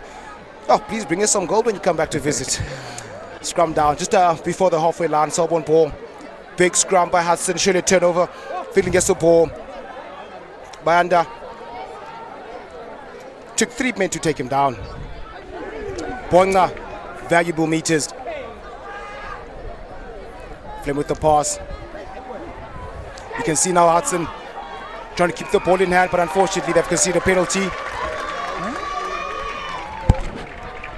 Well, the ref judged it as not releasing from the ruck. Should be kicked to the touch. Yeah, they look to just good defensive work there by the Selbornians. Hudson Park looking quite settled in that composure of the ball, and unfortunately the ref deeming that he did not release the ball in the tackle, and Day is now going to take Selborne down into the half. It looks like they're on to the 22 of the Hudson Park line. There we go, and Warwick Day with a great touch finder, just on their 22, and this will be a vintage Selborne move where they'll try and attempt to for a more. We're just under 5 minutes, ladies and gentlemen. Still 0-0 for both sides. The line out now, just on the 22-meter, Selborne ball on the attack. Great strength shown there. Catch and pass. Josh van Vliet, the man to watch. Strong carry. Right inside the 22. We're just really close on the 5-meter line. Hudson Park still maintain defense, but great defense. Both sides showing great work here on their counter-attacking. In the first phase there, early on you saw how someone turned over the ball from Hudson Park, and secondly Hudson Park straight onto the ball. Unfortunately, Guy Bishop got himself isolated, and Hudson Park got in there with a great steal and turnover ball. So both sides feeling each other out here, and we knew it was going to be like this. So definitely. It just depends on how long it's going to take and which side's going to be able to withhold that pressure. There we go, and the man who made that steal, Esama Zamabuntu, also an Academy Week player, showing off his experience today. Well, one thing I've seen along the years is that the fear doesn't exist anymore. The fear does not exist anymore. You can just see by the confidence of Hudson Park right now. They believe in themselves. They know that they can do it. They've done it before. Yep. Now Hudson ball, great throw, just outside the 22. That man to watch makes the minus pass there. Dylan Cromer taking a great feed up inside ball there, and Hudson Park looking to just absolutely mow her out. The ball's not going to be sort of been held up by Selborne. Will that ball be able to come up? Unfortunately not. Great work there by the defensive work there by Selborne, as they just knew the rules. You can hold on to that ball, you hold on to it in a maul, and I think Dylan Cromer just found himself a little bit upright in that crash ball attempt. Yeah, definitely. It's also great awareness from the Selborne pack as well. Not trying to go for the big hits, just keeping up and for a turnover. And that's great work there. The rules say that once the ball's in the air, you don't have to let it go. Even when it goes down to the ground, you can hold on to it. And Selborne, knowing that, basically just rolled over, isolated the ball, and turned over. Great work there by the defensive work of the Selborne pack. Yeah, definitely. And at this point in time, it's still a bit difficult to judge who's got the upper hand in the scrums. So the first scrum match up. Hudson Park have got a tight head already. Definitely. And Reese Richter with the feed. Our ref doesn't like it. Should be a restart. Wheeling. Something happening on the loose head side there for Hudson. Hudson definitely look like they want to dominate up front. Definitely looking to put some pressure on the Selborne pack of forwards here. And they've really got a tight head, so they should say this out of 2 scrums, they 2-0 up at the moment. Definitely. But they're definitely going to look like they're going to target the front row of Selborne's pack here. Yeah. And also along the years, Selborne has also been renowned to have a strong forward pack. Just also, I spoke to the coach, the forwards coach Chase Morrison, and he did say that they're quite strong up front. Reese Richter with another feed. Selborne ball. We're just on the 10-meter line, ladies and gentlemen. Selborne in attack. It's another proper scrum, a beautiful scrum from Hudson. Richter with the pass. Good defensive work there by Hudson Park in the midfield. Good work there by Selborne. Also valuable meters gained. Oh, bump you. Check you later. Guy Bishop made the tackle. There we go. Tight forwards, slicing through gaps. Great run there, young lad. Good defense work. Good running lines there from Selborne by their number 5. And that was Tyler Glover. Hit a nice line there, but good defensive work coming cross-covering from the Hudson Park guy. Just knocked him just a bit sideways, and that ball just sort of floated out of his hands, where it just affected that pass where the offload needed to be. So both sides still trying to. If you have a look here, great running line here by Glover. Show it and go. Just a little bit of a too straight up running there from the centre, but great work there by the number 9 Flemmer, just to make sure that pass doesn't go to hand. There we go.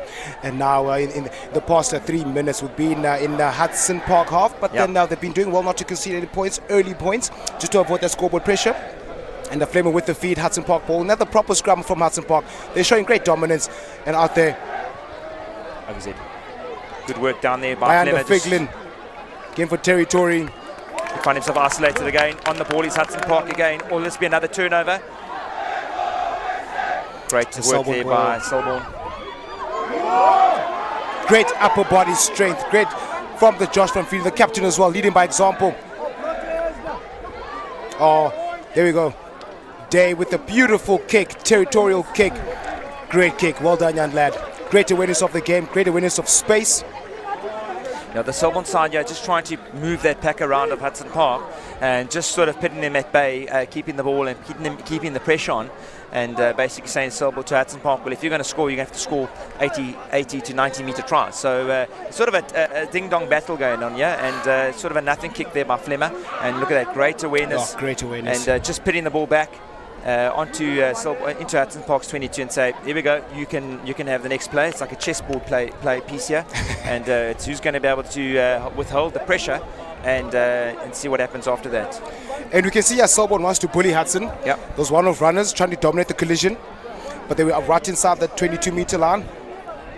Flame with the feed, but Josh Jonas been kept at bay properly.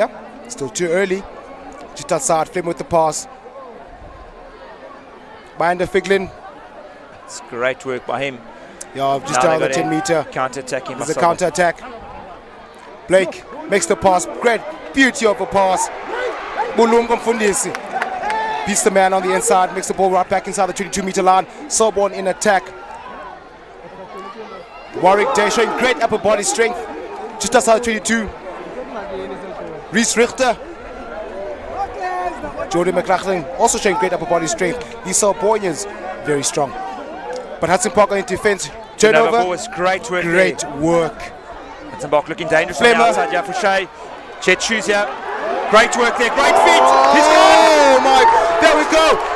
It's got Bros. Surely a foul corner, but a huge hit. Well done to Blake for making the hit. Try saving tackle. We can see Hudson Park is ready to show us some flames. Give us some flames, ladies and gentlemen. Bulunko Mfundisi. He was our old Craven Week outside wing, showed some great pace on the outside there. And let me tell you now, they look like the turnover ball was good.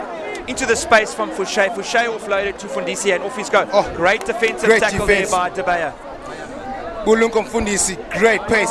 In, out, as you can see, ladies and gentlemen. Flame with the pass. Outside of the one, Mfundisi gets the ball, steps in, steps out. Show me your number. Talanga Panj is out on the outside. But guess what? There was a player out there, Blake Geodrix, with a phenomenal tackle. Reminds me of when Villaroo was fetched. There with Daniel Tebea, beg your pardon. Reminded me of how Villaroo was fetched by Bowden Barrett. But we right here inside the 22-meter line of Selborne in defense. Was being charged down. Oh, unfortunately, he couldn't I need to catch my breath. Yeah, we look at Selborne now, Rukta trying to just clean out that ball now. Day getting back for the defensive kick. He just kicks it upside field and just takes them about 5 to 6 meters outside of Hudson of their own 22. That was great work from Hudson Park there. Putting a bit of pressure on. All of a sudden, now the game changed. That's what we're talking about. Are they going to be able to release that pressure, Setu? They've done that, and now the pressure's back on Selborne. Now, first time in this game that Hudson Park has been in Selborne's half. Definitely. Now you can see now Hudson Park is starting to get the tails up. We're just 12 minutes into the first half right now, and it's still deadlocked at 0 points.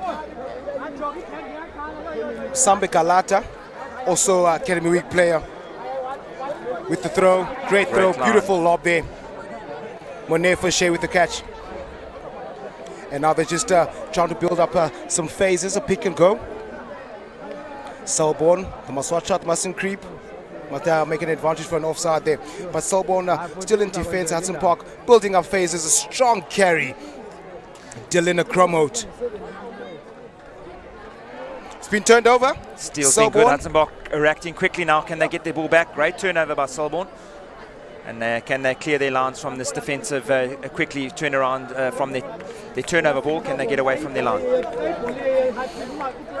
And redirect to Warwick. boy. Good awareness. Oh, great awareness. Yeah, great work there. Good work by the fullback. Very clever in knowing that if I get my feet up in the ground, I cannot be tackled. So the awareness of the fullback, of the wing there was fantastic there.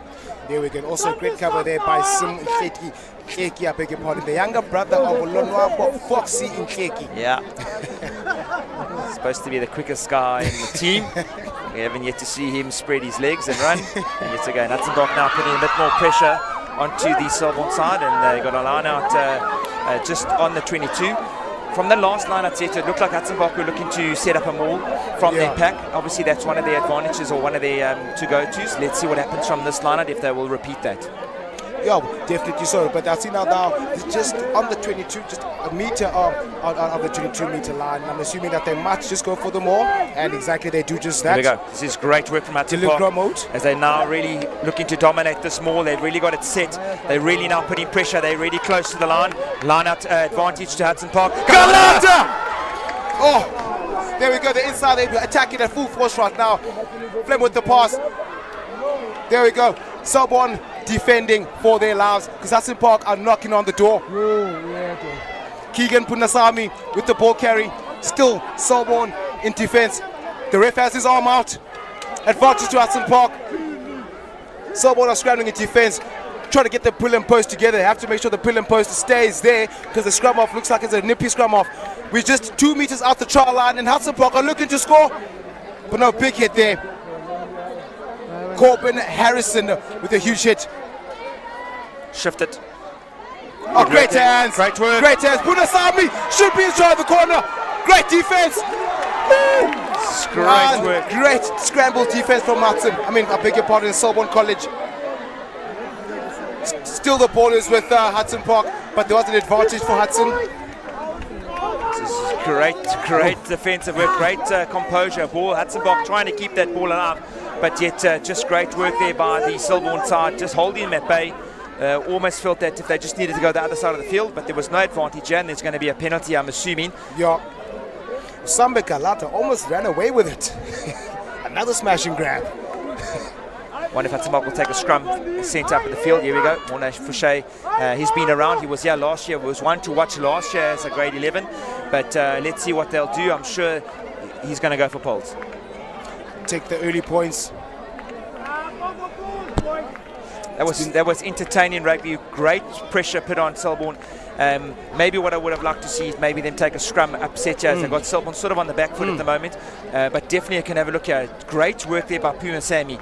He's got his body to the right position. I think maybe the ref was just a little bit in the wrong way there for that ball to get carried, and unlucky there for Guy Bishop caught himself offside. And then yet again Hudson Park really looked dangerous. Great interpassing here, great work back inside, and then yet again he looked to offload, which was good to see. Great awareness. He knew that he was being driven out to the touchline. He made the pass. Great awareness. And that's what has been trying to motivate these kids at schools right now. It's not always about contact. It's always making the guy next to you look good. And break it, Deirdrix, to get the first points of the game. Right in between the uprights. First blood to Hudson Park, ladies and gentlemen.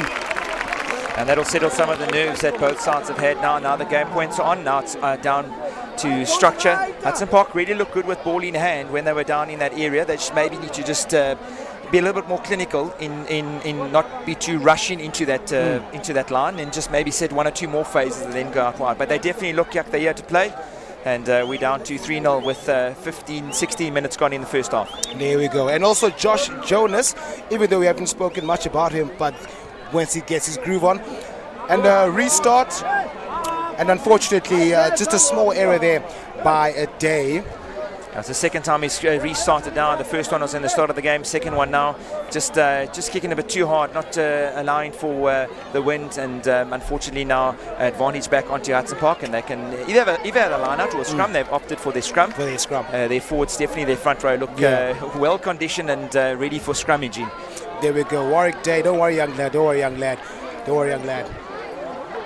Now we have a scrum in the middle of the park again. This is the same moment we were at in the beginning of this game. Now let's see if Hudson Park might use some of the options they have on the outside. Great with the feed. Oh, there we go. Makes a spin. He's working everywhere. He's looking for work. It's good control. Marcelo Fema with the pass. Oh, there we go. Right through the gap. Punasami. Who's there in support? Who's there in support? Who does the support? Punasami with valuable meters being made. But Usame Galata was out there on the outside, but still the ball has been retained. Fundisi takes it up, gets hammered by Ngoga Kobe. Just outside the 22. Someone in defense. Hudson Park have got the tails up right now. Ooh, Monet Fache. Who's there with some support? Hasn't been held. Flame with the pass. Hudson Park are playing with such great finesse. See from up back, the Academy Week player, showing great tenacity in the ball carrying. There we go. Bayanda Franklin. Who's there in support? Hudson Park are turning up the heat. Turning up the heat. Great pass. Oh, there we go. Keki beats two. We're right inside the 22-meter line now. Someone in defense, Hudson Park. Oh, unfortunately, they conceded a penalty. Whew. That was fantastic to watch, their composure and the way they were making inroads in that, and unfortunately they just ran out of space on the left-hand side there. And here we go, Selborne, they want to run, they want to get in the game. I don't know if that would be the right option. Tackle made there by Dylan Cromout, and now getting a bit loose as Nasty.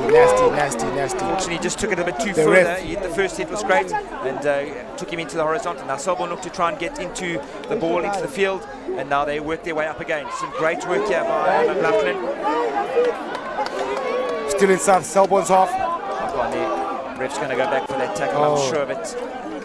He's probably going to have a review of that. That was very nasty. Let's have a look at this. Great work here, great running lines here by Queen Sammy. He just needed a guy on the outside here by Galana, and great handoff here. Then the ball should have shifted, and great work then there by the Selborne defensive line again, just holding them back for that momentum. And Hudson Park really looking dangerous. Fouché going forward here again, and no obstruction there, folks, as he was the ball carrier. And straight away again, Hudson Park looking dangerous with ball in hand. There we go. And we can see now that Hudson Park, as well as the previous game we just watched now, there's no fear at all. They want to take it up. They are in Selborne's faces, and they're giving out all they've got. But he's missed touch right now by Anda. Umfundisi. Oh, like a hard dive through butter. Steps out, he's not going to make it. Where's their support? Oh, he's still up. The tackle was not bad, so he can still go. Just inside the 22-meter line, the counter ruck. Not successful, still in favor of Hudson Park. Put us up with the grab. He's been, unfortunately, loses it forward. But the ref, so ladies and gentlemen, Punasami knocked the ball on, but his player was in offside position to catch the ball. That's why there is a penalty against Hudson Park. Yeah, Hudson Park got to be quick on the in ball. Yeah, great work here yet again by the Jet Shoes, number 11, Mfundisi, and just needed to have another player to offload. He thought, I'll just jump right over you. No held in the tackle, he can carry on going, and unfortunately the ball just seemed to come out a bit slowly. Good counter racking there by Selborne just to sort of put Hudson off bay there. But yet again, Hudson Park making all the plays in this first 21 minutes of the game, and they just need to try and ensure that they settle and get that offload going and finding their support play a bit better. Yeah, definitely. You can see now Hudson Park, they can smell the fact that now they smell blood. Yeah, they're smelling blood, a lot of it. They want to go in for the kill. Now Jordan McLaughlin with the put in. Now the captain of this team, Joshua Frieden, probably is talking to his mates right now just to keep calm. Even though there's like under 10 minutes left in this first half. 3 points in favor of Hudson Park. McLaughlin with the throw. The front ball. Oh, almost stolen there. They've got them all going. Now he's approaching. Just on the halfway line. Still going, advanced. The arm is out with the ref. Probably swimming around the mall there. Just inside. Hudson Park's half, just before the 10-meter line, and penalty to Selborne. Yeah, unfortunately, that's just you got to try and hold him, and Hudson Park just got a bit incorrect there on that, and yet again, Selborne going to the touchline just to relieve some of the pressure that they've been under, and Selborne have they've been under this a lot more times, I would say, under more difficult conditions against hardest opposition, so they will know what to how to sort of take in that pressure, and yet again, no panicking then from them, which shows great composure from their side, getting the penalty and taking it back up. And you can see Hooker just having a word there with the linesman saying that I want to stand here, I want to be in this line. So I think the ref needs to just check whether the line-out's going to be in straight or skew. He's not happy with the ball. Usabe Galata also showing great pace when he was supporting Punasami. McLachlan with the throw. Selborne in attack. Great line-out work. In the middle, going for another more. Gaining valuable meters right now. They're going ahead very slowly, but they're gaining valuable meters. They should just be careful now not to concede another penalty now, because it will be in range of Warwick Day. But there's a break now. Good pick up there by the Selborne side. They've got some great hands there. They're just moving this big pack, and it's been turned over. Oh, Hudson Park, take a bow. Yeah, he got himself isolated there as he picked up and went in there, and that's the first time the scoreboard's been working. I was just today. about to say that. It's great to see. We always refer to scoreboard pressure and it's been on today, so we're grateful that it is on. And Diedrichs finds a great. What a phenomenal! Has it gone out? Not yet. Down in the bounce. Great defensive work there. Great chase, and, great chase. Hudson Park now looking to put some more pressure onto the Selborne side as that ball didn't go out, and they're turning over the ball quickly. Looks like he's got it. Number 7, nope, off his feet. Stolen. Yeah, great work by number 7. Let the ball go wide. Let the ball go. Cromwell now. He still has this. Cromwell trying to do a little chicken pass there. Just thinking that the ball should try and let the ball do a little bit more work. Ball's out. Hudson Park in attack. Oh, Bandile Matiba. Great strength.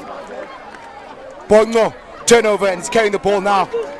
Just before the 22-meter line, Hudson Park making Selborne breathe through the wound.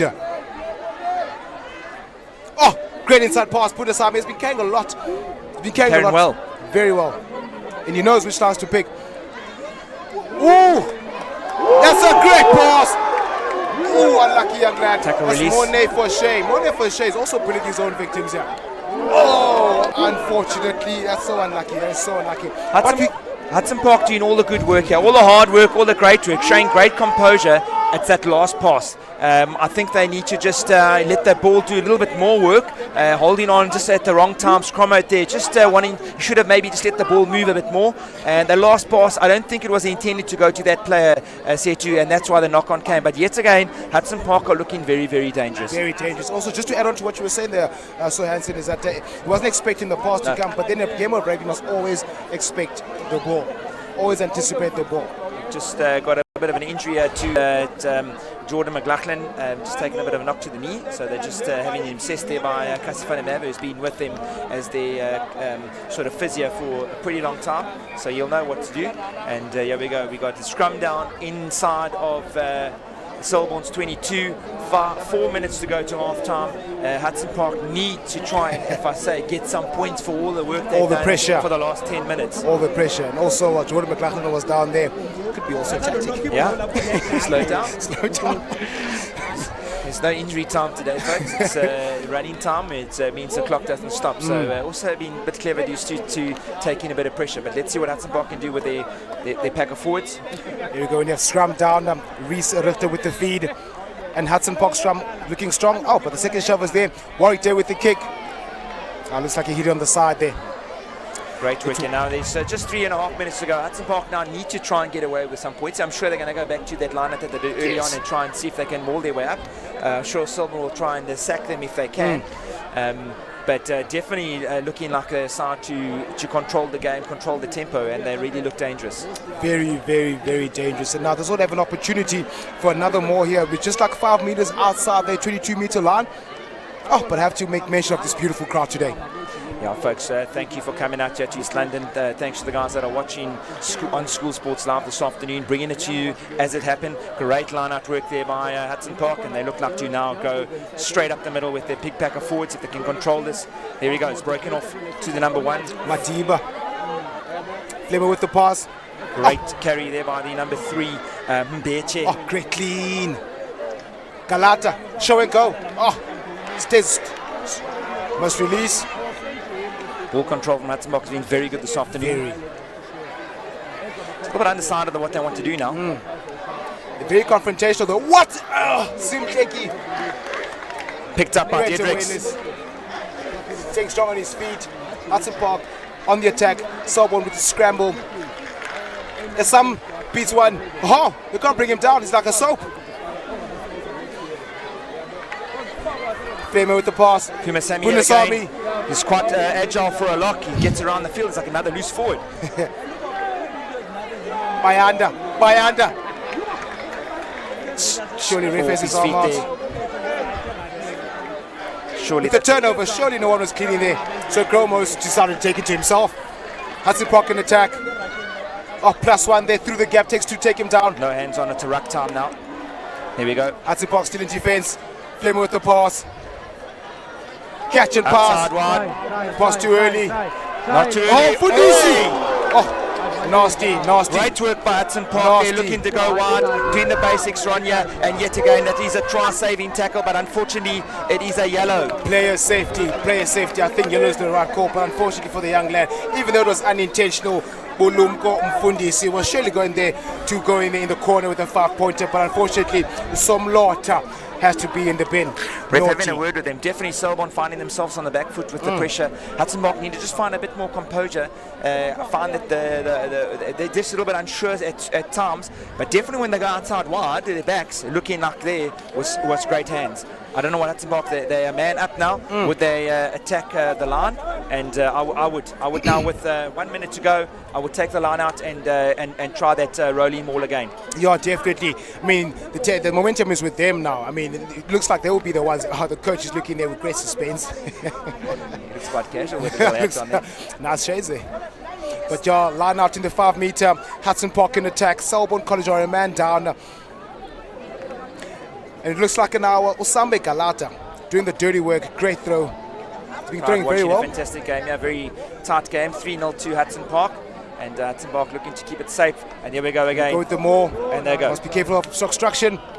Good clean up there on the left-hand side now. Hudson Park still got the ball. I wonder if they're going to go out to the back line. Mornay Fouché just picking it up. Hudson Park looking to react. Yet again, good work. Good leg clean drive. Tackle now, got a release. Must release. Going back blind. Oh, Groma to the try in the corner. Out of nowhere. He picks his perfect line, and Flemmer with great awareness gives it to him, and he scores in the corner. Ladies and gentlemen, we have a game in our hands. Hudson Park got their 5 points or maybe 8 points. Dylan Crom out, showing great carry with the ball early on. Very impressed with the two locks for Hudson Park here. Yes, definitely. They're doing a lot of work for lock work, and their pace and their speed, I think, is catching them unaware. But great work here, but you can actually see the drive was working out. You can actually watch them set themselves up here, folks. Ball goes to the left. Great carry here. And as he goes to ground, you can see Dylan Crom out in the background there, behind there, waiting to go. Great line, great speed, great work. It's hard to stop a man that big in such a short space. Yeah. It's physics. We try and teach that. That's one that I'll go back now tomorrow to my under 13 and show them. If you run from depth at pace and you get the pass to you correctly, that's how you do it. Fantastic work rate there. Beautiful try. Blake Diedricks for the additional halves. Unfortunately, it goes right on the left of the upright. So the score remains 8-0 in favor of Hudson Park. Ladies and gentlemen, it's half-time now, and Hudson Park are leading 8 points to 0. Many people might say that this will be like a test match. Yeah. We'll see you shortly, folks.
from East London through School Sports Live.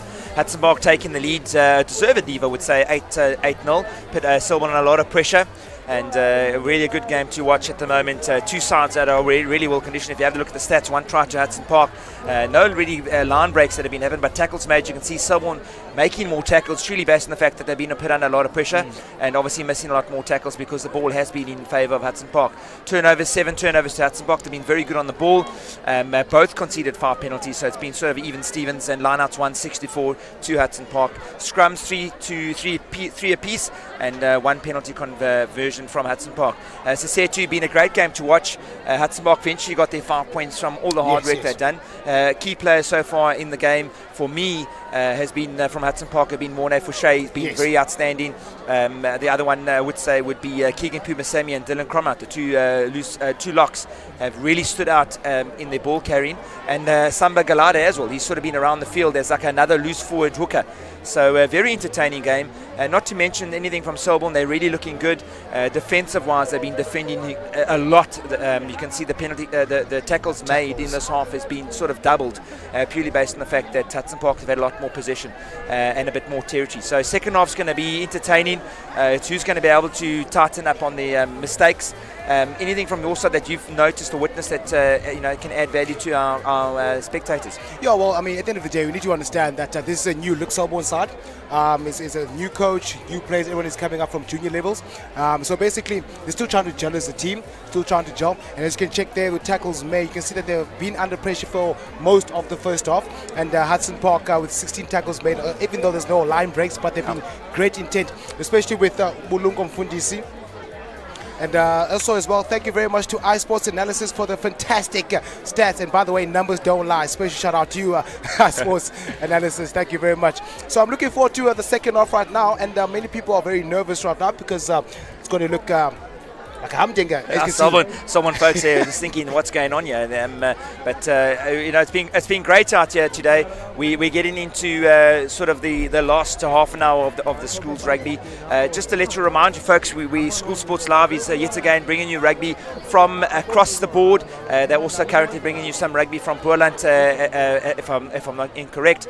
We've got next week, we're down in Grahamstown for the Graham Day, and that's going to be a great opportunity to you guys to switch on, subscribe to our page, send us some tweets. There we're going to see some schools from PE. We've got Grey College down there, we've got Nico Milan.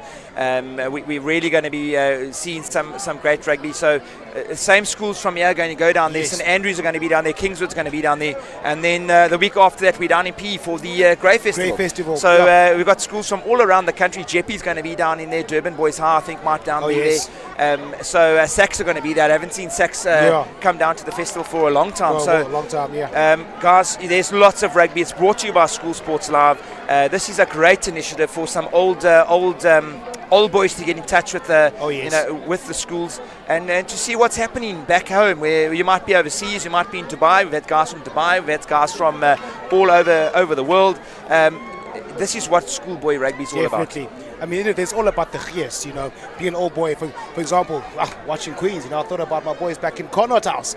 But then now, there's millions and lots of old boys from around the world, from Hudson Park, as well as Selborne College, from all the world. Thank you very much for joining us. Thank you for joining us, ladies and gentlemen. And also, we are tuned in live to the best school sports broadcaster in the land. That's School Sports Live. And don't forget to subscribe on our YouTube channel. Also, check us on Facebook. Just like it also on Instagram, where you can be updated on your daily sports. Right now, ladies and gentlemen, we're about to kickstart the second half. Hudson Park are leading 8 points to 0. Hudson Park are looking the favors with them, I beg your pardon, right now. But then again, it's a game of rugby and it's a game of two halves. Yeah, folks, it's been a fantastic day's play down here. We've had some great rugby, some great tries, and let me tell you, it hasn't lived up to anything like this at the moment. Hudson Park got an 8-0 advantage going into the second half. I think they will be a little bit more sort of nerves will be gone now, knowing that they can actually score tries, taking the lead. But there's still another half an hour to go, and you drop this ball, and like we saw against Dale, it just takes 2 mistakes and 14 points on the board. So it's who's going to be the stronger, fitter, and keeps things to the simplest that will win this game going forward. Yeah, definitely. And we have Blake Deirdricks who are about to start the second half. I'm sure now the coaches of both teams have been telling their players not to panic as much, not to worry, but just to stick to structure and also believe in the system, and then the rest will happen on its own. Yeah, so Diedrichs now will start the half. The wind at the back of Hudson Park, and can they control the game as much as they did in the last half of the first half? And we're off. Diedrichs with the restart in the second half. McLaughlin with the take. Strong carry. Who's looking for support. Oh, but great tackle. Flemmer, the tackle. Warwick Day. Oh, unlucky. Ooh. Picked up there by Hudson Park there. A little bit of a Fundisi. undecided move there. Ball just sort of floated across, and Hudson Park now turn over a ball where they were looking at be on the back foot there, Setu. There we go. And Luanga Bongo, also an underrated stalwart. He's been causing a lot of turnovers there. But then now, I wasn't ready for it. Turnover ball, Hudson Park. They've got the advantage for a knock-on. McLaughlin with the pass. Oh, what a pass. Day looking for territory. Oh, there we go. Diedrichs was there, positioned very well. Safety first. That's a great kick. That's a phenomenal kick. That's a beautiful kick. Well done there, young man. Yeah, that's calm and collective. He was in the right place at the right time, got into position, didn't really panic, used the wind to his effect, and like we saw at the kickoff, Hudson Park obviously learned what happened in the first half. They turned around the kick to the opposite side there, but great work there by Jordan McLaughlin, taking straight up the middle of the field for a hooker, and but great defensive work by the little number 9, Marcel Flemmer, who brought him down. So short line out here, I think, to Selborne. Hookers these days, I think they should be doing 100-meter sprints. They're so quick. I wasn't that quick back then. You get two different types of hookers. You get ones that are blitz finished and ones that are big. There we go. There we go. Just outside the half. A 22-meter, beg your pardon. Selborne line out, going in for the maul. Josh van Veerden, the cappy, just distributes it to McLaughlin. It's not going anywhere. They have to use it. Reese Richter makes the pass. Oh yes, strong hit. Great work there by Luanga Bongo. And Selborne now looking to go outside wide. Ball's now in the hands. Richter with the pass. McLaughlin's there again. He's a live wire. Great defensive work there by Hudson Park. The line speed has been good. And there unfortunately was a knock on. There we go. No, offside. Line speed was too good. Line speed was too quick. It seems like now Selborne are playing with much greater intent. They do know what's at stake right now. Yep. I mean, they've got history to protect. Hudson Park has only beaten Selborne 3 times in the history. We spoke about 4 times. We spoke about that. Mr. Hansen. I'm sure it could be 4 or 5. I know I was involved with the second one. They might have done it 3 times after that, or twice after. I think once away from home and once at home. Yeah.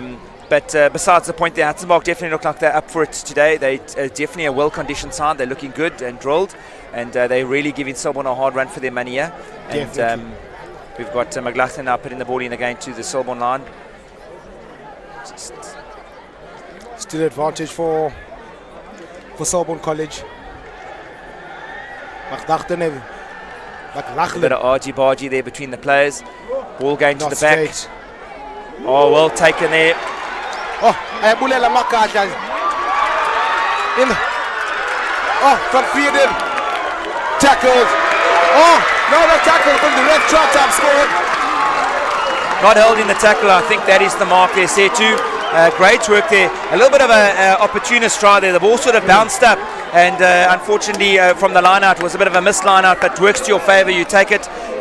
So unfortunately not held in the tackle. Got back up onto his feet, and try time for Josh van Veerden. And Hudson Park just caught a little bit unaware from the line out. The ball didn't go to hand for Selborne, but great work there by the Selborne. You can have a look here. Just gone back there. A ref sort of got in the way. Boom! Took the gap by number 12. And then the great offload here to Josh van Veerden as he looked inside to pass. And like I said, not held in the tackle, I don't think. Nope. And bared up on his feet. And yet again, try time. That is great core strength. Game on. Now we have a game in our hands. With the extras added, 8 points to 7 in favour of Hudson Park. McLaughlin with the take again. First defender, what's going to happen? He breaks the tackle. This hook is having a game of his life. Oh my goodness, we'll see you later. This bus is packed. Book another ticket. Selborne College in the attack. Tables have turned. Richter with the pass. Day, show and go. Oh, pass. Caught hard in the tackle. Oh! Selborne in attack. It's almost a turnover. Could get a bit looser. Hudson Park don't want that. Breaking the tackle. Cromart's all over the ball. Has he turned it over? No. Good work there by Hudson Park defensively now. In for the steal, but unfortunately, just on the 10-meter. Selborne's 10. Van Vrienden leading by example. This is a great tussle. It really is like a test match. Great work there by Cromarty again. He wants it. Hudson. Oh, another one. Him again. 2 hits in 2 seconds. Keegan. Dylan Cromarty, I beg your pardon. It's great defensive work. Some great hits there by Hudson Park. Really looking to just hit Selborne back. And yet again, on the ball again. Are they going to steal it over? Off his feet. No advantage. I don't think they're going to go back for that all-in-all tackle by Cromarty. It wasn't a deliberate knock-on, folks. It was his hands were there to make the tackle. And there was a great bit of defensive work from Hudson Park. They seemed that there were better spaces open there. And I think they don't want to try and keep this game a bit loose. They need to just slow it down again, where they were controlling the game in the first half. Definitely. You can see McLachlan with a nice goose step. Show it go. Boom. Buses full. Booking out the ticket. But guess what? Esam Zamabundu was there. Yep. Great hit. It's good work from a number 9, small guy and a big guy. Yeah, didn't flinch away, and that's what you like to see. We've got those nuggety hard scrum offs. We keep on producing them. They don't want to go away from anybody. They're not going to stand in their favour. So defensive scrum for Selborne, just outside their 22. Hudson Park. To be sure they want to make Selborne make a mistake here. Hands on the ground. Day. I think it's gone out. It's gone out. Great kick there by De Beer, just finding some pressure. They're making a substitute here for Hudson Park. Definitely number 9 has been substituted. Obviously took a hard nick. And we've got Zuzu Dom on the field for Marcel Flemmer, so just rolling in the substitutes. And Hudson Park making 1 or 2 others, and I think it's Oscar Mayataza on, if I'm not mistaken. I'm just trying to check.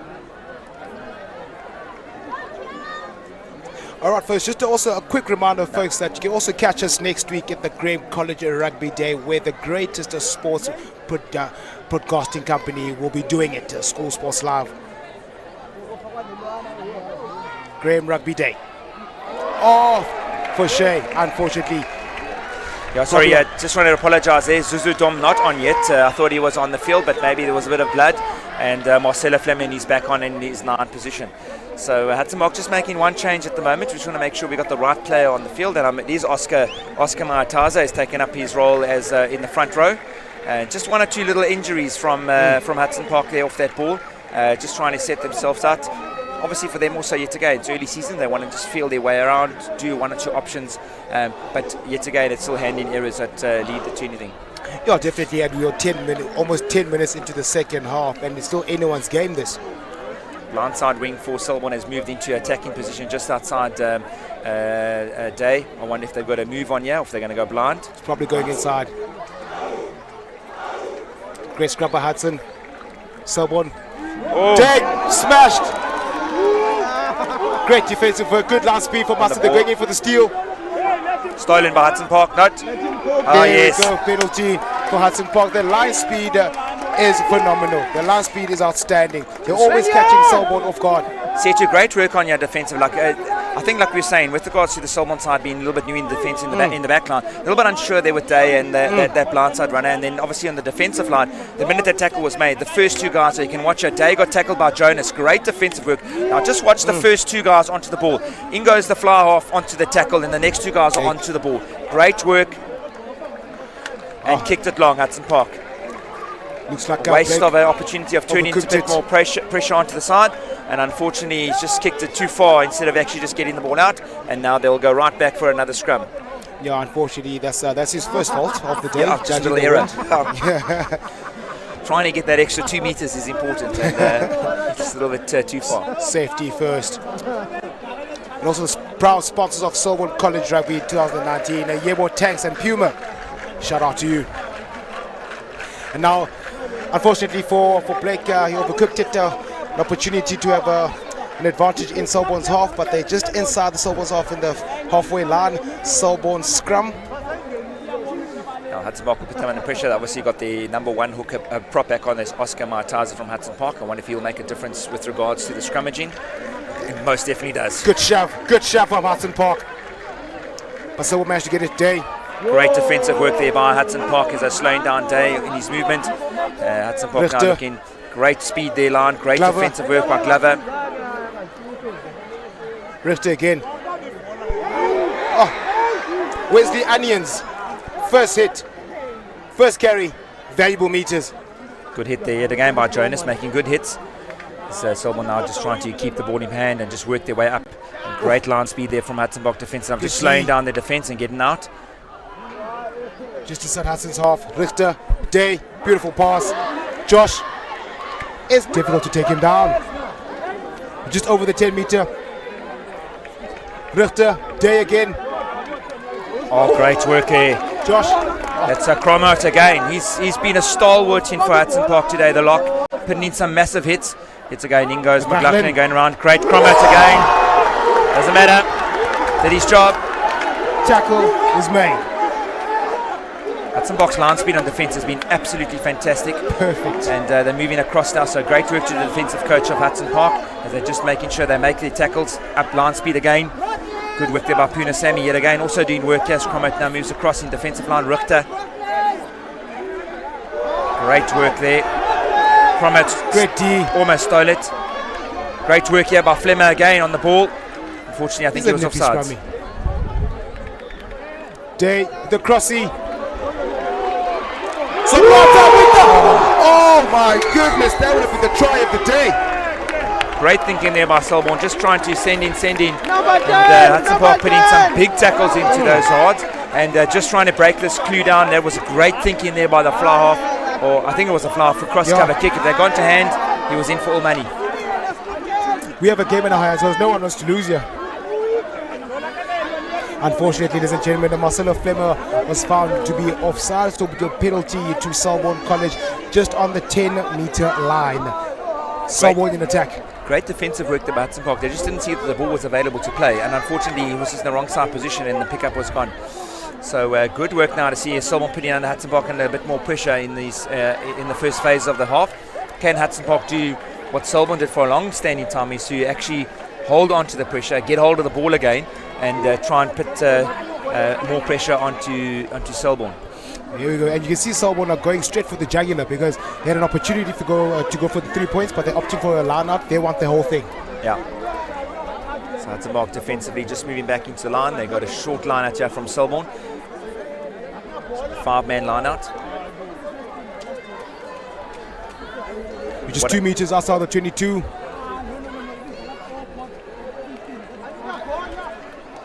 Mr. F, I got ball. There's no ball, ladies and gentlemen. That's why there's a slight delay. I think one of the Hudson Park ran away with it. Slowing down the game.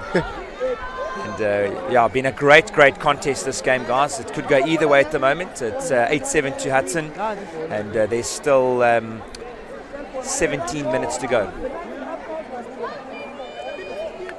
Been quite impressive with this young man from Hudson Park, Luanga Bonko.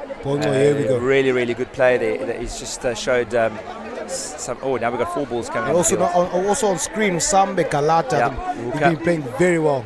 Shows great pace and tenacity. Great throw, McLaughlin. Selborne with the ball just over the 22-meter line, but it's been distributed. But not out on the touch. Still Selborne ball. Richter. Oh, great. Oh! Knock. Who's there? No point. Yeah, it's good defensive work from Hudson Park there. I was actually I thought Selborne might go for another maul, which has been to their strength in this part of the field, but they sort of broke away on the right hand. Good defensive work trying to get him outside. Great work from Selborne keeping the ball alive. Unfortunately, just the pass not going to hand and a bit of a knock on there. So advantage now back into Hudson Park scores. Can they get away from their 22 and just get out of this pressure situation they're in? There we go. I mean, the intent was there from Selborne because Hudson Park was expecting a more, but then Selborne was just a step ahead. But unfortunately, the execution wasn't that much. But they'll try again. Hudson Park might look to just set up the ball here with Jonas in the back here, I can see him setting up. Great work here by Hudson Park's forwards. They've really been impressive with regards to... Here we go, Jonas on attack. Going up the midfield, setting it up, I'm sure just to secure the ball a bit better. Marcelo Flemmer. And a big boot for... Oh, that is a great kick. That is an absolute... Ooh. That is a fantastic kick, ladies and gentlemen. Using the wind to his advantage. Great awareness. Got a nice big boot and used the wind. The wind sort of dropped a little bit, but he kicked it infield, which the wind took over and just drifted away from the right wing of Selborne College and found his 60 metres upfield and releasing the pressure. So Hudson Park need to get a bit more ball. Definitely this first 15 minutes of the second half, Selborne have dominated possession. Look at that, great kick and found some great space just behind the wing and boot like that. They shouldn't really panic. I think that boot has something to do with his height, because that kid is tall. Reminds me of Chris Latham. Well, ref thinks it's straight. But someone now goes. It's great work in again. Corbin Harrison, strong carry. Reese, Day. Oh. Daniel, strong carry. Turnover ball by Hudson Park. Surely. Knocked it on, I think, in the tackle. Great work there. We're not too sure who that is. And there's Cromot. He's going to take it straight up. He knows one way. Selborne needs to move away. There we go. Quick ball by Flemmer. But men on the outside. Yo, who's that? Great. Move. That ball's got to move. There it is. Just caught in there. Unfortunately, there we go. It's a bit of a tussle going on there. Bonga's going to take it in there. We've got the Flaps gone up position. Selborne's quite flat on defence. And got their line speed was very good. And we'll have some park. There it is. Yeah, and Zamabund is actually under pressure, but he did well to retain the ball. Take it up. There we go. Straight through the middle. That's the way to go. It's through the middle. And Hudson Park now just trying to recover the ball and look to go outside wide. Jonas taking the outside. Oh, he's got it! Check out the back door. Man, the Figlin does very well. Tackler's got to roll away. Here we go. Hudson Park now looking to dominate up front. for Shea carrying the well. Oh! Unlucky. Ladies and gentlemen, Hudson Park is fighting. Hudson Park is fighting. Some great ball skill there from Hudson Park, keeping the ball in hand. Yet again, not passing too early, making sure he got that pass off there from Josh Jonas into the right wing, and good handling skills. And then yet again, just taking it up again. Hudson Park looking dangerous with ball. So are Selborne. Definitely. Both teams are looking exceptionally dangerous. And I'll just a quick comment on Josh Jonas. I know that he knows that he's marked. And what's been happening now with the game is every time he gets the ball, he's just a playmaker. Sucks in two defenders, offload, +1, creating space on the outside. Yeah, now someone making the two changes. We've got Wesley Onions coming on. He wasn't on earlier, I think, unless he came on just for a little bit of a blood injury. He will come on at front row. As Selborne now make one or two changes. I'm not too sure whose scrum off's also been changed, if I'm not mistaken. We're just trying to see as it goes. No, Matthew Kutz has come on onto the flank position. So Selborne making changes up front in the forwards, and Wesley Onions will take up the role, as well as Matt Kutz on the flank. And also from the Hudson Park perspective, it looks like there haven't been any changes yet. There's been any changes yet.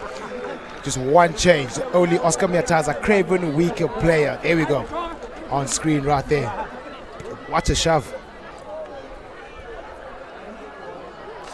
Great pressure. Van Frieden, strong with upper body strength. Man on the ball again. Hudson Park putting him under a lot of pressure here. And Hudson Park's line speed, you can see, very good off the speed there. And great work on to McLaughlin, carrying very well lately. As for Shay's holding on there. He's got to roll away. Selborne really look to play fast. They want to play fast, get Hudson Park on the back foot. And I'm sure Day will take the point and try and put Hudson Park on the back foot and just take up some more pressure and more territory. And with under 12 minutes left, or under 11 minutes left. Oh, missed touch. Kleki, Blake. Oh, interception. The connection was made. And guess what? Gonubie read that like a book. There we go, folks. You just got to make sure you're watching what's going on. He thought that was one of his own players. Had they just carried the ball up, it would have been great. Straight into his hands. And I don't think he was even expecting the ball. Gonubie, ladies and gentlemen. He read that like a book, like a bedtime story, and he just started to smash and grab right under the sticks. That's what happens, folks. It was a missed kick from Day. He wasn't out, but you never give up on the chase. You follow up as much as you can, and you never know what happens. And there we go.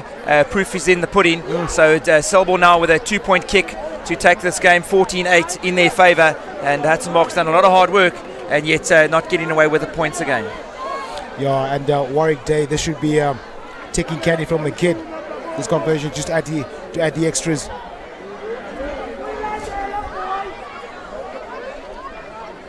With under 10 minutes left of the game, ladies and gentlemen, the scores as they stand are 14 points to Selborne and 8 to Hudson Park. And there's 10 minutes left of this fantastic encounter. You just watch a great work here, and I just think they didn't actually even see him. And they went straight in the line there, and let me tell you what, they were open on the outside to actually a counter-attack. So ball went one way, ball went another way, and that was great work here. As I see one of my work colleagues walking past here, and he didn't actually even greet me, so I'll have a chat to him on Monday. Hudson Park's made a change. Zuzu has now come on at scrum off, Zuzu Dom, and yet again, that is a great kick from Hudson Park. That is a phenomenal kick. Now, the pressure's back with Selborne. Still 10 minutes to go. Anything could happen in this game. It takes 1 or 2 minutes to score a try, and they can score another try. So Hudson Park now will look to, first for a long time they've been in Selborne's half, and can they now change and put some pressure onto the Selborne pack? Definitely. And now Hudson Park are trailing for the first time in this game.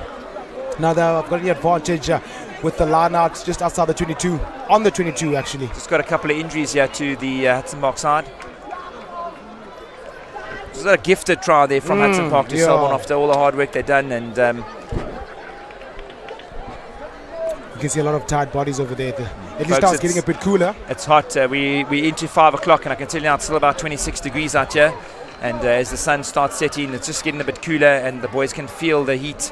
A little bit of cramp setting in there, and I'm sure they will get going now. Also, don't forget to engage with us on our social media platforms, on Instagram at SuperSport Live, on Facebook, Twitter, and also on YouTube. Like, share, and subscribe. Also, please do engage with us on our social media platforms using the hashtag SuperSportLive. That's about going for a short line out here. It's a 6-man line out. Great work here. Taken in the air. Penalty given here for Hudson Park, advantage 100%. Great work that we both spotted that set to shut. As a hooker, he's going. I'm sure Hudson Park will attack again with a line out and just keep it simple. Yeah, but that was actually very silly though to take him out the air, because I'm in a very, very dangerous position now. Conceding a penalty in that area might prove costly. Yeah, there we go.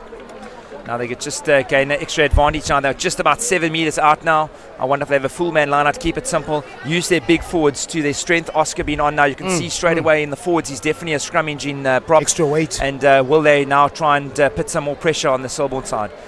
Selborne will have to defend for their lives right now. And also Hudson Park are going to go in all guns blazing.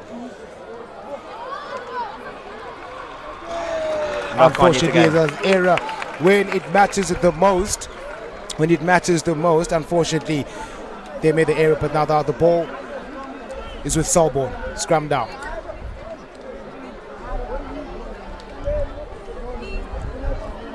We're just in between the 5-meter line and the 22. There's just a small area there by one of the locks. The jump was actually Luanga. Yeah. Now they're going to use their scrum again to try and see if they can get a tight head. Trying to milk that penalty. We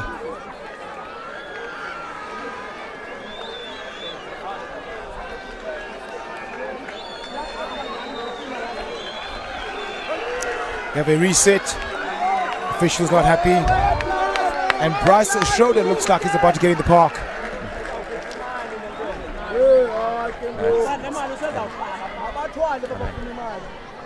That's going to be Adam. They're going to change scrum offs shortly, probably with the next break, and we can see them as they're running past us here. Adam Duplessis getting ready to walk onto the field. I wonder if Hudson Park will make any more changes with just 5 minutes to go. This will be the longest 5 minutes for these young lads on the field. Great work there by Hudson Park, really putting pressure on. Great work there by, it's carried him back here. Could it be a try? Yeah, take it back. It's exactly what Hudson Park wanted. Absolutely great fantastic. Pressure. Their forwards have dominated scrum time here. They brought on their best prop, which was obviously Oscar from Craven Week player, and it's definitely counted in their favour. Great work by Hudson Park, as now they put on a bit more pressure onto the Selborne side. And here we go, folks. 5 minutes to go. Hold on to your seats. Ladies and gentlemen, I also suggest that you do not blink. You might miss something. Just watch this great work in here by Hudson Park. Absolutely put them under pressure, and hands on the ball as he picked it up. Great work there by the flank, and just Isam Zamabunta. What a great work that was. Taking it back in and turn over Hudson Park ball. Scrum time. Scrum time, Hudson Park on the attack. Beautiful scrum, they're going forward. Ball is out. Fundisi. Straight up the middle. Takes it up strong. They should release now, ref. Well done. Selborne staying steady on defense, make sure there aren't any holes. But then again, Hudson Park with the pick and go, gaining valuable meters. Bongo. Penalty advantage. Oh, that's great work. Galada going through, just short. Ladies and gentlemen, someone there, just coming off his feet there. Hudson Park really looking dangerous from in front there. Now they're going straight for the line. Is he close over the poles? This should be surely Josh Jonas with the try, ladies and gentlemen. Josh Jonas, that could be the match-winning try, ladies and gentlemen. This could be the match-winning try. The one time we don't speak about him, he scores the winning try. Josh Jonas. Great running lines, great work from Hudson Park. They held their composure, and let me tell you, there, great work. You can just watch this line. Straight work there by the front row. I think it was Oscar Maiteza working hard. Zuzu there trying to get the ball. You can see him, and look at this run. Straight through offload, changed the point of attack, which was fantastic, and hit the space. Played Grant Comer at the age of 15. Played Craven Newcastle at the age of 17. He's definitely the man to watch. He's definitely the struck player. Yeah. Blake Deodrix with the additional points. You've got to take it where it comes on now for Hudson Park's front row. Winning him that pressure ball at the scrum time, getting the ball to be turned over, and then absolutely fantastic work. Ladies and gentlemen, I suggest you stay exactly where you are right now. There's just 3 minutes left of this fantastic encounter. Hudson Park regains the lead, but it's only 1 point. Yeah, and they've made some substitutes here, guys. They're quite happy to see what's going on.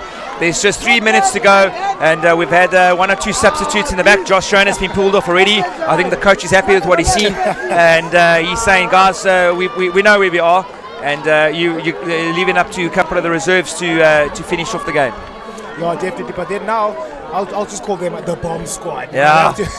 Now they have to finish this game. They must make sure that they maintain the standards being set by those who started the game, and just make sure now, see that there's only like almost 2 minutes left of the game. Just catch the ball, regain, keep possession, and make sure that if you want to kick, territory. And that could go too long, go too long. Oh! It's too far. But no, the ref is calling it for a scrum in the half. No, he's called it out too far. Ball was already over the line when he caught it. Love to see that again, actually. Sort of holding on to my roots, folks, and a little bit biased here. But I've got to be honest, from our side, it did look like it might have been inside the field of play, but referee, the linesman, is on the spot and called that the ball had already carried across the field of play. And let's have a look here. I'm not too sure, taken out. So unfortunately, Hudson Park will take that one with them, and it could be a talking point for later on in the pubs. But back on Hudson Park's favour. There's just 1.5 minutes to go, and I'm sure if it was me, I'll be looking just to put the ball into Selborne's half or try and retain this ball for the next minute and a half. This is the perfect time now to play that what they call boring rugby. Just build phases, way down the clock. And I'm sure they'll make 1 or 2 substitutes. Here we go. Little grab a kick. Hudson Park full of running, wanting to move forward again. Tackle ball now. Hudson Park looking to secure it. Selborne need that steal. Just a minute to go as Hudson Park looks. Cromart's been solid up front. Hasn't really done much wrong. Rather unlucky. All right. Take it easy, boys. Sure, Hudson Park can make another substitute now just to eat in some more time. Yeah. James Winston is very clever in what he's going to do. Here we go. We got one guy down there. Literally just 30 seconds left on the clock, and really feeling the heat and the pressure. Ladies and gents, this is one time Selborne will have to do something out of nothing right now. This is when they have to do something miraculous. Still play on the time. Remember the time, the play still goes with regards to going. And I'm sure Selborne are very frustrated as they've got the linesman on the field now. It's last play. That's the way it is. And if there's an injury or whatever it is, that's great. They still get the opportunity to attack, and we're going to see it from here. Now, being dominated in the scrums the entire game, what would you tell your players right now? Have a go again. Put them under pressure with the ball. Try and just disrupt the good, clean ball that Selborne want to get. Don't stop what's been working for us. Yes. And you don't want to sort of be on the back foot now. Just wait and defensively. Let's be more positive, and I would like to attack them in that space again. Spoken like a true legend. Now we're on the red zone, we're on the red time. 60 minutes have elapsed. Now we're last play today. Now it's the last play. Last play. And this will be I can feel a huge shot from Hudson Park right now. Oh, ladies and gentlemen, what has been a very, very phenomenal game. Going to end on a high. You can see the Selborne worried folks here, folks, and another yet again strong scrum. Hudson Park up on defence, long pass outside wide. Oh, here we go. High tackle.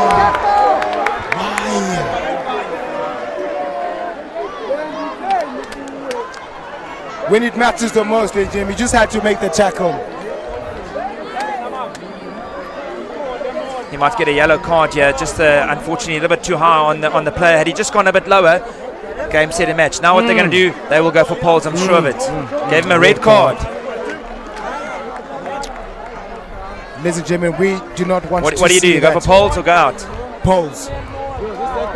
Poles. Yeah, he's going for poles. Definitely got. they've got the win. This is a nail-biting moment, ladies and gentlemen. This to win the game. You can just have a look at Hudson Park. If you go back at the game in the second half, that giveaway try that they gave to Selborne with regards to just giving him in, making it quite difficult now.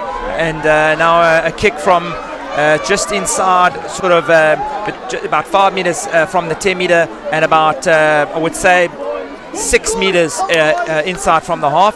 And this will be a kick for all money, folks. He misses it, the game's over. He gets it, the game's won. This will be a life-changing kick. Will Warwick Day be the man to save Selborne?